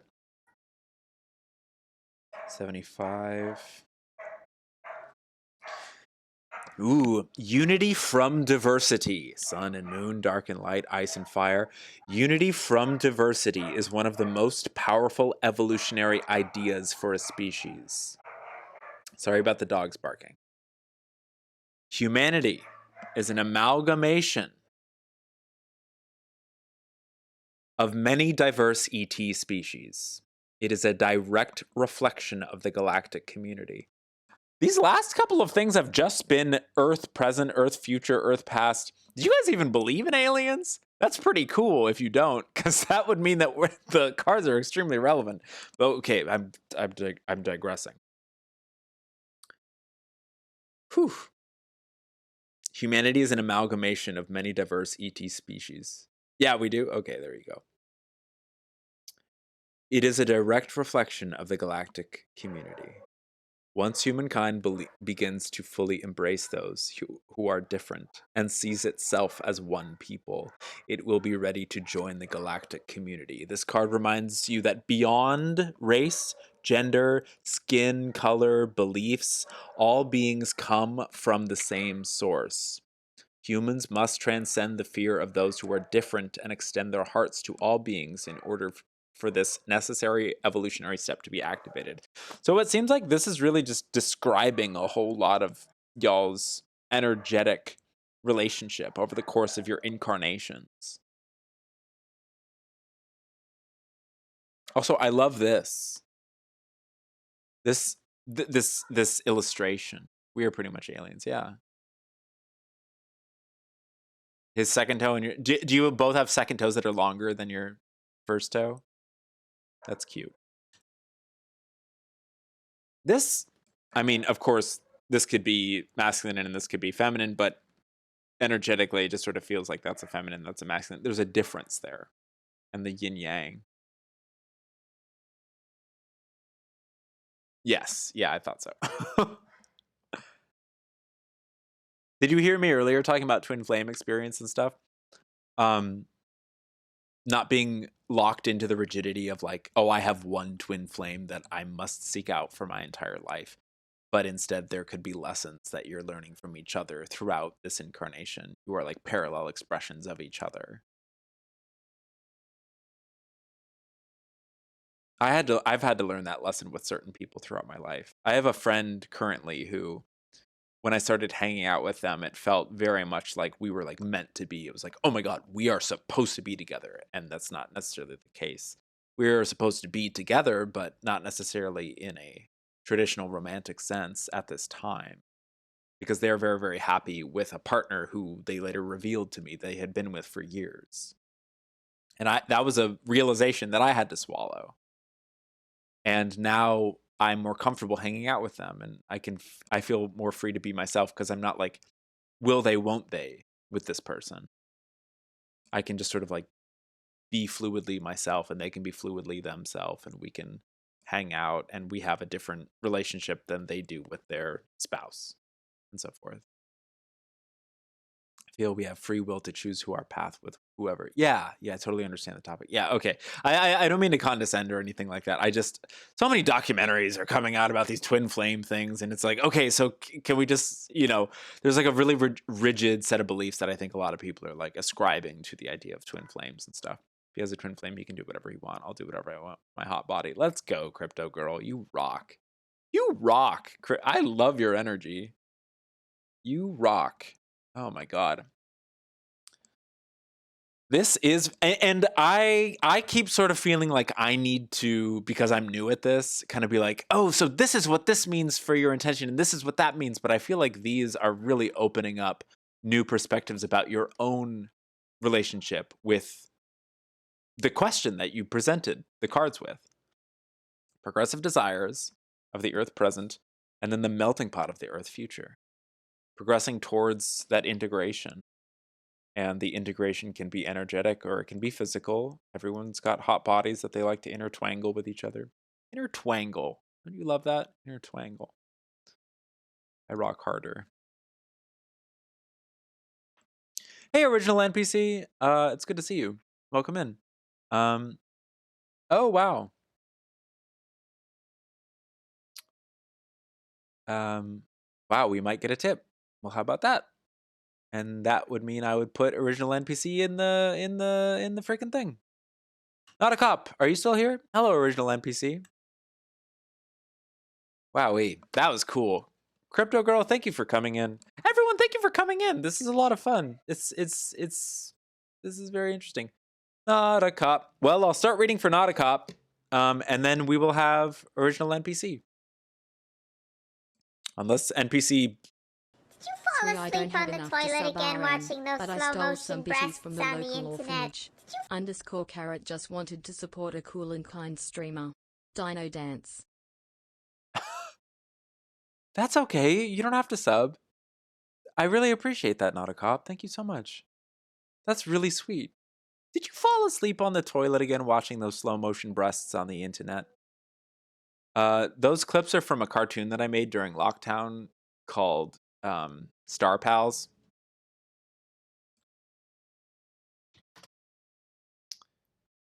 You can actually you can check it out there.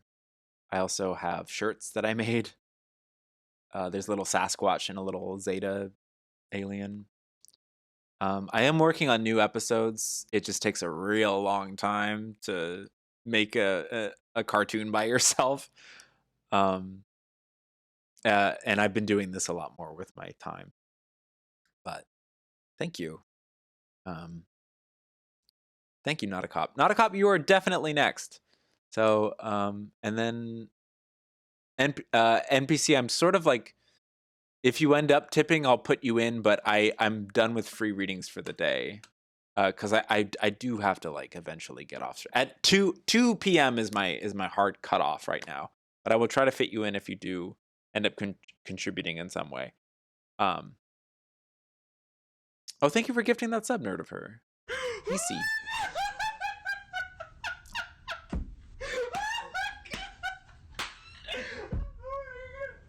Okay. That was cute.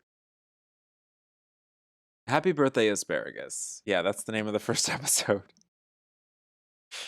Yeah, I really want to work on new episodes. I was thinking of some new plots, like on the drive over here, actually. All right, Not a Cop.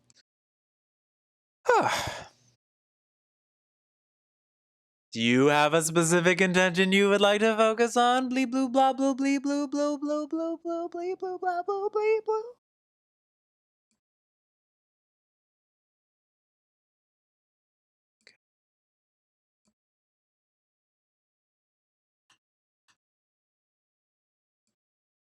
Everyone is so kind.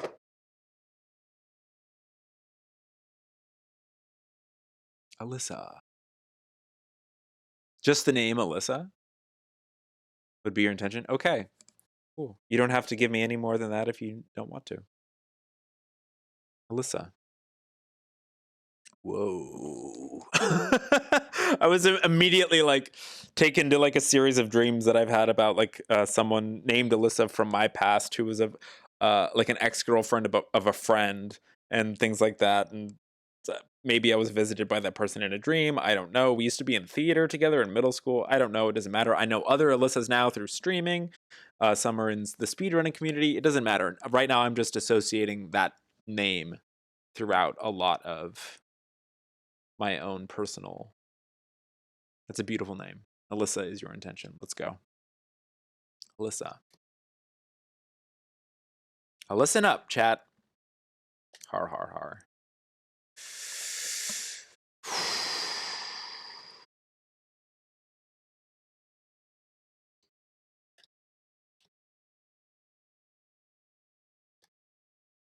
Alyssa. about all I know about her, but I have this inescapable feeling I know them. I think I know where from, but it's a memory I've only ever shared once. Interesting. Interesting.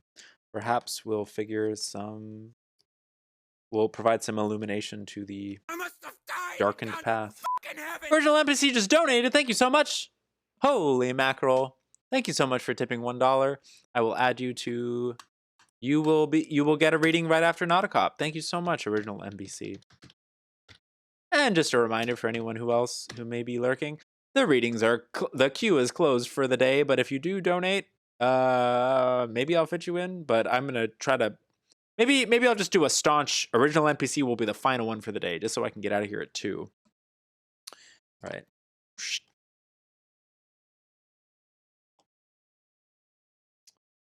Thank you everyone so much for the support today.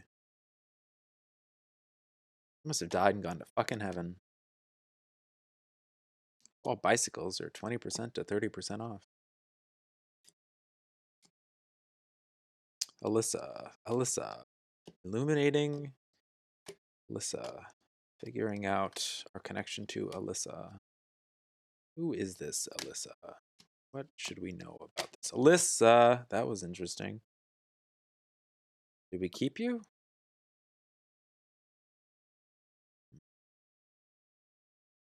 Yes. We will keep you. Alyssa. Do you have 2 numbers? You don't need 2 numbers. But if you have some,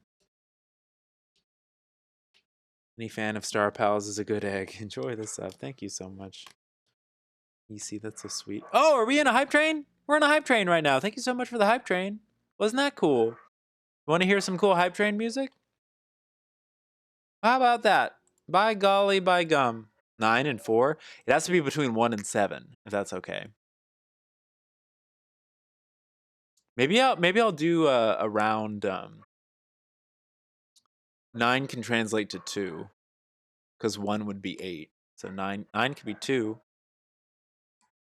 Is that comfortable for you if I do 2 and 4? Or if you'd rather pick another number other than 9?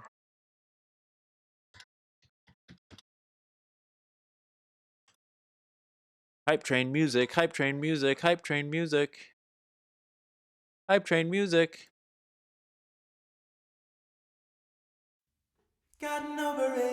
Oh, the train is over. We can do 6 and 4, yes.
Thank you for the follow. Original NPC, thank you so much. Thank you guys for the hype train.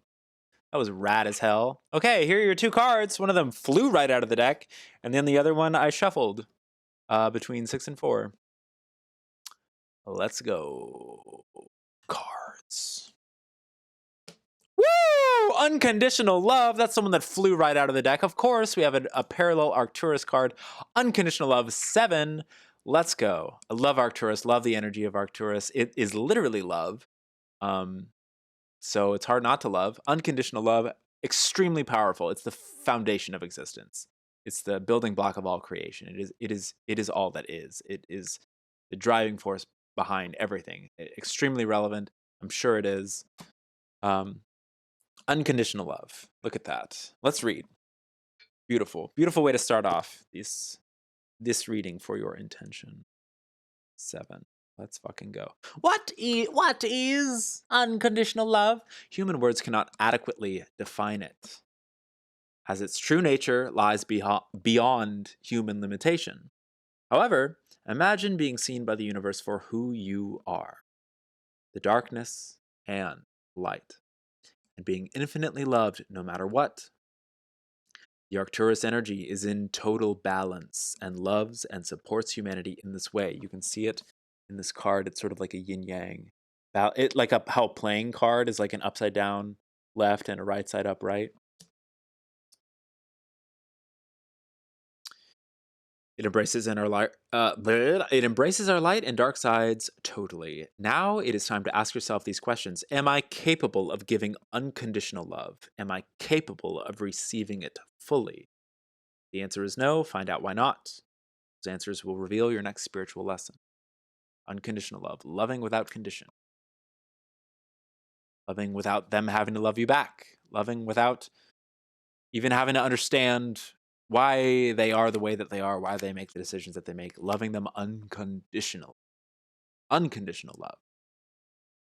Just as the universe unconditionally loves you, you are unconditionally loved. Survival fears. Ooh. Zeta Reticuli past. Ooh. Thematically, we know about this. Thematically, we know all about the past of the Zeta Reticuli, needing to move underground, needing to transform the self, to mutate, to advance technology out of this desperation, this anxiety to survive. Giving up trust in favor of control, so to speak. Survival fears, Zeta Reticuli past. Interesting. 30. God, we opened almost right to it. In the ancient days of the Zeta Reticuli, their species nearly destroyed themselves due to high planetary toxicity and misuse of technology. When they realized that their species was dying, they experienced the most primal of fears, that of no longer continuing as a species. These survival fears forced them to look deeply within and make drastic changes. The same is true in our lives. Often we don't make changes until we can clearly see that our old ways will only destroy us. By then, we have little chance of change.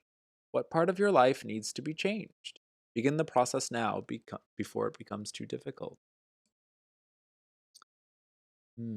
Originally from the Vega colonies, the Zeta species created a very unbalanced society that focused on mental ability and technological advancement to the exclusion of nearly all else, creating a very toxic environment, causing sterility, rapidly declining ecosystem. Yes. Interesting. So for me, I don't know entirely like what your relationship is with this Alyssa.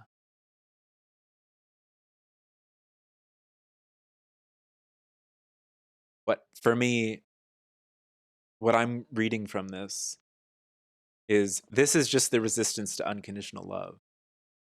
The only thing stopping from integrating this memory that you may have entirely through the power.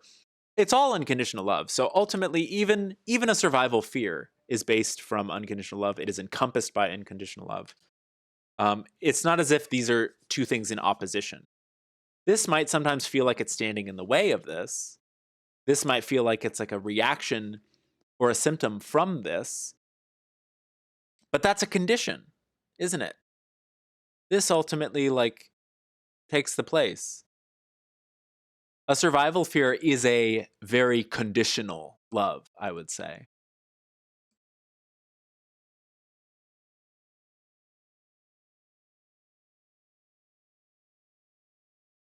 It is action born of that anxiety that you need to do something in order to survive. Otherwise, you will cease to exist. But that's not necessarily true, because you will always exist as unconditional love, even in a formless state, even in death, in life, in birth. No matter what state the relationship you and this mysterious Alyssa may take, there is always unconditional love, even if you fear the survival of the relationship.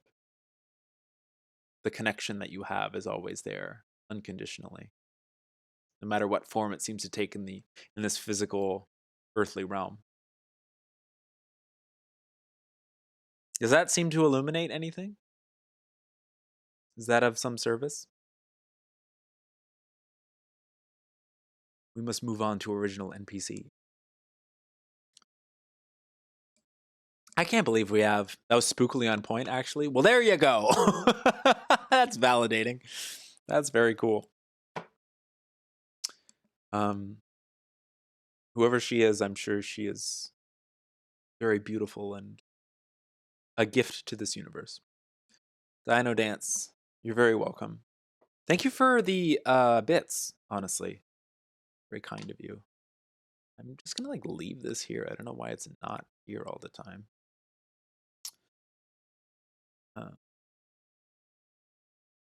Okay, original NPC, are you here? Can you hear my voice? If so, can you let me know if there's an intention that you wish to focus on?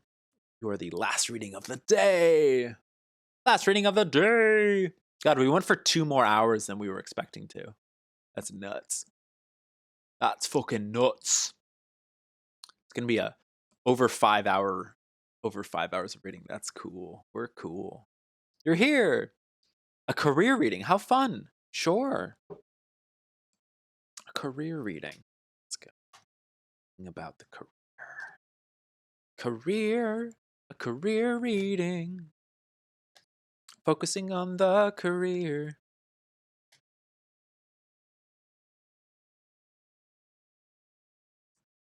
You are here, and we're here to celebrate your career. We're here. Career. Get used to it. Met a girl in a dream, then you met her at the park, then you never saw her again until yesterday. Got you thinking about stuff. Yes, I imagine. That would be very cryptic. I would obsess over that. Hell. Yeah. It's very powerful. Well, it's very cool. It sounds like not only is she an aspect of you on some level, but also you have this interesting connection, and that inherently is based on unconditional love. Whether or not that manifests itself in some sort of like earthly expectation of, oh, we become a couple now, or oh, we are going to be best friends, or oh, we're going to be business partners or something, that you have to let go of all of that. Like, that's where the survival fears keep it. Oh, we have to work to survive to keep that connection going. It is inherent. You very clearly have this inherent connection with this person. Let synchronicity guide you as you act on your excitement and your passions. All right. Using your discernment and your what feels good and is of unconditional love. Career. We're focusing on original NPC's career. The original NPC. I know a lot of NPCs have careers in video games because they're usually the people you buy stuff from and the ones who have stuff you gotta do. That's really cool. I like that. Purpose. NPCs sure do have a lot of purpose. I'm just like riffing on your username right now. Do I know you? No. This is your first time in here. I could still know you. I don't know. We know each other now. Okay. Do you have 2 numbers between 1 and 7 that you're interested in focusing on? Career. I wonder what chakras are aligned. I mean, any chakra could align with career. Career is so open-ended. It's not like one chakra is the career chakra. You know, hell, even the like career-oriented tarot cards, they could be subjective. First time here. What are you buying? What are you selling? I love that game. You message her basically just being like, hey, do you know someone kind of want to see? Who? Yeah, exactly. 3 and 7, beautiful numbers, beautiful numbers. 3, what is that? The solar plexus. Let's go. That's career, purpose, drive, moving forward. You got goals, you're oriented. 7, crown, being open at the top to all possibilities. Inspiration coming from the cosmos. I love it. 1, 2, 3, and 7. Let's go. Very fun NPC. Very fun. Very, very, very juicy. Delicious morsels. Yes. Okay. Let's calm down. Everyone calm down.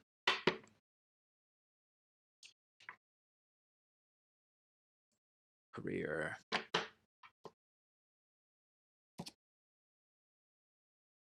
Career. Career. Career. Career. Career, career, career, career.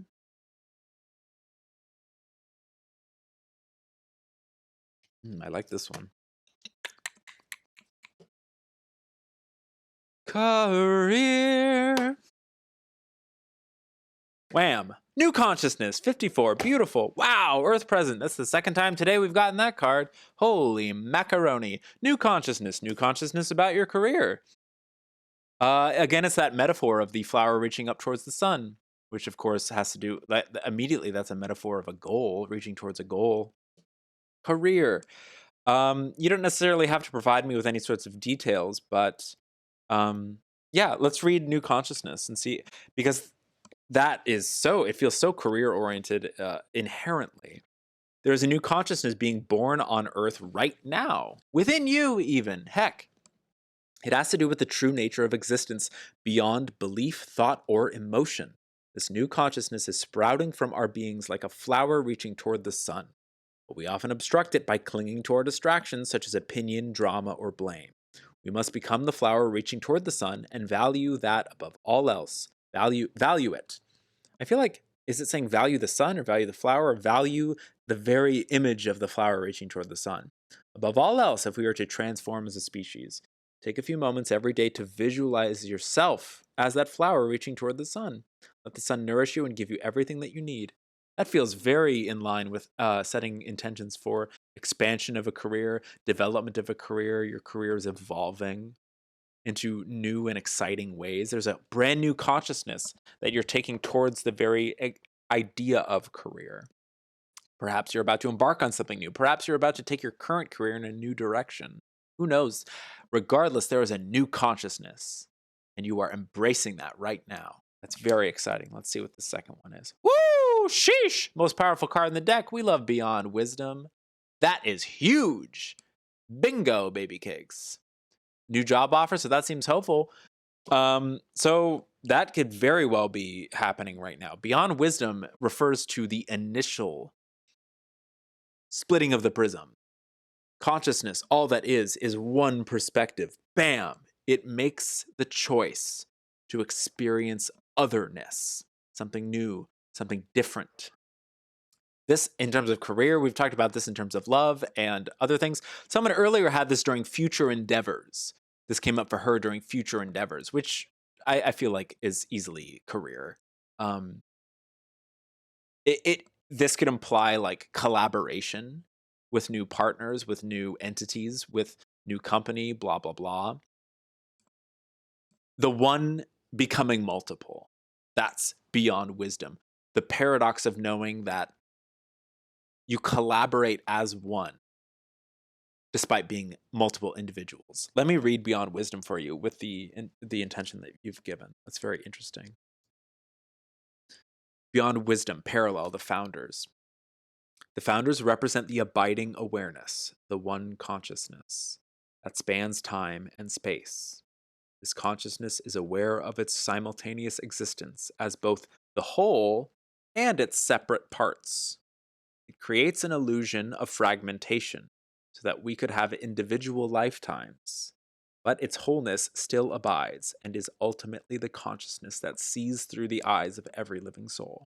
This is your true self. Some call it God. Because this card points to your true nature, it is the most powerful card of this deck. It cuts through illusion and moves beyond wisdom. It is you.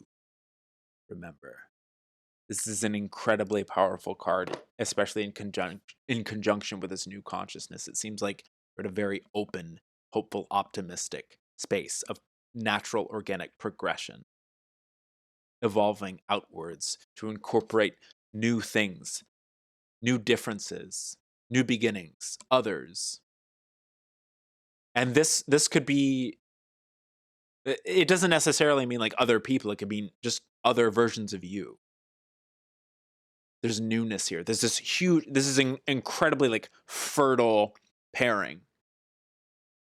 It just seems like it's bursting with opportunity. So I really do, like, you can easily carry that excitement, that intention of excitement, of new possibilities and new consciousness with that trust beyond wisdom. That it's happening. If it doesn't come in the way that you want it or expect it, that's okay. A result still occurred. Something else may happen. Something else may come out of the woodwork, depending on the way that you fluidly follow your excitement. This is very powerful. This is intense. It's hard to like kind of like rein these concepts into career. Like, what does that mean, career? Steven. You hope it comes in the way you want. Don't we all? Don't we all? There are ways that we sort of want our physical reality to play out. And there's ways that our physical realities play out. And sometimes it's a little nudge from our higher selves being like, hey, this is what you need right now. Inevitably, you're going to get what you need in the moment. That's the new consciousness. Opening up to, is what I want what I need? Is what I'm getting ultimately what I need, regardless of whether or not it feels like what I want? It's hard to wrestle these two things, especially in the present Earth paradigm, because we're very caught up with career. Well, which is fine. It's good because usually, ideally, career is an expression of our passion. It's an expression of our excitement, what we would most like to be doing. I assume that you are applying to jobs or careers in a field that you are excited about, that like makes you want to get up and go to work, or makes you want to get out of bed in the morning, or makes you want to focus on that with your waking moments. That's huge. That's like the secret, I think, to, because the universe is it. I'm sort of like trailing off here because I'm getting exhausted, but it's just like this is I was not expecting this card, but it came up for the future endeavors reading earlier with another friend, and that is very career oriented. So maybe if you can watch the VOD and hear what I gave her, a very rousing speech. But it's like, this is such a powerful freaking card. Like,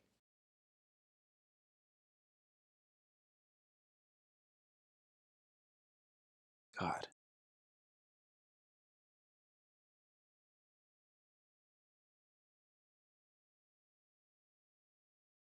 Give me a second.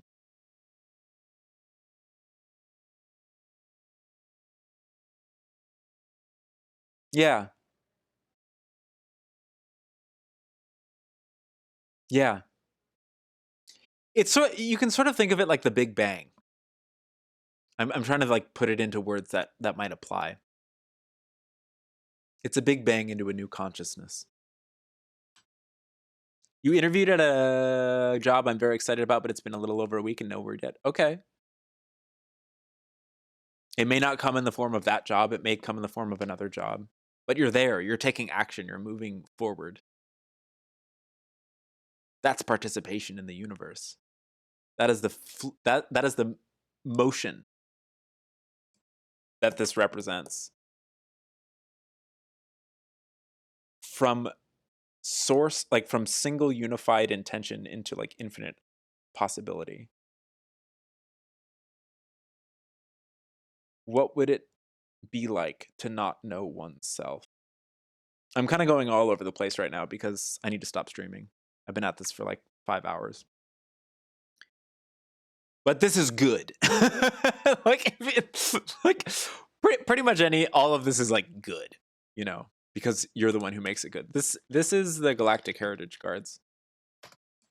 These are not tarot cards. This is it's a nonlinear archetypal deck. I guess it deals with like extraterrestrial civilizations. It deals with earthly civilizations. The last several readings have involved Earth cards, so that's pretty cool. We started off like going way out all over the place, all over the galaxy, and then the last like 3 readings have involved these middle of the road Earth cards, which is really cool. It to me it represents, and of course stretching the boundaries back to the founders, but it's like, to me it's representing like this practical use of this really out there woo-woo cosmic knowledge being shoved into the physical reality of our limited human experience, which is a beautiful poetic expression of that infinite cosmos. It's like, let's take all this space wisdom and shove it into our like human experience with linear time, like lifespans. We've got opinions, we've got drama, we've got careers to think about, we've got love lives to think about. And all of this can be a little fractal, a little metaphor of everything that's happening out here. And this is about as out there as it gets, beyond wisdom. 0 is source. 0, if there was to be a 0 card, this is number 1. If there was to be a 0 card, that would be all that is. That would be complete unity of everything. Like, you could metaphorically, it can be thought of as like a smooth silver ball, like a metallic ball. And then this, beyond wisdom, represents that initial fractalization, or the album cover of The Dark Side of the Moon, Pink Floyd. The silver ball becomes a disco ball. Suddenly, there's multiple perspectives. Suddenly, because of the desire to feel other, to feel difference, to feel change, all that is becomes difference. Like, does that make sense? So, and that is like the most inherent cosmic fuel, cosmic motivator in consciousness. That's why this card is so powerful. That's what it represents, that initial stepping out from source into difference. And that's also why I liken it to the Big Bang. So it's a huge, in terms of a career, I think these are a very powerful pairing. It's like an explosion into a new perspective, a new journey for you. It could very well come in the form of the job that you want, but it could very well come in a different form as well. Regardless, there will be a very exciting shift in this search that you're currently on. That's very exciting. This is, yeah. Okay. I hope that serves you. I have to stop. Because I never want the readings to become inauthentic. I never want to start like rambling jargon. And I feel like after 5 hours and 13 minutes, I might start doing that if I keep trying to explain. So I'm going to trust that I've just like left you with enough information to do what thou wilt. It's very important to me that I never like reach the point of inauthenticity. Because I've done that with like earlier readings where I'm trying really hard to like over explain something about a card that maybe I'm struggling with and doesn't necessarily have anything to do with anything else. So Knowing when to hold them, knowing when to fold them, as Heltran said earlier. Chat, this was so much fun. We just did this for 5 hours, and the majority of it was individual readings. I've never done that many individual readings, and people respected my request to tip and donate. Thank you very much, Original NPC, for contributing to that. Thank you, everyone. I'd really like to try to thank everyone that I can before I raid out. Okay. So let's see.